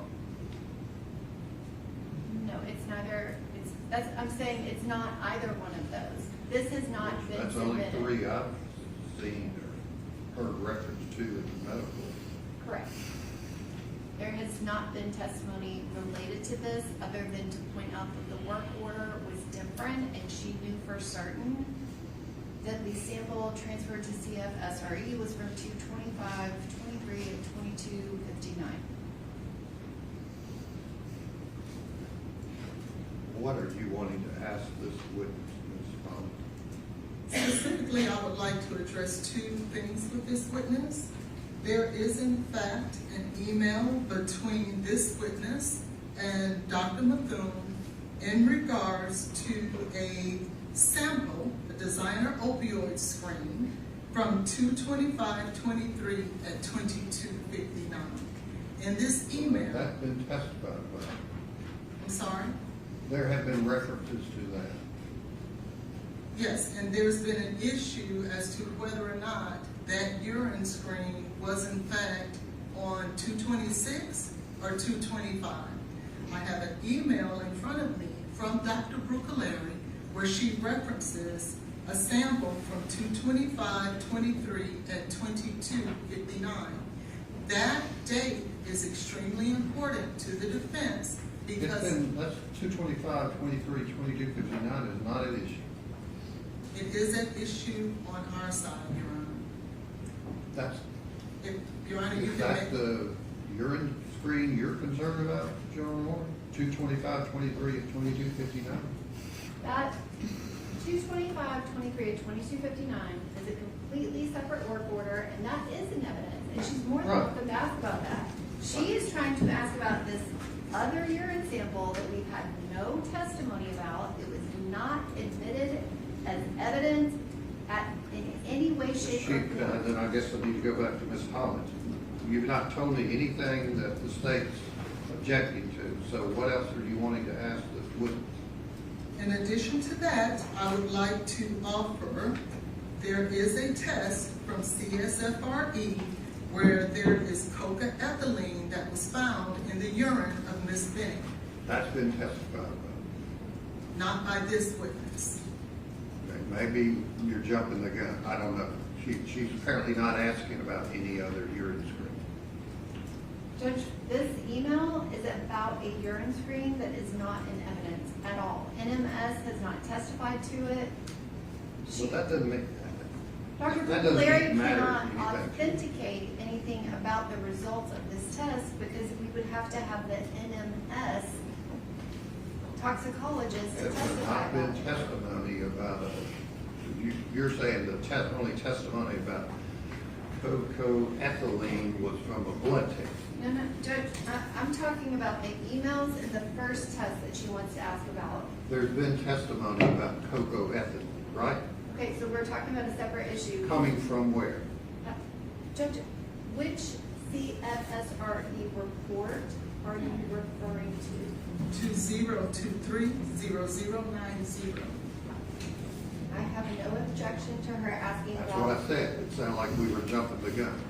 I was going back to the original because you referenced a urine screen, and She was talking about a urine screen. so she's not going to be allowed to. Okay. Show Ms. Holland the group of things that you're holding there when you're talking about objecting, and see if she has any plans of going into that. I have one of these work orders. I am objecting. Yeah, I didn't realize that my evidence was confined to what the state offered into Well, evidence. you would have to be, there would have to be a foundation for it. Who did it, and you wonder what, so what is your answer to her question? I'm not trying to offer those test results. Super. She's not I trying am to offer. speaking to this email written by this witness referencing a urine sample from 2/25/23. The purpose of that, Is that an issue? it is to. I'm not asking you. Oh, I'm sorry. It is if she is going to get into the lab. She just said she wasn't. Well, Judge, Is that accurate? That is correct. All righty. And in terms of, I am wanting to get into the results of the cocoethylene found in the CSFRE. Judge, In what, one of those work order numbers? This work order. No, the is- one she just showed you on her file there. No. It's No, not. on the manila file, you had two. this work order that's, the email is about, is this work order that is not in evidence. The email is about something that is not in evidence. Is that accurate? I'm not trying to enter those results, Your Oh, Honor. I am trying to simply enter an email from this witness referencing a Show date. this witness that email and she can clear up what work order it's about. This is the next one.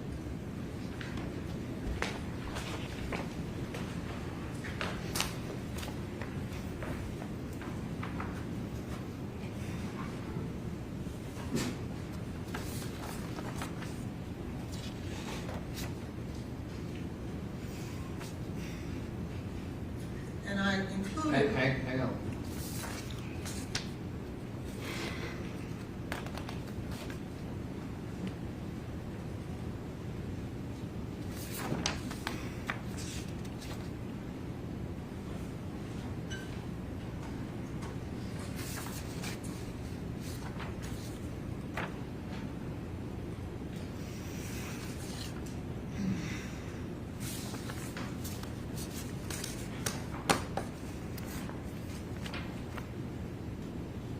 Is all of that information you're looking at, Doctor, concerning 2/25/23/22/59 urine screen? So,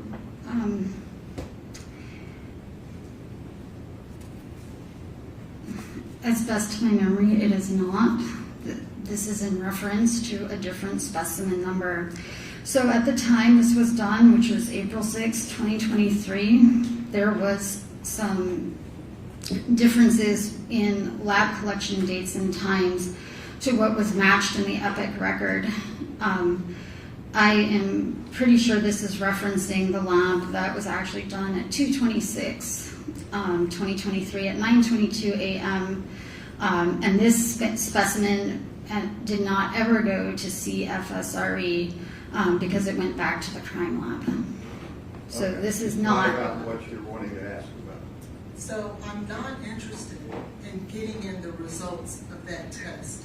I am simply interested. She's saying this email applies to a total another work order that wasn't sent in MS. Again, I am not trying to enter into evidence any results from any test. I Then am why would you simply- want an email about a test that wasn't tested? Because there's a date on there that is very important to Ask my her what you client's wanted to case. ask. Thank you. Is there a date that you are referencing in your email, Dr. Brucaleri? Yes, and I am saying at that time it was incorrect because when you backtrace this work order to the specimen ID into the EPIC medical record, it is a different date and time, which was not discovered until after this email was sent. And that's fine. I just want to reference the actual date that you have in that email. Back on April, I believe it's the 6th of 2023. The date that I have is 2/25/23 at 22:59. Thank you. That's all I needed. And then, She's saying that's not accurate. I understand. So you're The entitled to state- introduce relevant evidence, not evidence that's not relevant. The state has made it an issue that that date is not accurate. They have made that So that an issue. date's accurate. May I finish, Your Honor?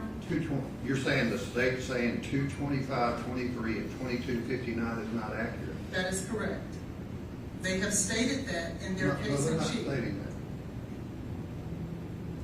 That's accurate. But you're asking about another work order that's not been testified to in the record, so how do we know what the results were? I'm not trying to get into the results. But you're of wanting that an email test. to confuse the jury about what's going on here, No, right? sir, I'm not. Okay, well, I'm not allowed this email, so is Fair anything enough. else?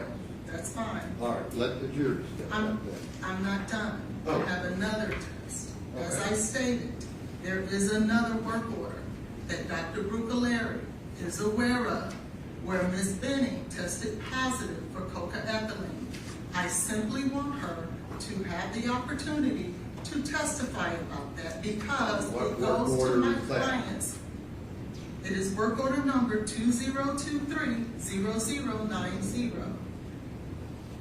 Was that tested Yes, it was. by Vanderbilt? Yes, it was tested by Vanderbilt, but what's in question is what went to CSFRE, which is What? it went to the Center for Forensic Research and Education. But your hospital tested it and it showed what? So it went to NMS Lab. So our hospital drew it, sent it to NMS The Lab. hospital didn't test it. Our hospital sent it for extended drug screening to NMS. I do not. Vanderbilt Hospital test what she's asking about. Could you repeat the question, Your Honor? Did Vanderbilt Hospital test what this lawyer's asking about? I don't know if they ran tests on that sample She doesn't themselves. She has personal knowledge that Ms. Benning tested positive for cocaethylene. Is that accurate? Yes, From what source?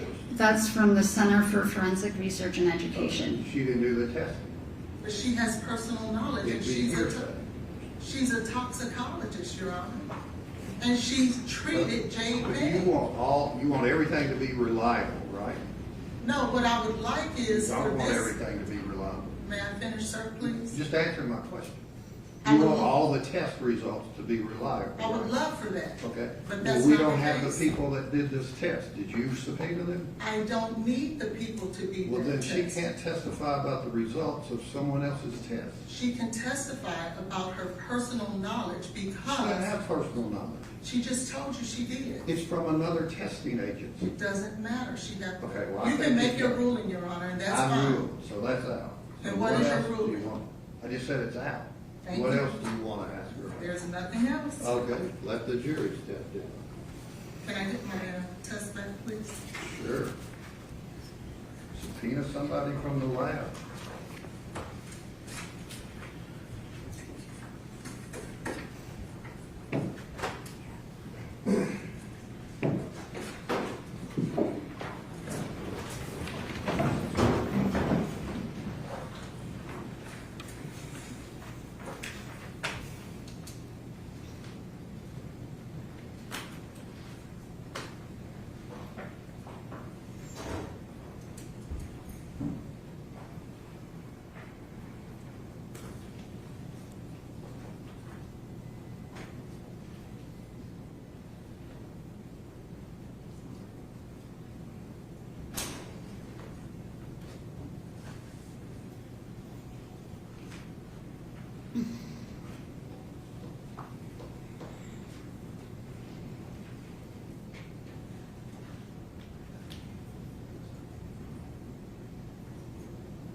defense calls, Eric Devlin.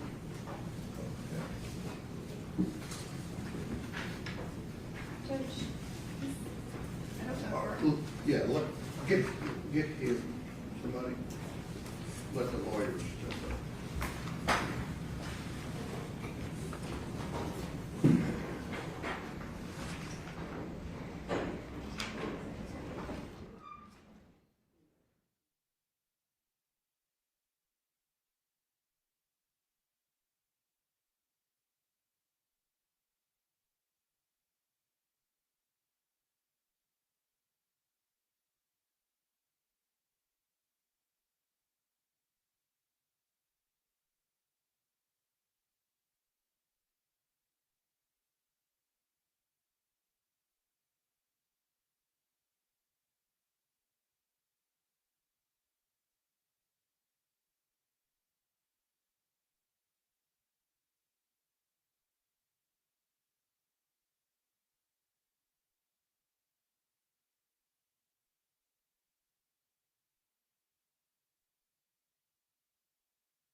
And let the lawyers step up.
You have a seat back there outside, sir. Get a Mario or a Solomon.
Tell the truth, so help you God. I do. This one.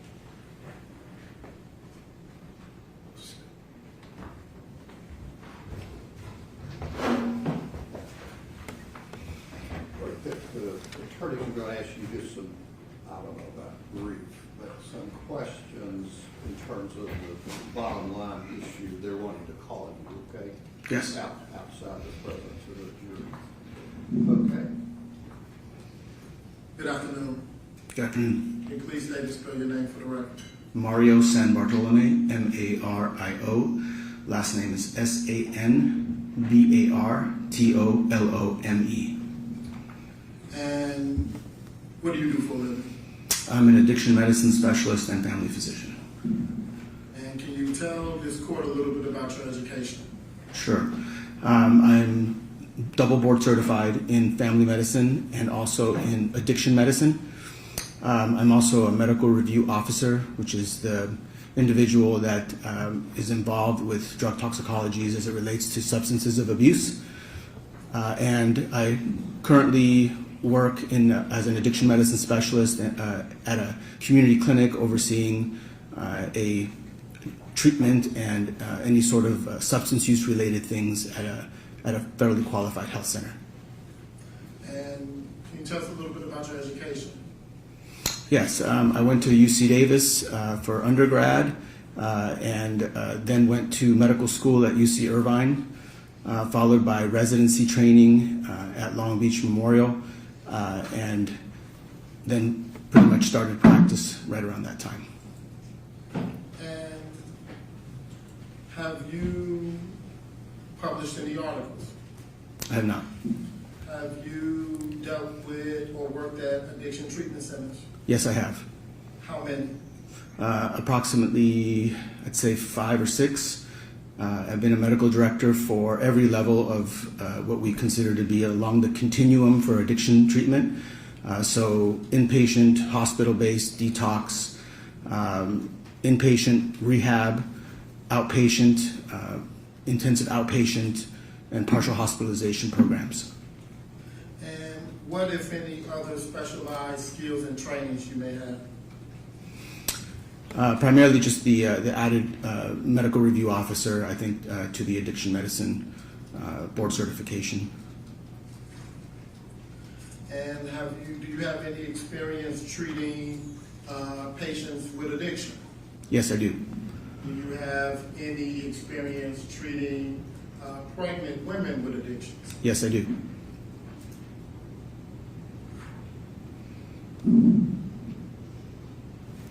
One second.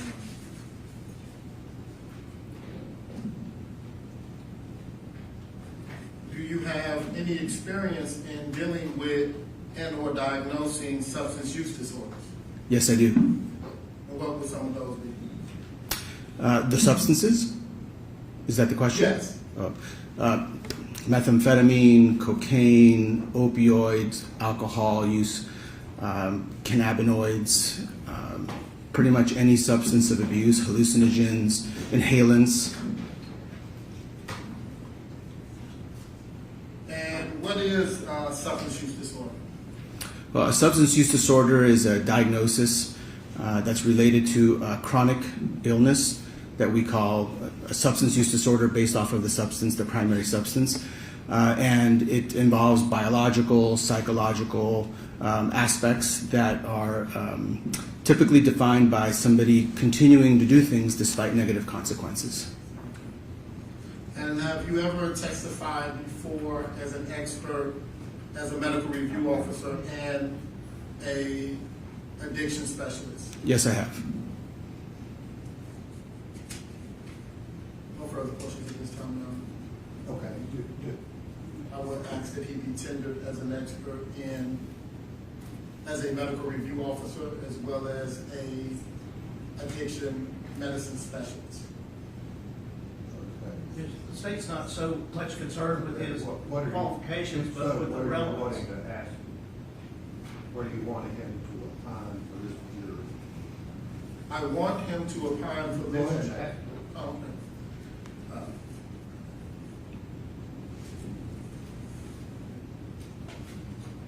Dr. Mario, in your experience, is pregnancy a automatic stoppage to substance use? No. Why not? Well, because even though it is definitely a well-studied external motivator, in other words, if somebody is in the process of using substances and finds that they're pregnant, it is something that is associated with a higher likelihood of having motivation to stop using. But by itself, it's not something that's a guaranteed that somebody would stop using any substances. And what is addiction medicine trying to understand? Well, addiction medicine really deals with judgment. It deals with physiologic changes that drive somebody to have impulsivity, to have the kind of behaviors that can be harmful to them. And despite those things, there's changes in the brain that cause them to continue the behaviors that hurt them. So a lot of it has to do with judgment, and a lot of it has to do with how substances interface.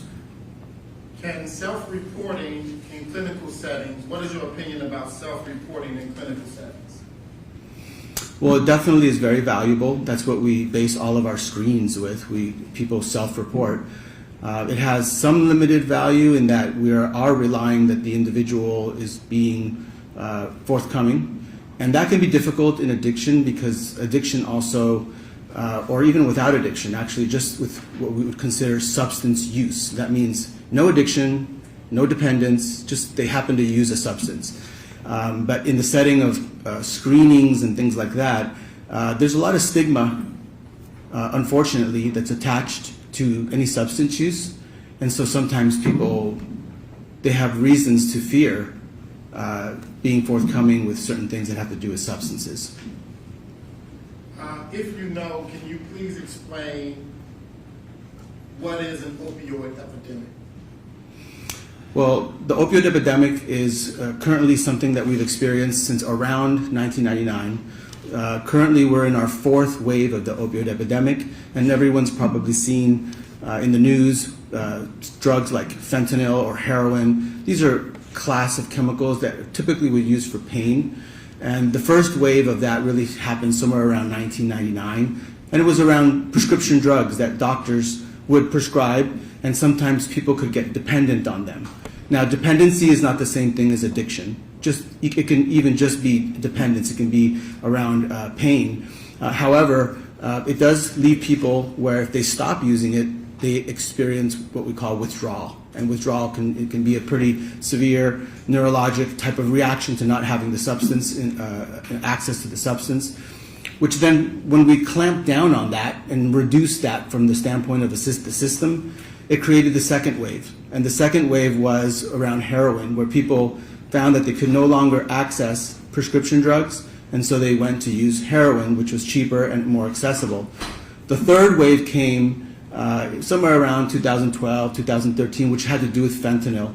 And that was the beginning of what we see now, where you didn't even have to be addicted. You could just actually come into contact with a very potent opioid, a synthetic opioid like fentanyl, not from a prescription, but something that was either adulterated, added to something that you thought was something else, or the very thing in question being the fentanyl. And that went on for some time, and now we're in our fourth wave. And the fourth wave involves fentanyl plus psychostimulants. And psychostimulants, that class, involves primarily methamphetamine and cocaine. And those are the second highest amount of prevalence that we see next to fentanyl in cases that involve fatal overdoses. What scheduled drug is fentanyl? It's a Schedule 2. What about cocaine? It's a Schedule 2. What about marijuana? It's federally still scheduled right now. This thing is a Schedule 1. What about Adderall? Adderall is a Schedule 2. That's a psychostimulant. And if Adderall is a psychostimulant, does that mean it will fall within the fourth wave? It is. It's an amphetamine. And are counterfeit or fake Adderall pills contributing to the opioid crisis? So that's the big thing that's happening now, and this is why the DEA has put out warnings about this. It's not that people are consciously seeking out, usually when they pass away, necessarily the combination of fentanyl with a psychostimulant. It's that oftentimes they think they're taking one thing, but it's adulterated. That means it's been added or spiked, if you will, to something else. And that can actually happen in both directions. It can happen to people that press pills and make Adderall, they'll add fentanyl, and it can also happen in the other direction. And when clinicians assess risk, do they look at isolated events or overall behavioral patterns? Well, an isolated event rarely leads to any sort of a diagnosis, right? So we're always collecting information. Some of the information comes from the patient. Some of it comes from corroborating avenues from other people or other things that are observed that contribute to the diagnosis. So generally it's an overall kind of a compilation of processes that we look at, not just one thing. And have you had the opportunity to review medical records in this case? Yes. Have you ever seen, do you know of a pregnant woman who normally would smoke marijuana? Yes, that happens. And are they always forthcoming about their use? No. I mean, in pregnancy in particular, again, there's significant stigma, significant fear of consequences, child protective services, being judged. These things that are unfortunate that shouldn't exist, but they do exist, and I think they're even more marked in that group of people that have any sort of substance use. It doesn't even have to be cannabis. It can be any sort of substance. And in your expert opinion, who would be amongst the most stigmatized class of people when it comes to drug use? I believe it would be the actively pregnant woman. Would it be judges? I'm sorry? Wouldn't be judges? No, I think that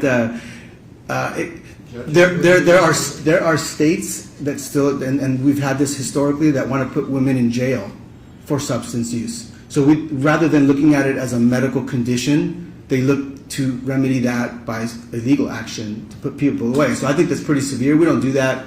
We don't do that to any man that I know of in the same way. And so I think that they're particularly stigmatized because there's an element of another being, the element of a child. So the concept of, well, you're hurting the child, therefore you have a separate action against you. And that's where that comes from. And I think there's also social pressures. It's a critical, delicate time as well. And could that stigma and social pressures lead to a pregnant person concealing their substance use? Sure, it can. Backtracking a little bit, what about mushrooms or psilocybin? What scheduled drug is that? So psilocybin, or what's sometimes called magic mushrooms, is a Schedule 1. It's in a category we call hallucinogen. that people take it and then they can have psychedelic type of reactions to it. Mario, I want to give you a hypothetical. If there's a pregnant young lady and she notifies her friend that she's pregnant, and that friend says, "Oh, you've been drinking," is that an example of stigmatizing a person? Well, it can be that anytime somebody that is pregnant shares any information about any substance use, that this is why doctors get trained to have more of a poker face about it, that our concern is how do we evaluate what you need rather than judge what you did. And in your expert opinion and in treatment, have you ever heard of someone being able to smoke mushrooms? So in my practice, I have not heard of anybody doing that. After almost 20 years now of doing this, I think everything that could be smoked has probably been smoked by somebody at some point. However, in the case of psilocybin, combusting it or burning it actually would deactivate the active ingredient, so you wouldn't get what you wanted from it, and then you would also be inhaling a bunch of fungal spores into your lungs. So there's lots of reasons why it's something that people don't really do, even though certainly you can try it.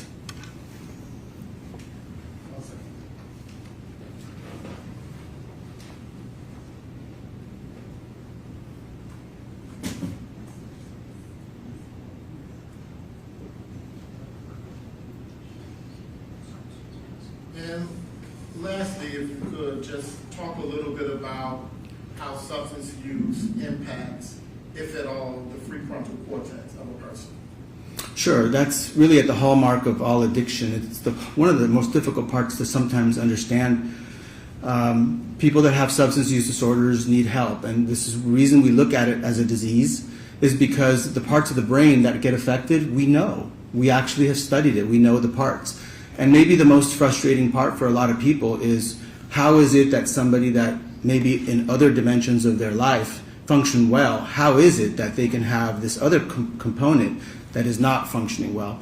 And the part of the brain that is involved in this is right in front of your forehead, right behind your forehead. It's called the prefrontal cortex, and that's the part that controls judgment. It controls what we call executive function. It's the part that keeps you safe. It helps you make decisions. And unfortunately, certain substances impact the part of the brain that controls a neurotransmitter called dopamine. So there's really two players in the play. The dopamine pathways, which we also call the reward pathway. When you do something that is good for persistence, it obviously doesn't exist for drugs to exist. They're there because of their survival things. So increases in dopamine decrease the function of the prefrontal cortex, which is why in substance use disorders there can be lapses in judgment. And in your expert opinion, if a person is pregnant, but they're engaging in, let's say, facilitating drugs, what would you opine about that person's judgment? Well, that would definitely fall under what we consider to be part of the clinical impression. So the clinical impression, without going into a diagnosis, because you really need to do a physical exam and do a comprehensive exam to come to a diagnosis. But risk-taking is part of the hallmark of addictive disorders. So engaging with a drug dealer in any fashion certainly would fall under that, whether you're an intermediary, whether you're buying yourself, whether even just associating. I think that would be one of the signs of many that we do include in our evaluation of what a substance use disorder might be. And again, it's not uncommon for in your experience, in your expert opinion, for a pregnant person to hide any type of substance use from their friends and family. It's not uncommon for all people with addictive disorders, but I think even more so potentially with somebody with a pregnancy that's going on at the same time. There's a bit more to lose, I suppose, that is part of the thought process. And along with drug or facilitating drugs, being around drugs, would a person's proclivity to engage in promiscuity be something that you would consider about the judgment? Could you assess that at all? Well, it's something that can be, just as a general. It doesn't necessarily have to do with substances, but it certainly is any high-risk behavior where you can link, where there's typically the prefrontal cortex puts the brake on and it stops it. That would be something that could be in consideration.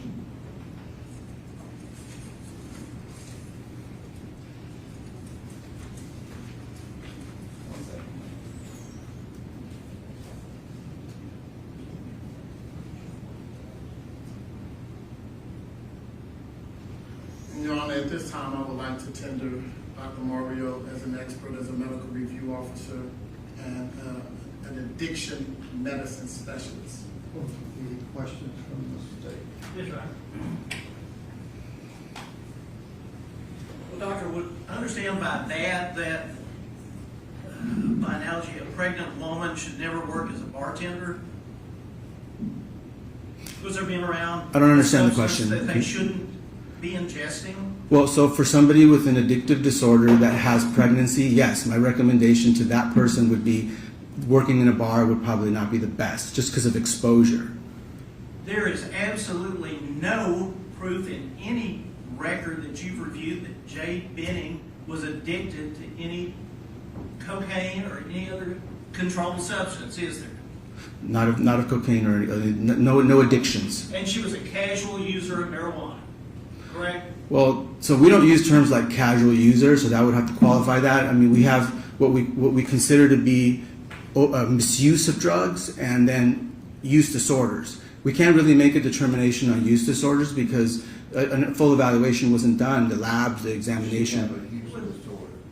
She did not have a use disorder that I could state as a physician because that examination was not done.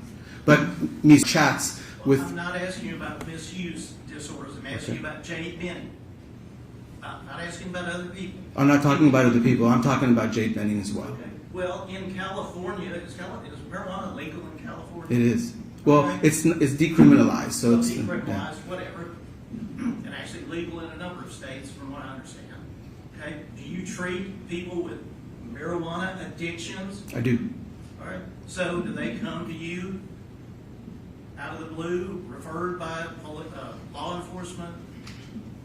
Law enforcement doesn't give me many referrals unless there's court ordered. However, I do get referrals, and I do have people that come in that tell me that their cannabis use has gotten past what they can handle, and they feel like their life's out of order.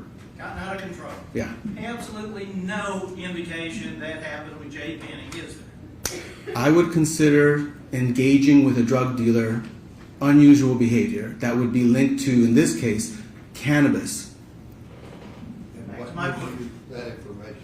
From the text messages that she was having between Danny, the dealer, she was getting for her coworkers and for herself, cartridges of cannabinoids, all sorts of different species of cannabinoids, some magic mushrooms. I'm sorry? She was getting. She was brokering them. Some of it was promised to her, and but most of it was as an intermediary for coworkers.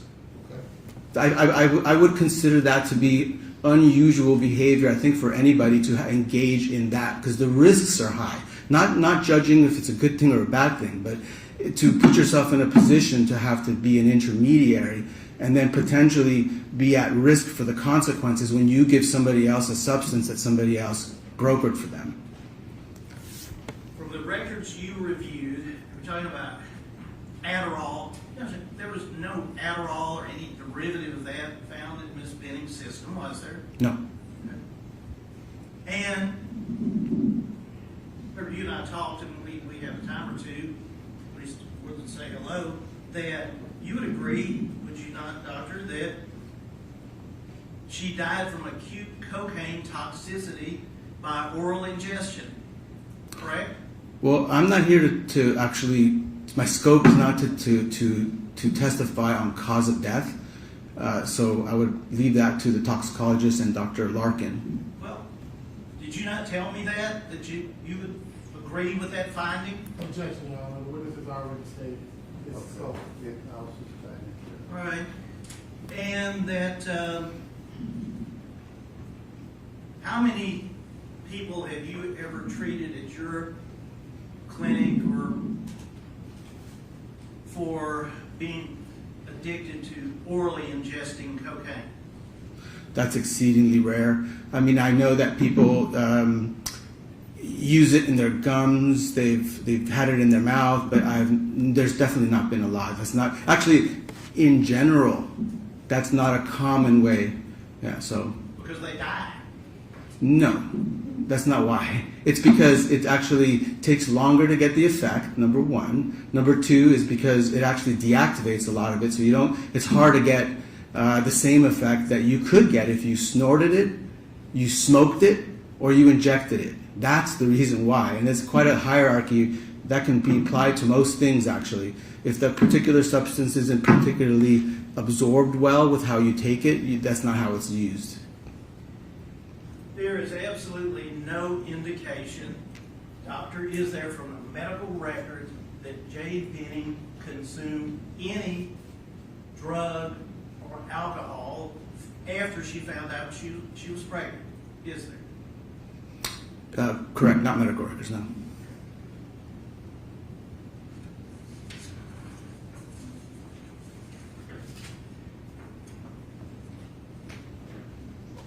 And so, nothing that you have testified about is based on any personal interaction with Jade Benning, correct? That's correct. Either during her lifetime or from obviously the review of the records. There is just nothing there. Yeah, I have not personally evaluated Miss Benning.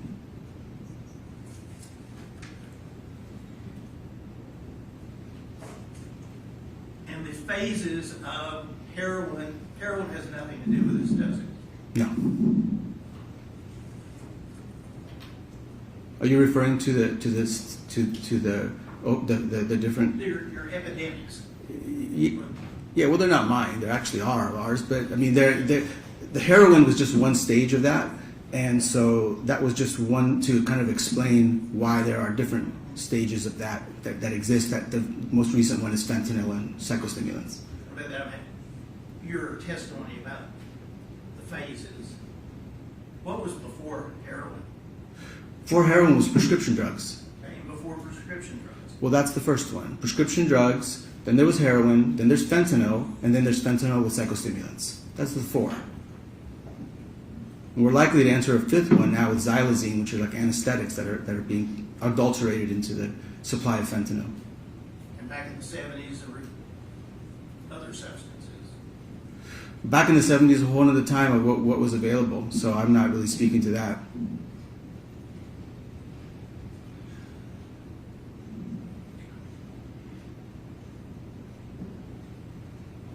That's all. Okay. Thank you. Thank you. Step down, step back out. Oh, you got more questions?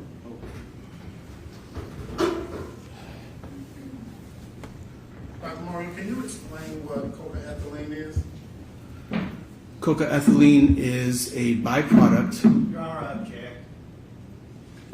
Wasn't covered on direct or cross-examination. Okay. I read this jury out. Treatment specialist, addiction medicine. Yes, Your Honor, and cocaine and alcohol was just referenced. Isn't that what you plan on getting into with Dr. Larkin if she testifies? We've already heard testimony about it, right? Yes, Your Honor, but however, what was just elicited from Dr. Mario was about a person working at a bar, and was there ever any evidence of any uses of cocaine with Mrs. Benning? Is he aware of any usage of cocaine? Are you aware on whether or not the substance cocaethylene was found in Ms. Jade Benning's system? Well, my understanding is that there's one of the lab reports that did show that there was cocaethylene. It sounds like there's probably contested. It's maybe for the Go ahead. And what is cocaethylene a byproduct of? Well, so when you consume alcohol in the setting of cocaine, you produce a compound called cocaethylene. It creates a high toxic environment, so your heart will work harder. All the things that normally cocaine will cause, it can make it worse. And it's one of the known problems, right, with combining those. And can alcohol be an addiction? Can it be abused? Yes. Can it be misused? It can. And can you be a casual cocaine user? You can. You can be a casual cocaine user, somebody that uses not with great frequency. It's possible. It's possible with alcohol as well. Any other questions? So you can be a casual cocaine user, but not a casual marijuana user? I don't think I said you can't be a casual marijuana user. Earlier. That you can't be a casual? No, I don't think I would have said that. I mean, if I did, I misspoke. But you absolutely can't. You can be a casual. You wouldn't use the word casual. Yeah, I wouldn't use casual because in the context of what you were talking about, it was. He's asking you can be a casual cocaine user. So you can be. So if the definition of that is that somebody uses infrequently, if that's what your definition is, when we discussed the issue of the marijuana, I thought you were talking about something more like diagnostic. I just wouldn't use those words for something diagnostic. But they both can be used with low frequencies, for sure. Doctor, just about the cocaethylene, you said someone told you about that? No, I've seen it in the reports from one of the labs. But again, I'm not here to testify in my scope about that. I think you have a toxicologist and you're going to have Dr. Larkin on that.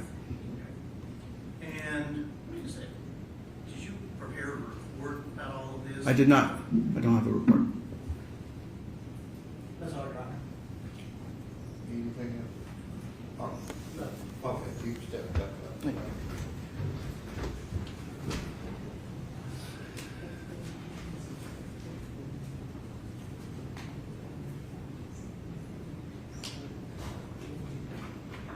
All right, the state attorney.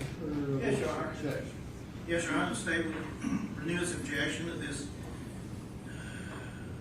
doctor testifying under Rule 702. It's been nothing that he has testified about. In fact,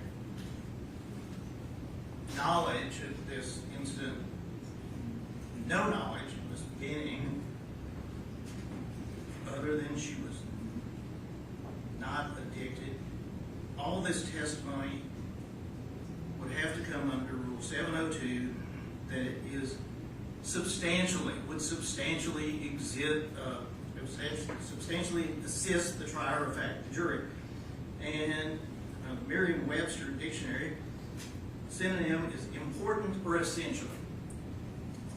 But this testimony is not anywhere close to being essential. It's irrelevant. It is designed to, if anything, just attempt to paint Ms. Benning as someone she was not. I would ask the court to exclude this testimony in its entirety. Sure. Your Honor, it is not only important, but it's a vital and critical issue that the state has put before this jury through multiple witnesses, which is the fact that Ms. Benning would not engage in any type of drug use or behavior because she was pregnant. And so it is very... They didn't say that. They said there's not even proof that she did. And, Your Honor, we believe the contrary. We intend to get into that. But this gentleman doesn't know that. Yes, he does, Your Honor. He has reviewed text messages that suggest she was offered drugs while she was in fact pregnant. We haven't gotten to the text messages, but if those come in, then they come in. He doesn't have to interpret them. No, but certainly they are evidence of the lifestyle that Ms. Benning was engaged in. The state certainly has taken the position that it is a barrier to her being involved in anything illicit because she was in fact pregnant. And so the defense has a right to put on evidence before this jury that simply being pregnant is not a reasonable statement of sobriety in and of I itself. asked the state that 2 hours ago, and they agreed with it. But Your Honor, they can take that position because they have rested. They've already paraded a bunch of witnesses before this jury who have said otherwise. So you think you need this person to tell the jury that women that are pregnant can still use drugs? And that they are stigmatized, and that may be a reason that they would not disclose to family members and loved ones. Okay. Thank you. All right. As it turns out, the coca-ethylene that was brought up on redirect and then recross, as the own witness said, he's not here to interpret what that, he knows what it is, but he's not here to say one way or the other about what that means for Ms. Benning. The other proffer involving pregnancy, not being an automatic stop to using drugs, pregnant women can still use drugs, the testimony about fentanyl overdose or epidemics, I don't know if that word was used, the detective's already been asked about and testified. There's no proof, and this witness has said he doesn't assess Ms. Benning as being an addictive disorder person, patient, if she were one of his patients. So under, I mean, he's a fine gentleman, useful in his field, I'm sure, but 702 requires the court to assure that there is some issue that the jury wouldn't know about, and that his testimony would substantially assist the trier of fact in some issue to be determined, and the court just doesn't find that. So no need for Dr. San Bartolome. Is what? I would like to state for the record an offer of proof that We've already had the offer of proof. there was one other thing that I would like to add, and that is the state has put an issue that since Ms. Benning has become pregnant, she is now leading this clean life. Ms. Benning is Like I said to your co-counsel, they're putting on proof that there's no proof she did use. However, Your Honor, she is heavily involved with the sale of drugs. Right. That is dangerous behavior in and of itself. Okay. The jury needs to be educated in regards to. And what proof is there that she was involved in dangerous drugs on the day or in and around the day she died? Because on that very day, she reached out to her drug dealer. The very day she passed Any away. proof that she met with him? We don't know. Okay. Well, your Dr. Larkin says on the day of her death, text messages indicate that Jade met with her drug dealer. You just said that inaccurate. Well, I think an inference can be made that she did. You And just so- said she didn't. And you asked me, is there any proof that she did? It's what we deal with is proof. Well, we have to be able to put on a defensive theory. So all I Sure, have to say. I haven't figured out relevancy-wise what it is, It's but a- that's where I'm trying to get to. What's relevant is. But I've already ruled on Dr. San Bartolome. If I could just state, what's relevant is the doctor stated about the most stigmatized person when it comes to drugs is the pregnant woman, which means that she will do whatever she can to hide her interaction, use, dealing with drugs, such that her family Just will not present know. proof, if you have it, that she was using drugs. That's all you have to do. There's no proof Mr. Taylor did this either, but there is an inference being made. In that same instance, we would like to make the inference in regard to Ms. Benning. Okay, and I ruled, like you've asked me to do. Now, what did the state determine about Bumble? Your Honor, Tom Miller is on his way over. I do not believe that this is active use for Bumble. I do not think it should be admitted. I would like to have a jury out on it. Okay, She where lives- is Mr. Kevin, I, bring him in, we'll hear what he says this meeting. And is the state opposed to the other text messages? I am opposed. Some of them have already been mentioned and introduced or talked about. I am opposed to the one on 120-23. 121-23 dealing with what? They've got them categorized as discussion with Blaise. I'm sorry, it's like it's under the drugs category. Okay. Which, is there a page? I got a 5, a 6, and a 7. 4. 4.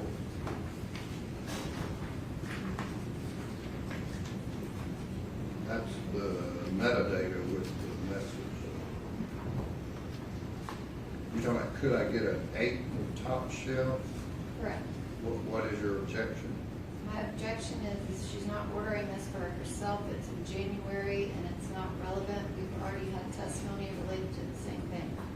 Correct, but they can put on other proof. What's your other objection? On page 5, that is a received message, not a sent message.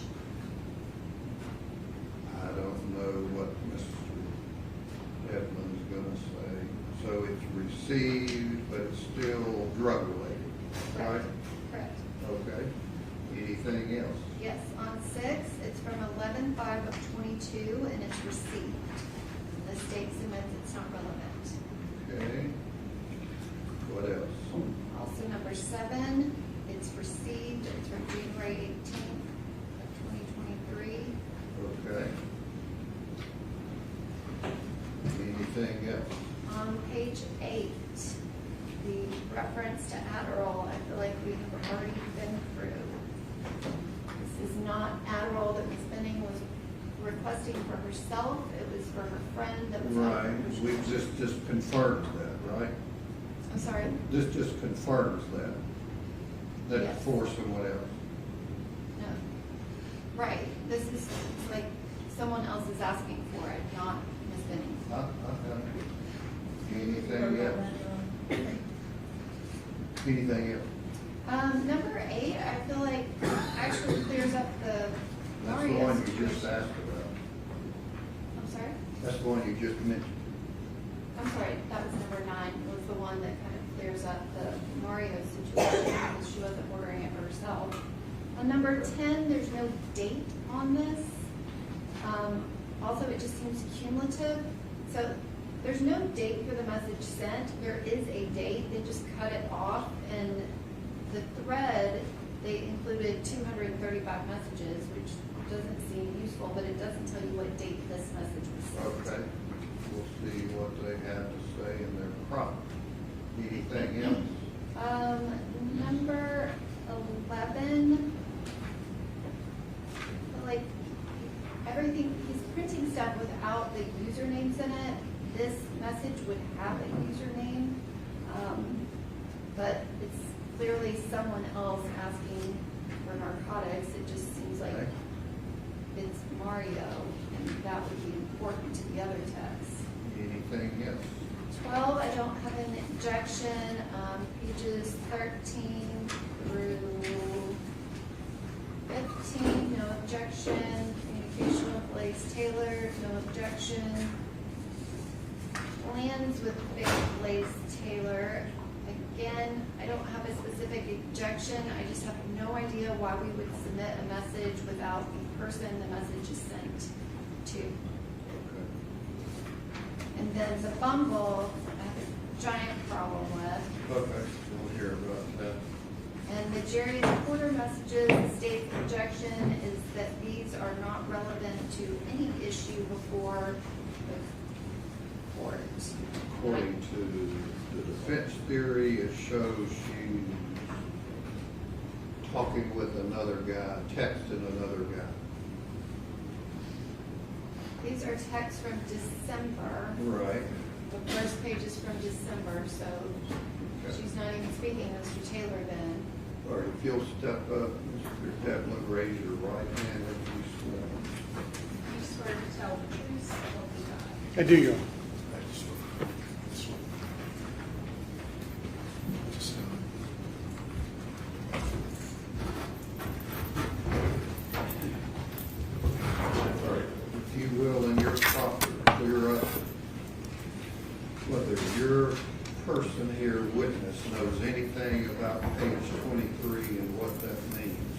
and 23.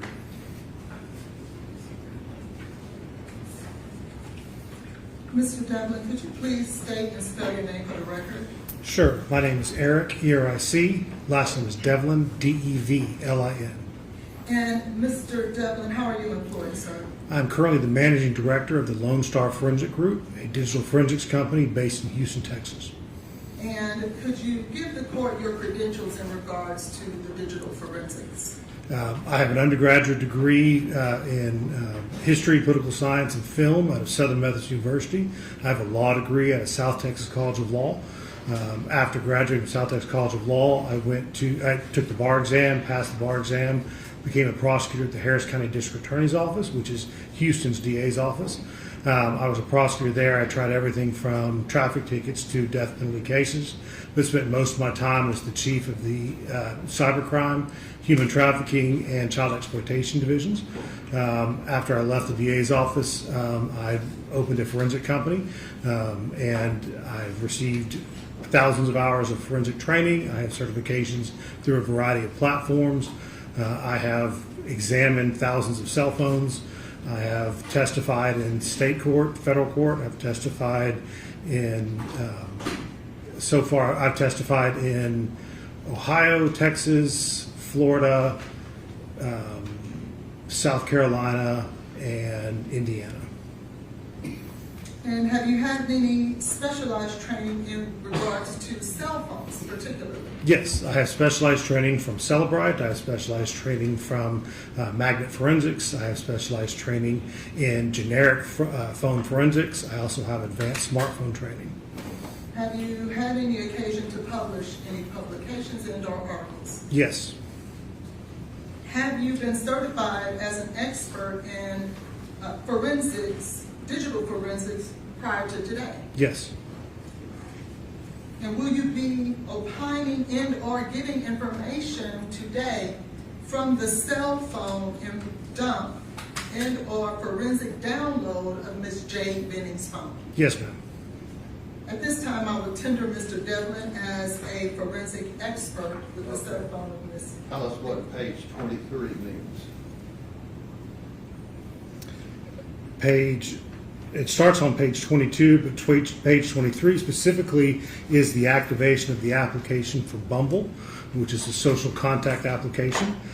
This indicates when you go from the springboard, which is the basic function of the screen, opening that particular application.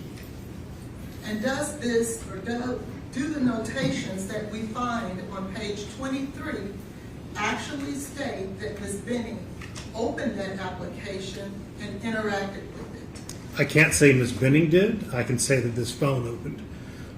Thank you. And did they do so on each and every occasion? Did this phone, every notation that we see here, did it in fact interact with the Bumble application? Each one of these is an interaction with the Bumble application. And it's not simply just a notification? No. Interacting how? Either opening it, closing it, switching it, adding in, making contact with the actual application. Can you tell me that Ms. Benning was communicating with, accessing information about other men? No, sir. Can you tell us what is the purpose of the Bumble application? What is its purpose? What is involved? The Bumble application describes itself as a social contact application. So while many people use it for the purpose of dating or hookups or other interaction, other people use it as a contact social media application that time.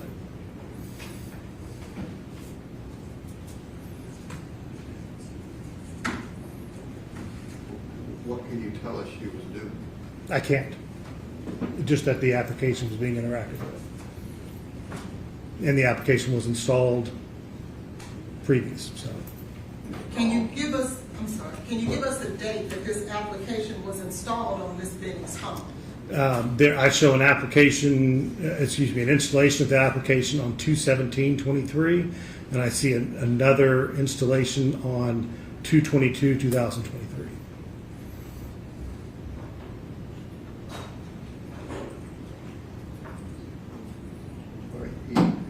Any other questions?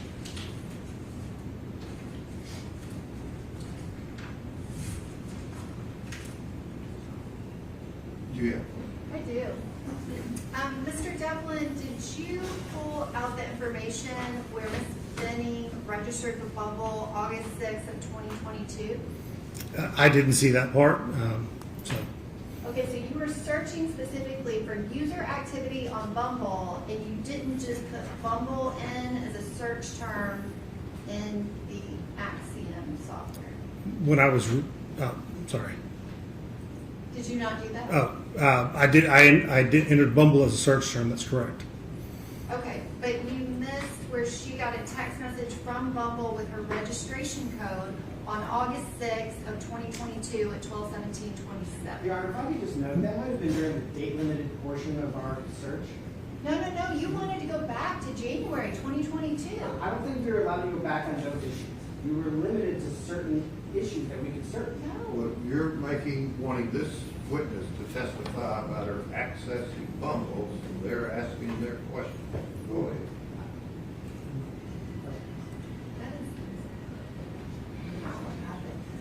And so if this same database that you have here on page 23, if there's activity on here after Jade Benning's death and after the phone is in police custody, do you think you might change your opinion as to whether or not this is user activity or if it's just updates within the Bumble app? The Bumble app can have updates, absolutely, as a part of it, depending upon if the phone was powered on and connected to the networks.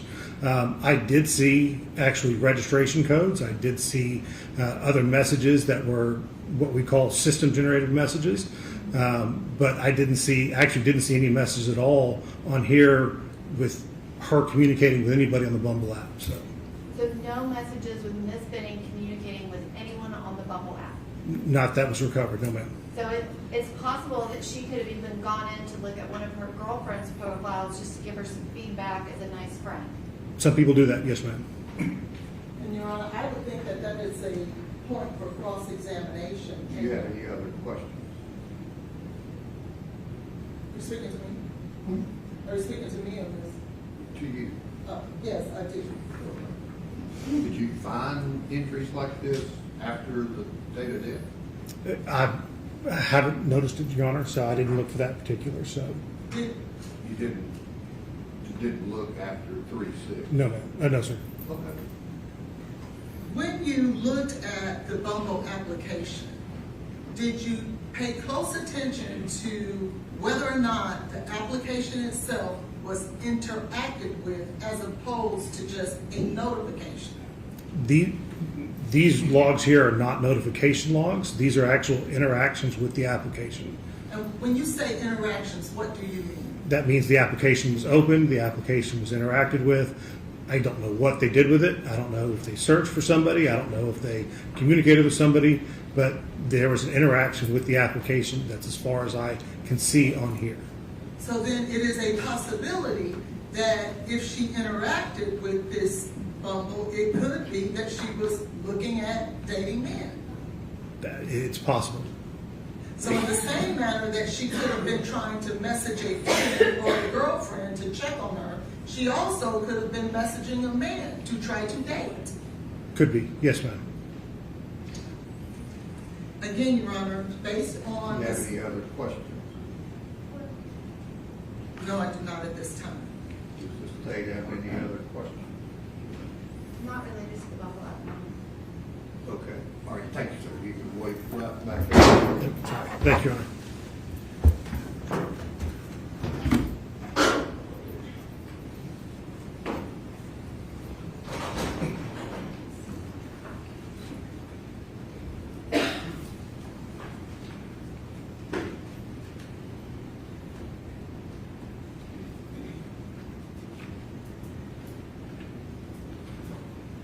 Two pages, Ms. Collins, 22 and 23, prove that Ms. Benning was dating other men. I think it infers that she was dating other men. There are other messages that we also believe that she was dating other men in connection with that. And so... What are you speaking of? I'm speaking of in December when she was in fact pregnant and living a clean life, she sent naked photographs to 3 different men. These things... That's not in what you said. It's not because I did not want to put that type of information in here, but it is important. So you're not planning on asking about that? I do plan on asking about that. That's why I'm bringing it to the court's attention now, because the state So has. what other texts are you wanting to introduce to this jury? Outside of this, I want those text messages. Where are they? In December. I did not want to print out those types of photographs. You're wanting the jury to see them, right? No, I do not. I would just like for them to hear about them. That's why I never printed them. I was not going to print those text messages. Neither did I want to make them a part of the record. But I do want to talk about it. It is only fair that Mr. Taylor, who has been painted as someone who doesn't care, dating other women while he's with Miss Benning, that he is not afforded the opportunity to show. Trash her. No, they're trashing him, if that's the case. So you want to trash her? No, I want the jury to have all the facts, Your Honor. That is all. That would be great if in fact it's proven. Well, I can tell you those 3 messages are proven in December. Has the state seen those? No, Your Honor, the state has not seen them. Well, I thought you downloaded her phone. Well, I haven't looked at every single thing on her phone, and particularly whether or not she's dating men in December when they're broken up. The state's position isn't irrelevant. That's the first time in 7 days I've heard that.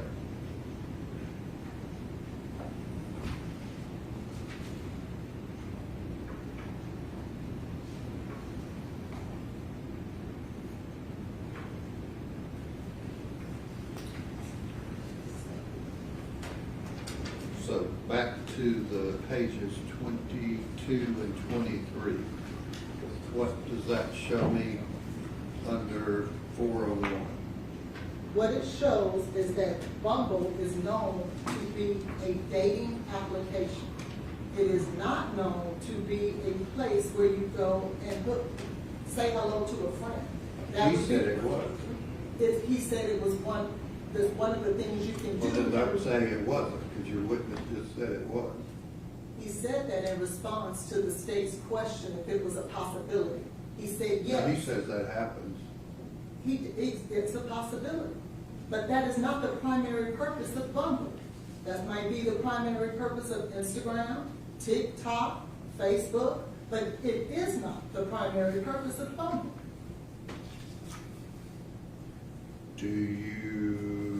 Would you acknowledge, I doubt you would, but I just ask it, that if you want to inquire with your witness, Mr. Devlin, about the application, Bumble application being installed on 2/17 and 2/23, that the state can also ask him if he looked at August of 2022 when it was installed? Yes. And your position is what? If the state can talk about August of 22? Just ask what they asked when the witness was in here. We were confined, Your Honor, to a search period. So is it fair to the jury to know that she also installed it on another occasion? I don't have a problem with that. Okay, that's what I asked.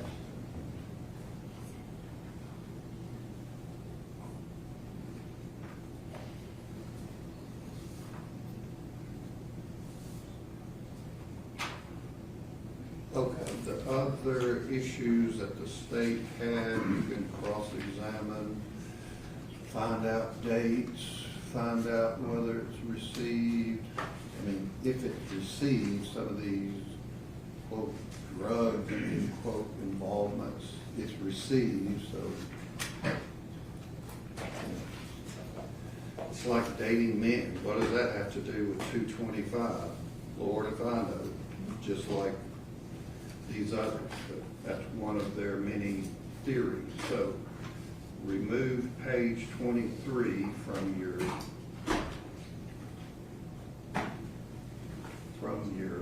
PowerPoint and or exhibit. I'll let you ask your witness about these other texts and slides that you wanted to introduce. Is he the next witness? He is, Your Honor. Do y'all need a break?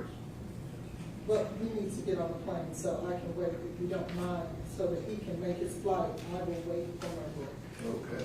All right, let Mr. Devlin step back in and brief the jury then. Judge, are you keeping out all three of the Bumble references? I don't think you're talking about the one sheet that says Bumble? Yeah, I don't know why I'd bring it up if you're keeping the other pages Well, out. 22 and 23 are the Bumble pages. 22 just confirms that, according to him, she installed it. So you can pull out 21 and 23 and ask him about 22. Okay, so 20, because I have the presentation on my list. So 22 can stay in, 23 comes out. And 20. 21, 23 come out. I don't have an objection to 21 and 22 staying in. I was trying to clarify that before. But 21 is just some creep. It just doesn't matter. You can ask him about 22. What that means. All right. The defense calls Eric Okay, we're not in here yet. Oh.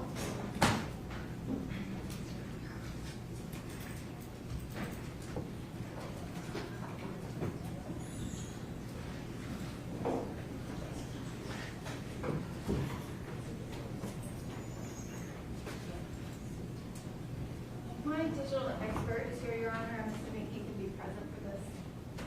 Okay.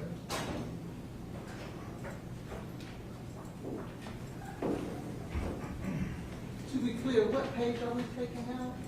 Do you have Mr. Grant? Yes, I have it. It's page 23, if you want to do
Defense calls Eric Benning.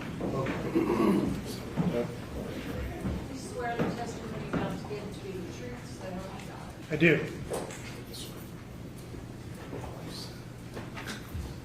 Mr. Devlin? Okay. Could you please state and spell your name for the record, please? Sure. My name is Eric, E-R-I-C. Last name is Devlin, D-E-V-L-I-N. And Mr. Devlin, how are you employed? At the present time, I'm the managing director of the Lone Star Forensic Group. We're a digital forensics company based out of Houston, Texas. And where did you get your education, sir? My undergraduate degree is from Southern Methodist University. My law degree is actually out of South Texas College of Law based in Houston. And did you take the bar? I did. And Did you pass the bar? I did pass the bar. And after you passed the bar, can you tell the jury how you were employed? I was employed at the Harris County District Attorney's Office, so that is the prosecution office for the city of Houston. I was there, I prosecuted everything from traffic tickets up to death penalty cases, but I spent most of my time as the chief of the cybercrime, child exploitation, and the human trafficking sections. Have you had any specified training as it relates to digital forensics? Yes, while I was a prosecutor, I actually began taking forensic courses to be a better prosecutor, present those cases in court better. While I was taking those classes, I actually realized I liked that better than the practice of law. So when I left the district attorney's office, I opened a forensic company, and I've continued taking forensic classes in a variety of courses, both cell phones, computers, as well as cell location analysis, as well as surveillance systems and other recording systems. And have you had any specified training specifically to digital forensics? Yes, I have received thousands of hours of specialized training, everything from Celebrite, Magnet Axiom, as well as a variety of other forensic courses specifically. I have also received advanced training in smartphone examinations. And have you been published or have you published articles in regards to digital forensics? Yes, I have published articles related to digital forensics, cybercrime investigation, and child exploitation. And have you had the occasion to testify before in digital forensics? Yes, I frequently testify in Houston, where I'm based out of, but I've also testified in Florida, South Carolina, Ohio, and I think I'm missing a couple. So, And have you had the occasion to testify on both sides for the prosecution and the defense? I more frequently testify for the state side than for the defense, but I do testify for both. So, Thank you. At this time, I would tender Mr. Devlin as an expert in digital forensics. Any questions from Mr. Taylor? And I would offer Mr. Devlin's CV as an expert. Okay, get that, the one. All right. All right, again, ladies and gentlemen of the jury, Mr. Devlin will be allowed to testify in his field of digital forensics. You can place such weight as you choose to upon his testimony. All right. Mr. Devlin, have you had the opportunity to review the digital download of Jade Benning's phone? yes, And in doing so, have we asked you to locate specific text messages, not all of them, but just a representative of some text messages? yes. Specifically, I'd like to draw you to page 3.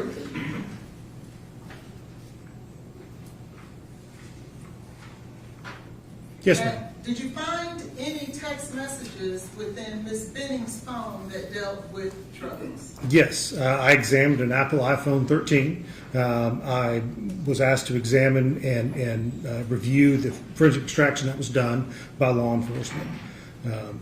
I did find a variety of messages related to drugs and other narcotics activity. And can we start on page 4, if you will, and explain to us what is that we see there? This is actually a Snapchat message. So this message was between Danny, the Snapchat ID, Danny Wallace Jr. and a Jade Benning. This activity occurred on 1/20/2023, approximately 6:53:47 p.m.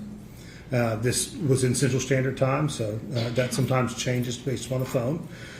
This was a message that the user account Jade Benning posted to the Danny Wallace Jr., specifically stating, hey, could I get an 1/8 of top shelf and 1 Sativa or hybrid cart? Do you happen to know what a sativa and hybrid cart is? I am familiar with it. I am familiar that they are narcotics. I am not familiar with exactly what kind of narcotics they are. So we'll draw your attention to page 5. Yes, ma'am. What date is that, sir? This was 2/3/2023, approximately 9:57:21 p.m. And is this message from or to Jade Benning? This is a message from Jade Benning.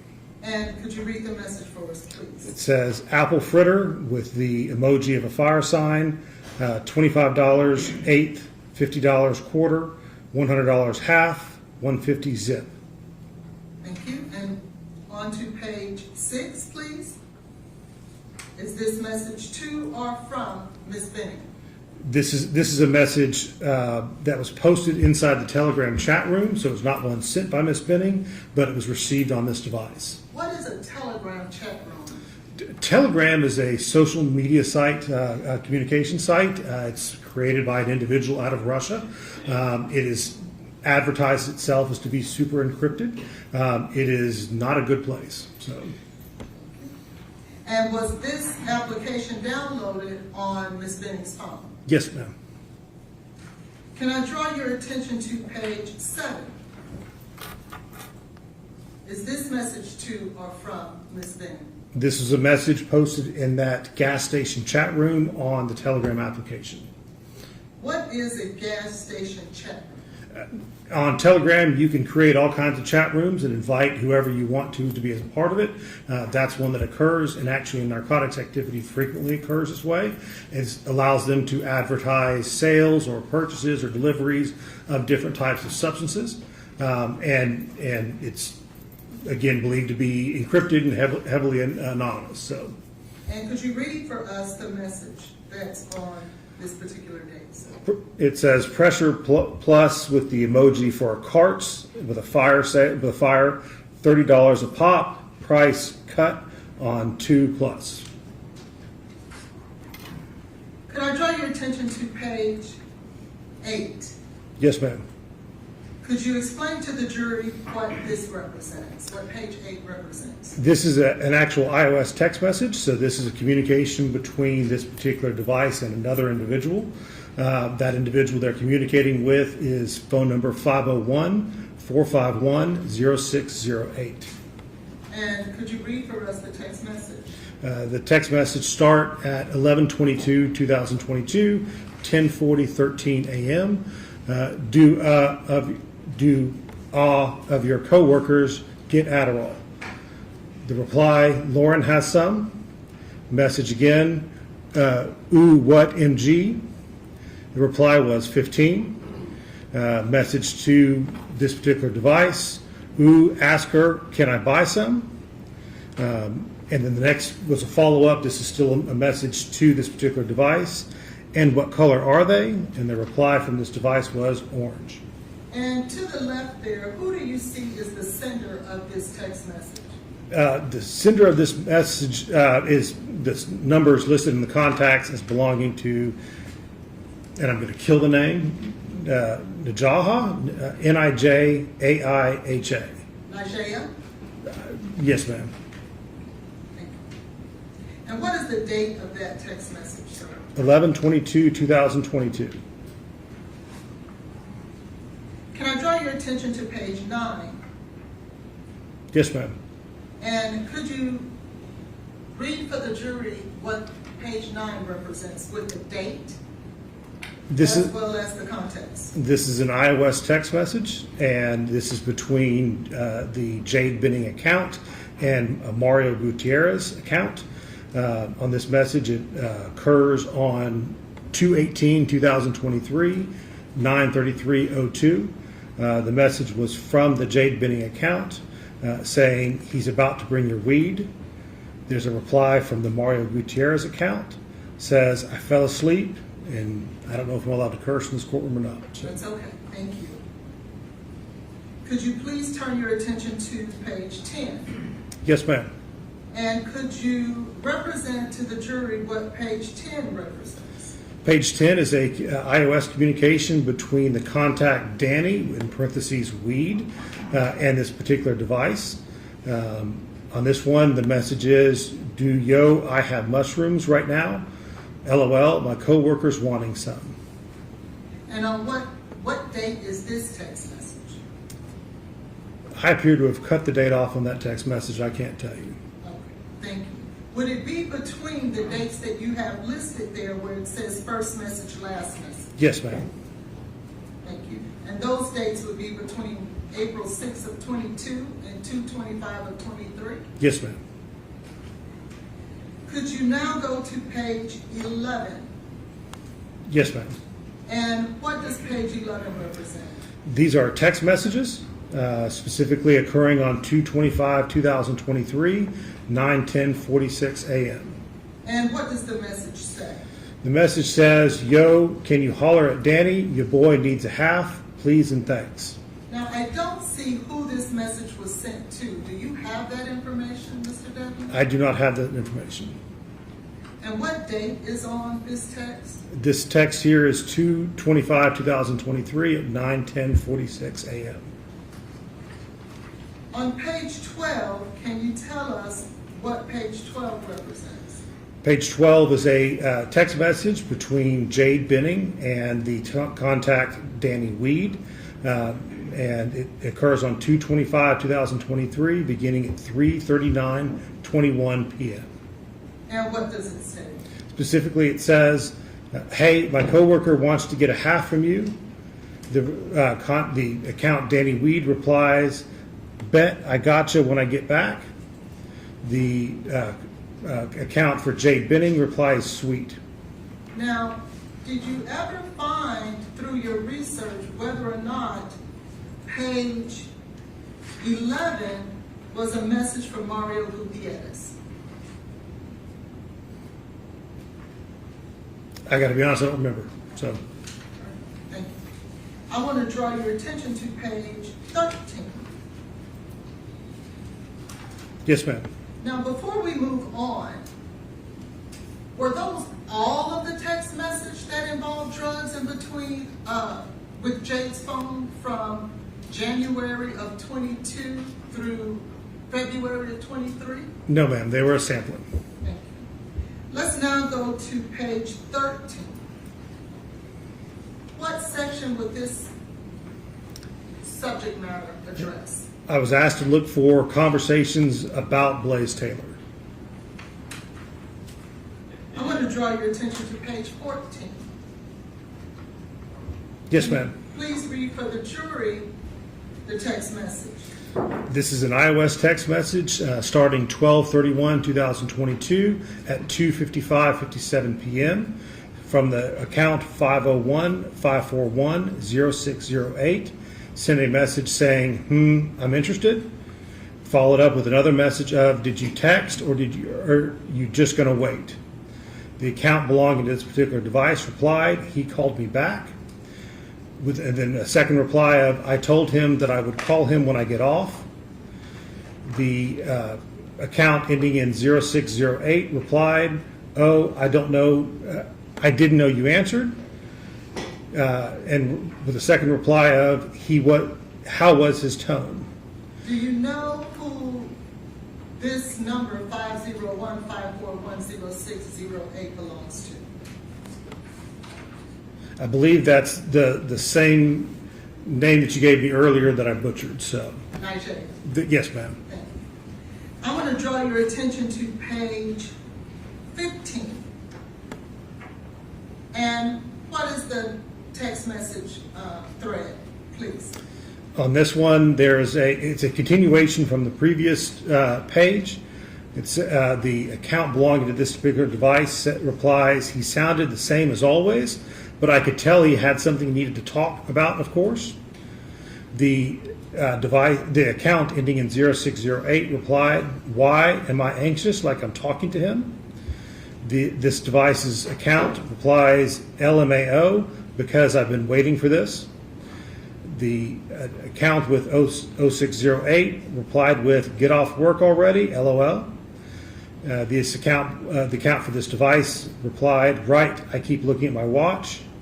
And then the final message on there is a reply from the 0608 account, keep me updated.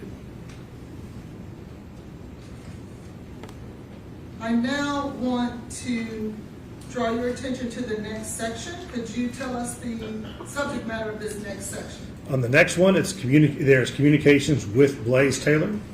And can I draw your attention to page 17? Yes.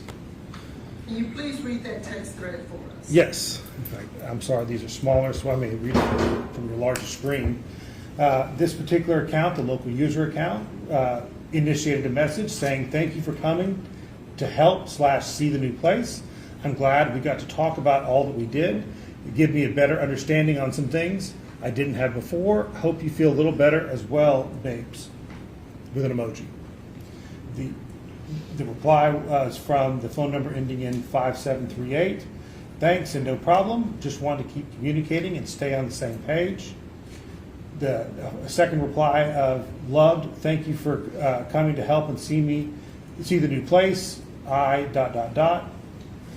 This account replied 100% agree with you. Another reply 100% also turns me on when we have our talks. The account ending in 5738 replied laughed at 100% also turns me on when we have our talks. With another reply of why LOL. Then another message of I feel like most of the time it's really me telling you stuff you probably don't want to hear. Now, in regards to this text message, is this Jade Benning's phone in the blue? It is. Can we now move to page 8? This is a continuation of that text thread, the account ending in 5738. I feel like most of the time it really me telling you stuff you probably don't want to hear. The next message was from the Jade Benning account. Not necessarily. You're just keeping it real at the end of the day, and that's all I ask of you. And because to see you serious, for one, LOL, and us being able to calmly communicate about the situations we have in front of us just lights me up. The account ending in 5738 replies, LOL, okay. Well, I said I'll always be up front and answer any questions you have. This account here for this device replied, heard you. And this device, this account, the one ending in 5738, was under the contact name of Blaise. Thank you. Let's now move to page 19, and what subject matter is this section? This specifically is related to messages regarding plans with Blaise Taylor. And can I get you to turn to page 20? Yes, ma'am. And could you read for us the text message here? This message was on 2/25/2023 at 12:03:10 p.m. The message was sent saying, okay, LOL, I'm going to plan to do a little at-home paint with Blaise tonight. And what date is that text message? 2/25/2023. Can we now move to the next section? Yes, ma'am. And what section is this? The label on it is Bumble. Can you please identify page 22 and explain to the jury exactly what this is? This specifically is a set of logs related to the installation of the Bumble application. What is the Bumble application? Bumble is an application that's on both iOS and Android devices. It's described as a social contact application. And what day do you see that this particular phone installed the Bumble application? There is an install of 2/17/2023 and another installation date of 2/22/2023. And can I draw your attention to page 24? Yes, ma'am. And what is the nature of this section? I was asked to find some communications related to Jarius Porter. And can you read for us on page 25? Yes, ma'am. On page 25, the communications start 12/17/2022, 9/17:30 p.m. It's a message from this particular device to the porterjarius@gmail.com. You've been getting it the last few. The porterjarius@gmail.com replies, yep, I'm on my way back to the shape I was before. I started dating a world-class chef. The message, this particular device replied, LMAO, I heard that. And then a second reply of, that's good though. Okay. And can you move now to page 26? Yes, ma'am. And these are, there's a lot of messages in between, but it was designed to give basically an idea of the length of the conversations. So these messages occur on 1/24/2023 at 1:12:02 p.m. This message from porterjarius@gmail.com. That's good. I'm glad you have to. Let me, if I could. You want to switch to Yes, please.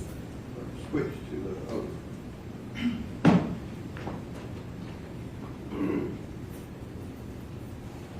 I'm sorry, can I do I continue? Yes. Oh, sorry. The message was porterjarius@gmail.com, 1/24/2023, 1:12:02 p.m. Message says, that's good. I'm glad you have to. I'm just honestly sad, but I know I want to be forever, and God make no mistakes. Glad you're feeling better. This particular account on this device replied, yeah, I know it hurts to know, but you can talk to me about your feelings if you want to express anything. I want you to take care of yourself better and not let yourself go down the path of just turning to drinking and smoking more to heal. The Porter Jarius account replied, of course, Shawty, And LOL, don't forget, working out too. It's some good going on too, but you're right, I've been planning on slowing down. This device's account replied, I know you're working out too, LOL, but still, don't be doing that extra stuff.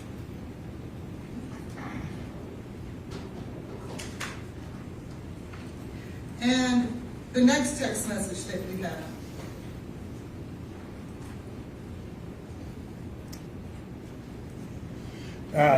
This was a message, actually, and I'm sorry I printed out in black and white, but this was a message from this particular device, specifically saying, Blaise told me last night he signed up for monthly subscriptions of diapers from this company, Kudos, LOL. And what's the date, I'm sorry, on this text message? 1/10/2023, and I can't read the time, so. No, I just need to move it over. 7:42? Yes, 7:42:10 p.m. And can we get you to read this text message? Yes, this was a text message from the account 1-501-231-5975, asking the question of this device, does Blaise rub your belly? LOL. This particular device replied, sometimes. And do we know who the number 501-231-5975 is? I don't think I do offhand, so. There were other messages. Oh, I'm sorry. What is the date? I apologize. On that text message, if you remember before I pulled it up. I do not remember before you Let me pulled it up. grab it.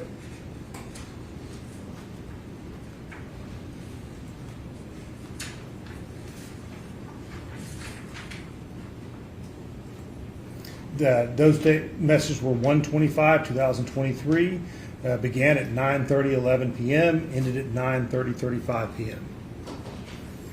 Mr. Devlin, in your search within Ms. Benning's phone, did you happen to run across a text message between... Objection, Your Honor. Okay, let the lawyers.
Did he receive a text between Jade and Ms. Benning?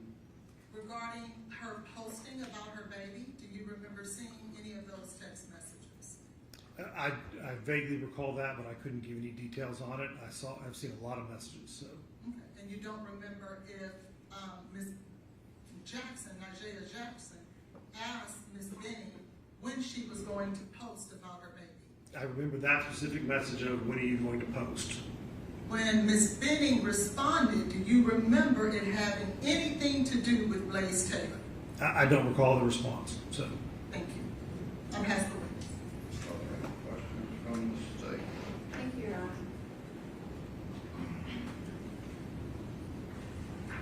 Mr. Devlin, you have gone through and testified about some random text messages. Would you agree? Yes, ma'am.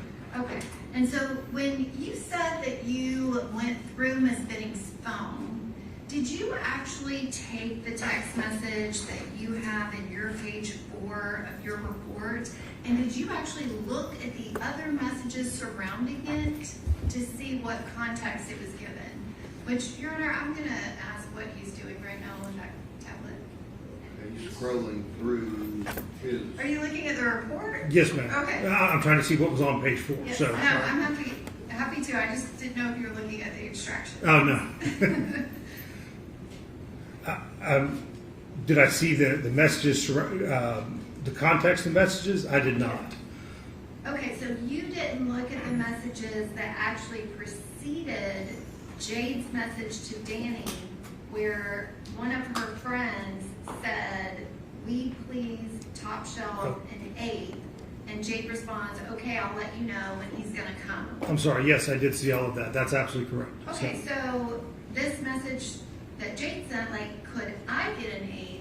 She wasn't referring to herself because she was getting it for one of her friends. My reading of it was that she was getting it for somebody else. Okay.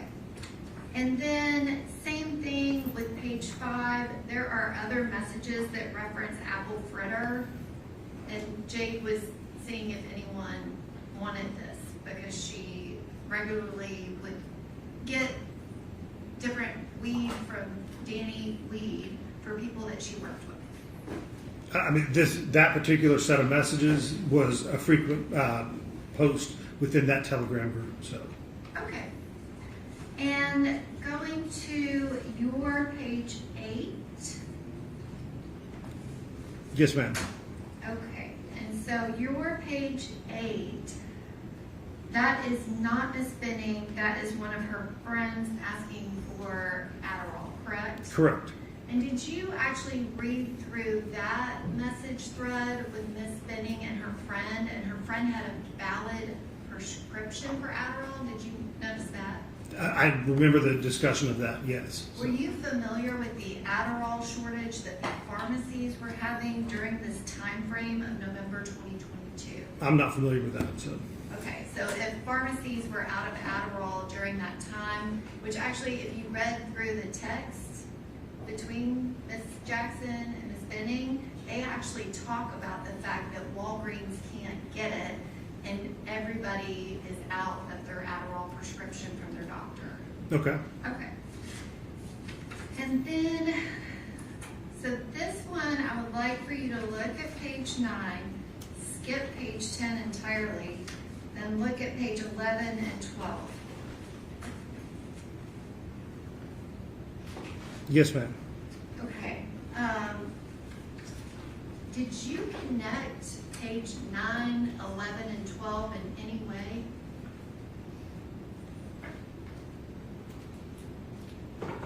Did I connect them? I don't guess I understand your question. So. Okay, well, page 9 is actually the last message in a sequence of messages, but you put it first. And then when you go to page 11, you left the other person off of this thread, which is readily available in the extraction, but you left off Mario Gutierrez as the person asking Jade, "Can you holler at Danny? Your boy needs a half." I do recall that. Yes, ma'am. Okay, so that's Mario Gutierrez, but you left his name off of this. When I pulled it, I don't think it was included in there, but that's correct. I believe it was Mario Gutierrez. Okay, and then page 12 follows where Ms. Benning asks Danny very specifically, and this is on February 25th, "My coworker wants to get half." And Danny responds, "Bet I got you when I get back." Yes, ma'am. Which, and I apologize, page 9 doesn't actually relate other than it's from that Mario thread. The time that Mario gets anything is on February 18th, but your report listed 2 dates. It listed the 25th, which kind of inferred that the messages you included in 11 and 12 were on the 25th. But no one meets Danny on the 25th. You would agree with me about that, wouldn't you? I have no idea if anybody met Danny on the 25th. So Because there's absolutely nothing in Miss Benning's phone that indicates that happened. It's the opposite. Danny said, "I'm not here. I'll hit you when I get back." I do recall that further messages where he said, "I'll hit you when I get back."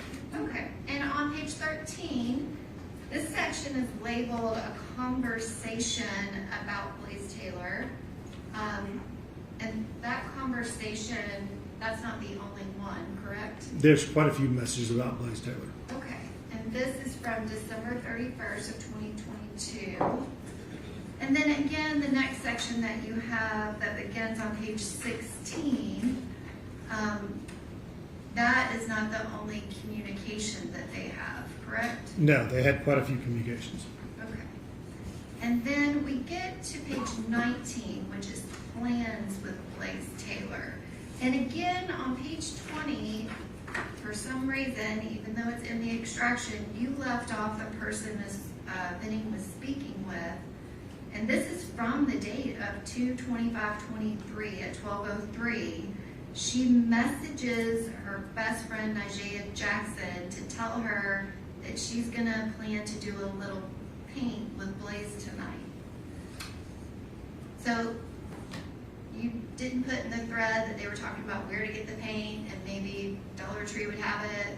There was, that may be connected to why she stopped at Walmart. I remember all those communications. I know that there were some, even some pictures. I believe there was a picture of a crib as a part of it. There was talk about what they were going to paint. So, I mean, there's a couple of those messages. Yes, ma'am. Okay. And then on page 22, you have this Bumble information, which you have an install date. But you didn't include the message that showed that Ms. Benning registered for Bumble in August of 2022. This was, when I ran this particular search term, this is what came up. But we talked about those messages before. I did see a message back in August of 22 that showed a previous registration for Bumble. And did you notice that the app was only in focus for 119 seconds? Not very long. It was very quick, wasn't it? Yes, ma'am.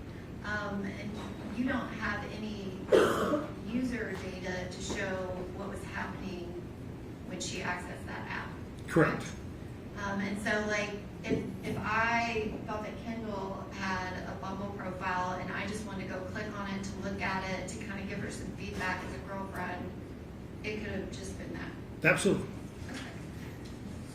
And then you included some random messages with Mr. Jerry's Porter.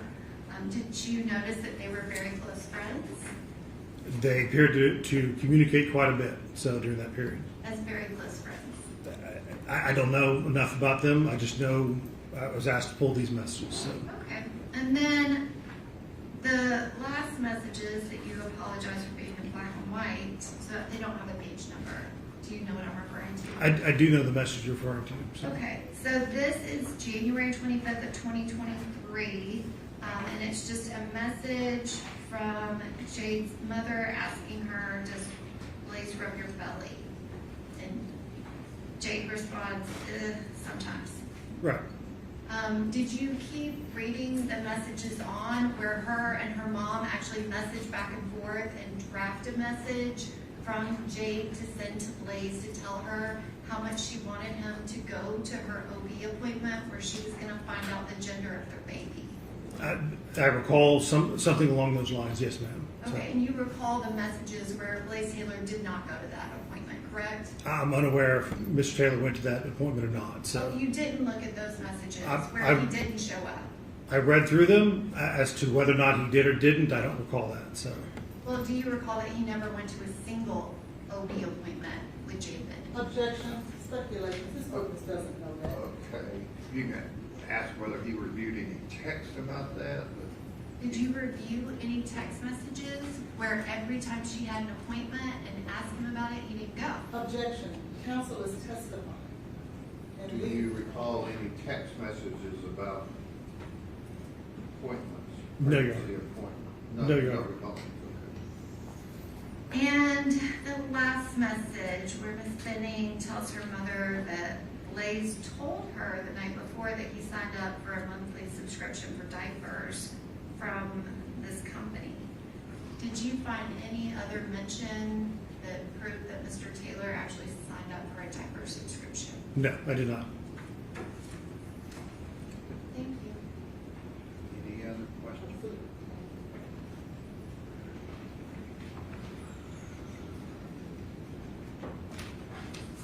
Mr. Devlin, you were just asked the nature of the relationship between Jarius Porter and Miss Benning, weren't you? Correct. Were you aware that Jarius Objection, Porter? Your Honor, can we approach? You know, she opened the door when she asked the question. I don't know what you're wanting to ask, but you can approach the bench.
Any other questions?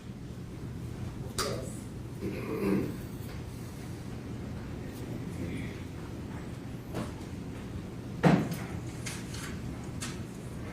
Were you aware, you stated on cross-examination that Ms. Benning actually downloaded Bumble first in August?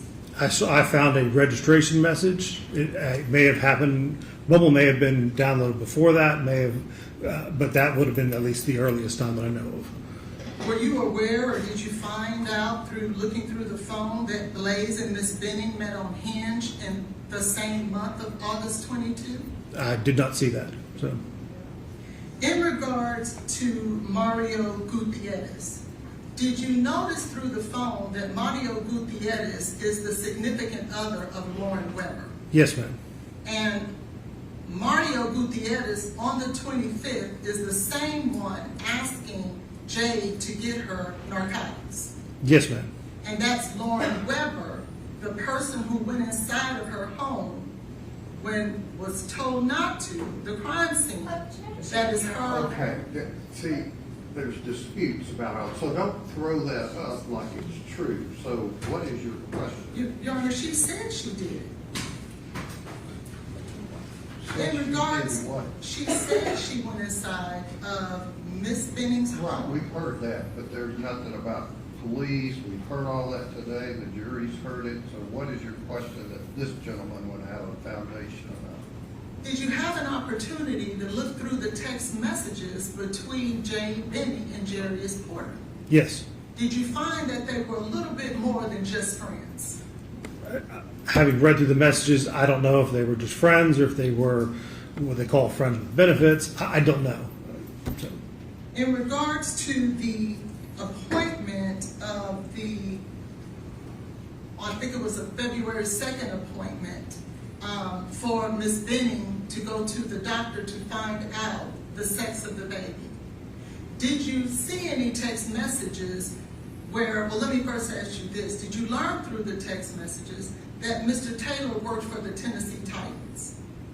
I don't recall seeing that. So, Did you see through the text messages that on that very same day he had to work or had an assignment at work with the Tennessee Titans? if I did, I don't remember that. So, In regards to the Bumble application, and I think that the question that was asked of you on cross-examination was that it could be an app where someone will go and say hello to a girlfriend. Is that what was stated? I mean, I thought the question that was asked of me was, is it possible that somebody logged in to see if their girlfriend's profile was on there? I thought that was what was asked. What is the primary purpose of the app Bumble? They call it a social contact website, but for the most part, it is a hookup or dating application. And this is the very app that Jade Benning registered for in August and then downloaded again, and I think you said February. Correct. Thank you, I passed. Any other questions? No, Your Honor. All right, thank you. Thank you, Your Honor. Sorry, let the lawyers step up just a moment.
Let's show the jury down to a few other witnesses, but we have to have another jury out hearing, so instead of sending you back out, come back in at whatever time, we're going to recess for the day for your purposes. Remember what I said about not discussing the case, forming any opinion about it, looking things up, watching anything on media, ignore all of that. And tomorrow, be back in the morning, 8:45, 8:50, we'll get you up here and resume the trial. Thank you very much. You can step down.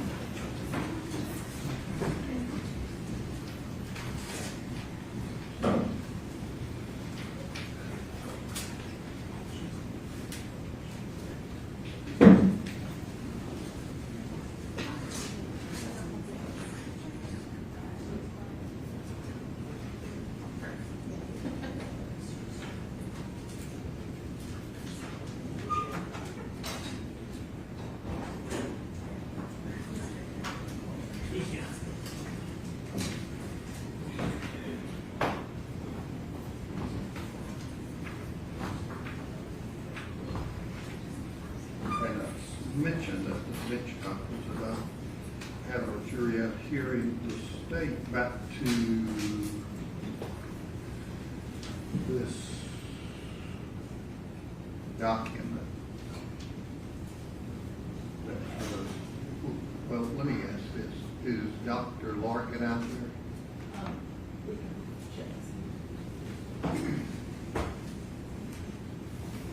Your Honor, now please use the lady I've been holding.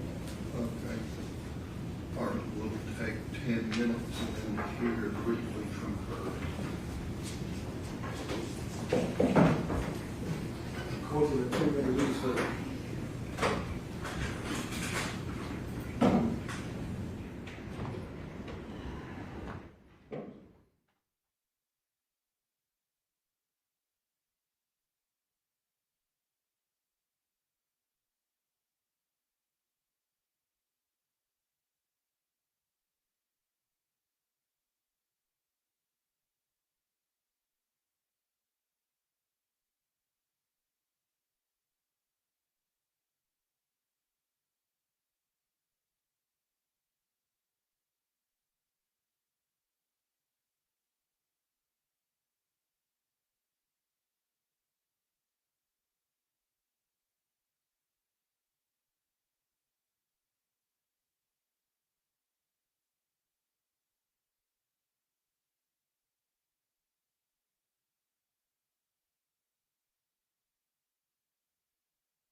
Or is there anything from the state's perspective, objection-wise, discovery-wise, about Dr. Lindsay?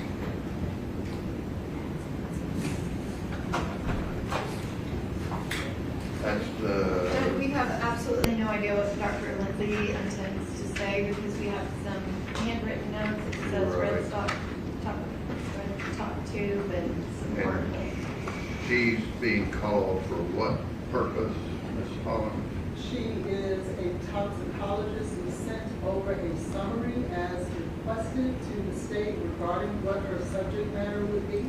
She is going to testify to the levels of concentration of cocaine, cocaethylene, and fentanyl in the samples of blood and urine of Jade. She's going to be able to testify to an amount of cocaine that was taken?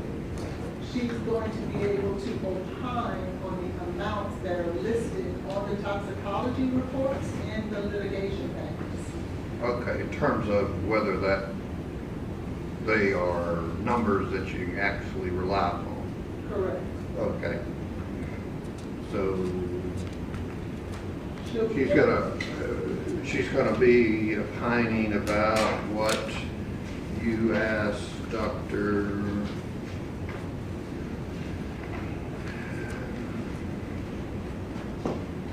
when you got into the 500,000, 98,000, those kind of numbers. No, I didn't. No, I'm not talking about you, I'm talking about the state. Judge, I'm sorry, I have the same standing objection that she shouldn't be talking about any work order that is not entered into evidence. And we don't Okay, plan to. That's fine, I don't think they're doing that. So, and then on Dr. Larkin, you now have this document, right? Yes, so. I'm asking the state. Yes, sir. The report that we got today? Right. Yes. So, is it the state's opinion that I can exclude Dr. Larkin from testifying because you just today got this document? Yes, Your Honor. Based on what? On the prior motions that we filed last year, we have had, zero notice. She's typed a report. She's trying to opine as to the cause of death, and we have had no notice. Reciprocal discovery as well. Your Honor was specific with them that if an expert was going to have a report, it had to be provided to the state pre-trial. That is not a report. I did not get it until today. The court asked us to reach out to Where our is expert. Dr. Larkin? She's right here. Let her step up.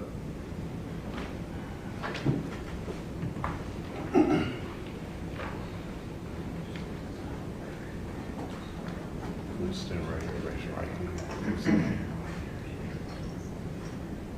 Raise your right hand.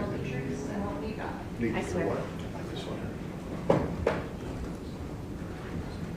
Do you need to do something? So you change out batteries? Okay, go ahead. We've waited on everybody else.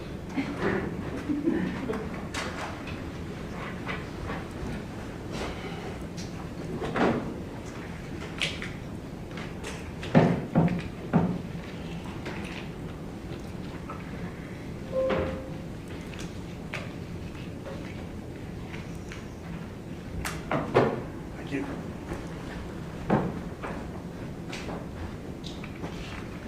Did you generate this two-page document? Yes, sir. When? This weekend, I guess. And you gave it to who? I was asked this morning to send Gave my it to who? notes. You didn't give it to anybody this weekend? No, I did not. Why did you compile this two-page document? That is the way that I approach when I'm going to do something like this. In my mind, I need Wait to. till the last minute? Yes, sir. Why is that? Because I'm going through what I've put together over time, and when it gets closer to me going to testify, I want to make sure that I clearly and concisely put my points. I was an engineer before I was a doctor, and Okay, that's how I so approach when did problems. you send this to anybody? This morning I was asked for notes, and so those are the notes that I have. So I sent those when I was at the airport this morning, about 10:30 maybe, and I sent that to Letitia and her team. Okay. Any questions from the state? Dr. Larkin, how long have you been working on this? That was just very quickly putting that together. No, she didn't ask that. You're talking about it, the case? Right, how long have, you said that you just at the end put your analysis together that you've been working on. How long have you been working on your analysis? I think I got asked to, I think when originally they were in Nashville a few months ago, I was told about the case, and then more recently I've done work on reviewing all the records, and that's probably within the past month or two. I don't know for sure, but more recent. It hasn't been years or anything. Okay, so maximum 2 months, maybe a month, you've been reviewing records related to this case. Approximately. I don't know exactly when I started. I'd have to look at when I started getting some information, but Do you have documentation about that with you? I don't have it on me. I could find that out, but it's been several months. Okay. I would say on the outset, if you want a number, maybe, several months, something like that. Well, you said 1 to 2, and now you're up to several. Which one is it? Yeah, I'm going to object to this line of Okay. questioning. If this Is there something in your phone or something you have today that you could tell us? Look up and tell us. I can tell you. Okay, yes. We reached out to her prior to the last trial. She was not officially retained at That that was time. in January. Yes, it was. Okay. However, she did not start actually digging into the trial until probably maybe 2 to 3 months ago, before she got everything that she needed. Okay, what other questions do you have? Did you take notes along the way? No, I don't. I mean, I guess I put the notes into there. I don't have any other notes that I've taken, if that's what you're asking. So no other notes, and you put that together this morning? She said last weekend. Yes. Last weekend, but you didn't send it to anyone?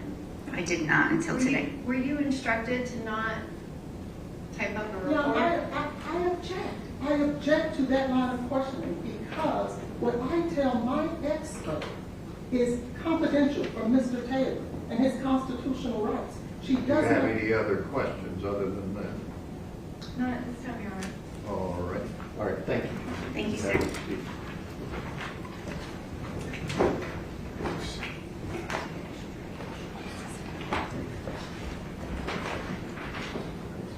Okay, here's what Rule 16, the Rules of Discovery under the Tennessee Rules of Criminal Procedure say, dealing with information subject to disclosure by defendants.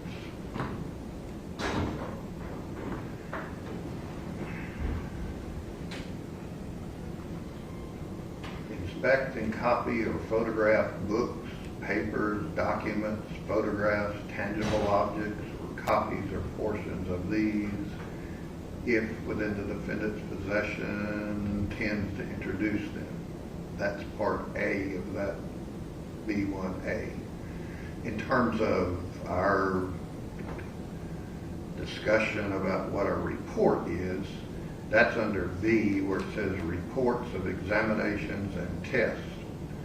And the pertinent parts say that the defense has to disclose upon the defense asks for discovery, then the defendant has to comply with reciprocal discovery, which the rule says inspect, copy, or photograph any results or reports of physical or mental examinations. That's what all the appellate cases mainly deal with, is insanity, mental health examinations, and of scientific tests or experiments made in connection with a particular case or copies thereof, if the item is within the defendant's possession, custody, or control, or the defendant intends to call as a witness at the trial the person who prepared the report.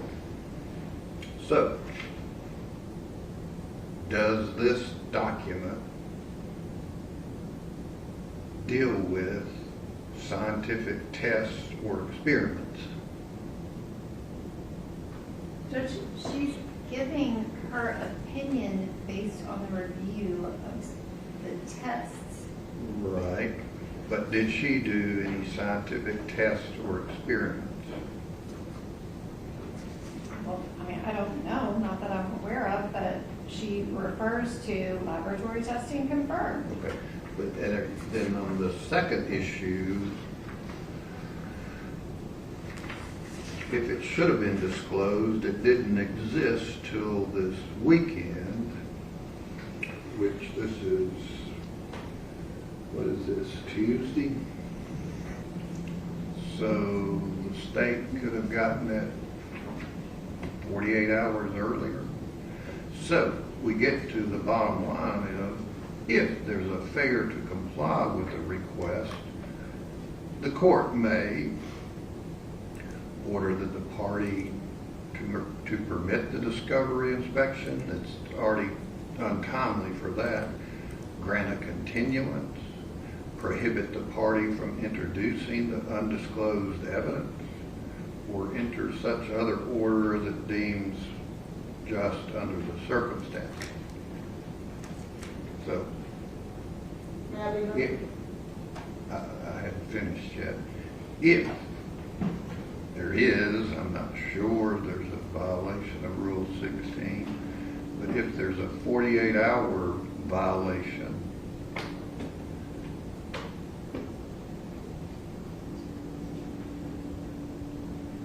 what is the state seeking the court to do?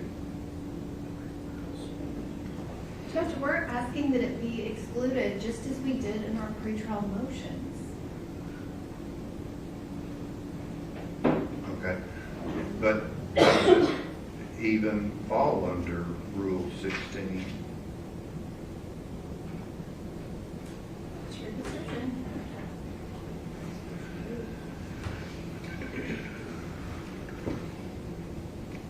Did you care to hear? I do. How do I turn over something that I don't know exists? There's an email at 10:53. So it's not a report. She has done no scientific testing. She has done nothing of the sort. She made notes for herself to prepare to testify. The court tells us, reach out to our people, find out if they have notes. Today is Monday. I'm in the middle of trial, questioning witnesses, trying to get all the experts together to give the court what it asked for. That's difficult to do when I'm direct examining and putting on my case in chief. So at the break. 48 hours if she did it on a Saturday, which I don't, she wouldn't ask specifically. Go ahead. And so we're complying with what the court asked. She didn't call us and tell us that's what she was doing. And as I stated, it's not even a scientific test. It's nothing that she conducted any type of test on her own. We don't intend to introduce it into evidence. So I don't understand what it is that we've done wrong. Okay, anything further? Judge, I have a secondary objection, Okay. depending on if you are going to allow it. All right. The state has a couple of other issues with this report, that is notes or report, whatever it is. Her report relies on information that is inaccurate and it's not in evidence. And it's specific to that urine test that Ms. Hollins keeps attempting to ask all these witnesses about, that is not in evidence. And the state is, again, asking that she not be allowed to testify to any of the lab reports that are not in evidence, but she based her opinion on a lab result that is incorrect. She also is opining as to the cause of death, and the state's position is she's not qualified to do that. I don't know.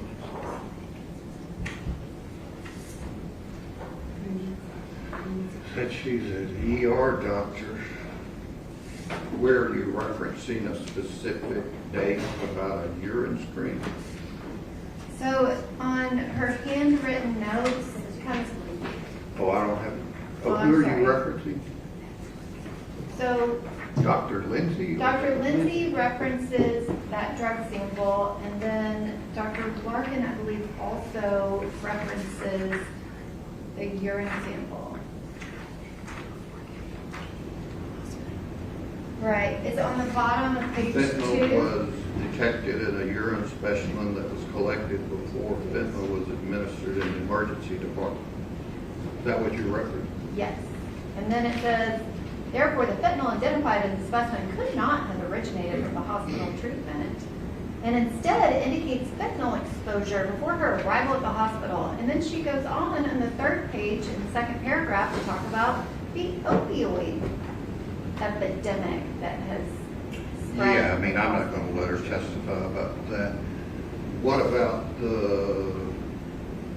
is that next to last and last sentence on page 2 accurate, Mrs. Holly? I believe that that is a question for the trier of fact. We were given discovery in this case, and when we were given discovery in this case, up until 10 days ago, the date on those lab reports were 2/25/23. Didn't 10 days before trial, they Didn't changed this- the date, and now we're precluded from being able to utilize that date. well, So we believe that's an issue for the the other trier of fact. screen wasn't tested, right? All of them were tested. All of them. Which one? I thought the Dr. Ruccoleri said no one that's been here tested that. No one what? No one has testified to the test result. The work order 090 that went to some other lab hasn't been testified about. Yes, it has been. From who?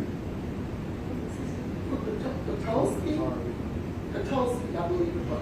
Dr. Katolsky. We're referring to NMS work order 230788883. That is the one that this report is referencing, had a 2/25/2259 date. That is inaccurate. We did not correct it 10 days ago. We sent information to the defense months ago about the error on this date. We had the report corrected only in the event that it was somehow admitted during the trial, so we would not be sending Didn't Ms. inaccurate Smith, information. from your deposition you introduced, say there was no fentanyl administered? Correct, as well as. I'm asking Ms. Holly. Exactly. So what that means is when that urine test was tested. What urine test? The urine test that was tested before she was administered in By the who? blood test. In the blood test. Tested by who? Tested by NMS. No, NMS did not No, test that. They didn't. It was CFSRE. See, that's where this Since when courtroom's full of Since when does a confusion. prosecutor call a lab and be able to change a medical record and we have to adhere to it? No, I'm just asking you, is there proof No, there's that no you're proof. asking your expert to testify about? Yes, for the last Bring 3 back years. in Dr. Larkin. We'll figure what work order she's given his opinion about.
General Norman in the work order that no one's been here lab-wise to testify about? NMS 23078 230. 78883.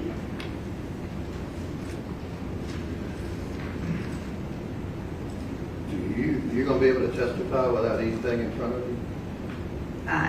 No, and no.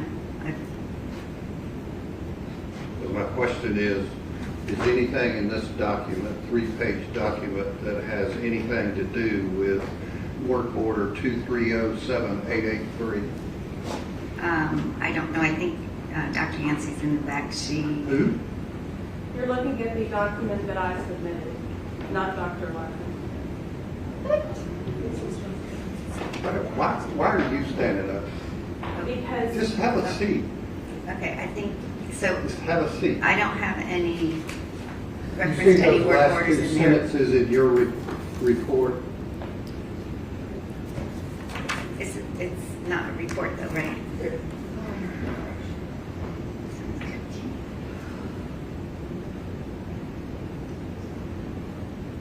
Yes, I see that. Where did you get that information from?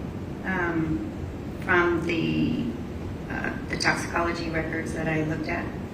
From who? What lab?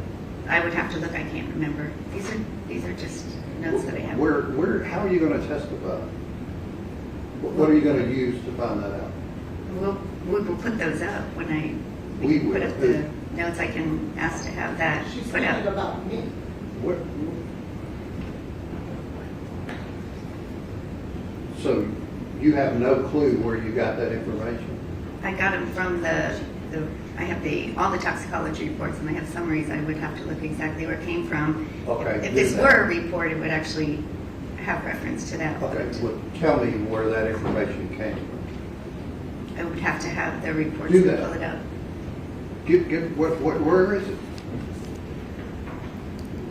Is it the same report you asked about earlier, or this Well, I one? can share this with you. What I plan to testify or have her testify about is Where is the I'm alleviating your issue. You're not asking her about those last I'm two not. sentences? Oh, you said earlier you were. No, I didn't. Yes, sir. Then why'd you put this in this document? As she stated, Those are just- I'm not asking you. Those are just notes for me to So look you at. didn't rely on I've this? never ever You actually didn't rely produced on this something like last this. paragraph for any of your opinion.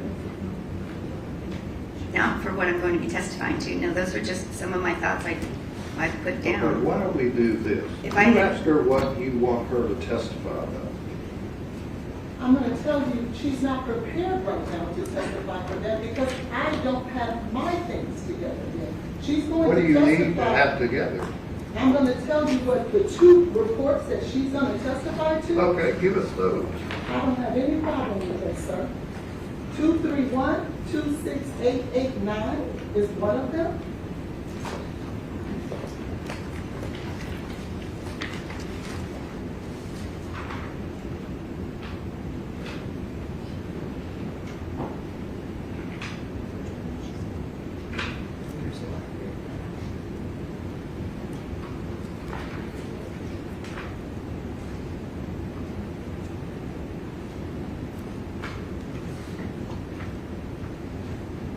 And then 231-29285.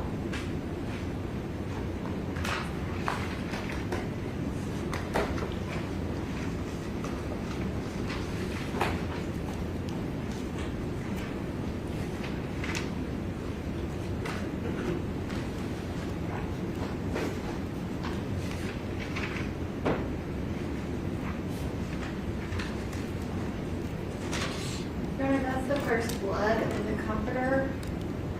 Okay. You have issues with that? I do not have issues with that. I do have issues with this witness whose non-report that I consider to be a report relies upon false information. And I don't know. Let me try to find out again. Your opinion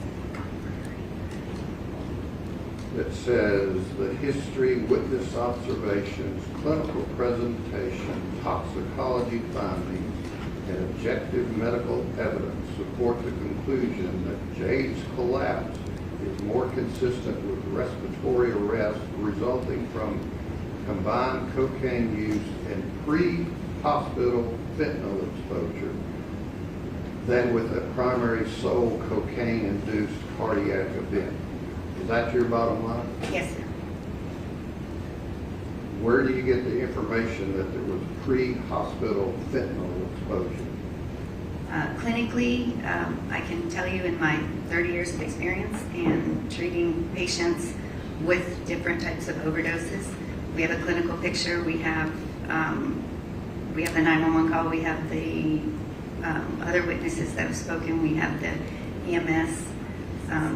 You're talking about the sleepy, awake, talking, doesn't feel right, that kind of Yes, stuff. and then and the two reports that we'll be talking about on the comforter.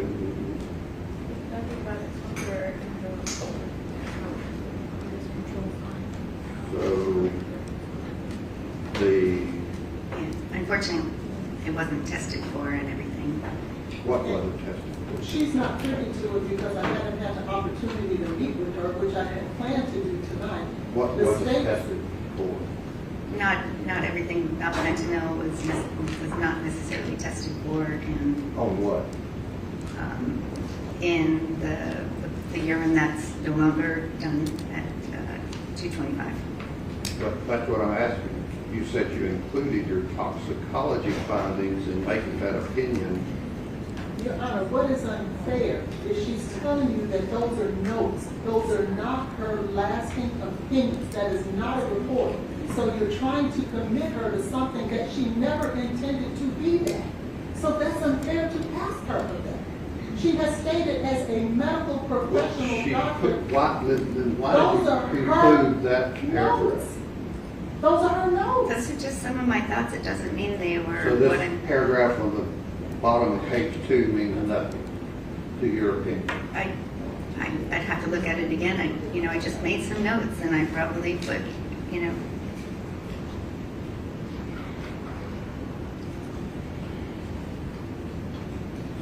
I mean, that's not the basis of my opinion, but again, they're just notes. They're nothing official. There's no report. I don't write a report that looks like that. I just was asked to give some notes, and there were some things I just put together this weekend. And So you don't know, Ms. Hollins, that you plan on asking her about any pre-hospital fentanyl use?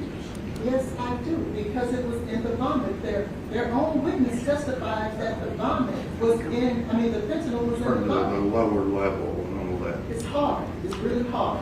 But what I'm saying is that the fentanyl was found in the vomit. That was testimony that came from that But you don't state. plan on asking this witness anything about that other work order? No, I don't. Okay. Any other questions?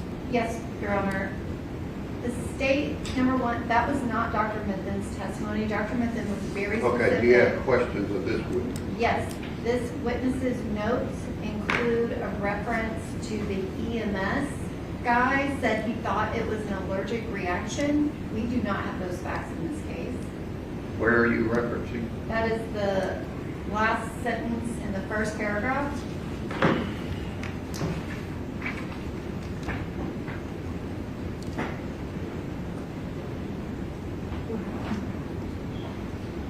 Our EMS witnesses said the exact opposite. Well, here's what I can't do.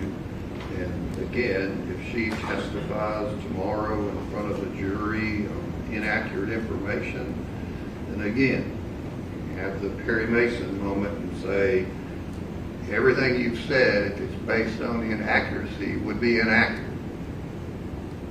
But she may not be asked that, so I don't know.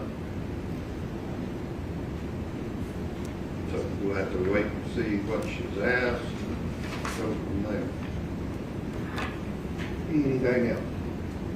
Your Honor, may I ask that Dr. Carney be able to watch her testimony if she testifies tomorrow remotely so that she doesn't have to be down here because she's been here all Oh, I afternoon? get that, but it's important, she's willing to do that.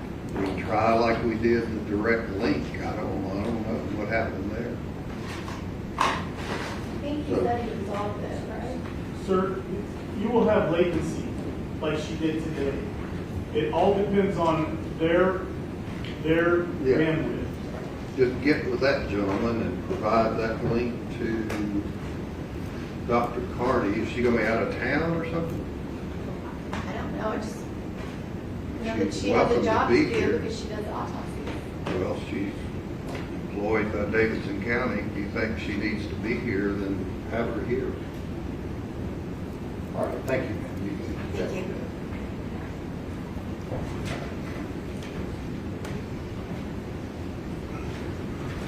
All right, we'll be then in recess until 9 a.m.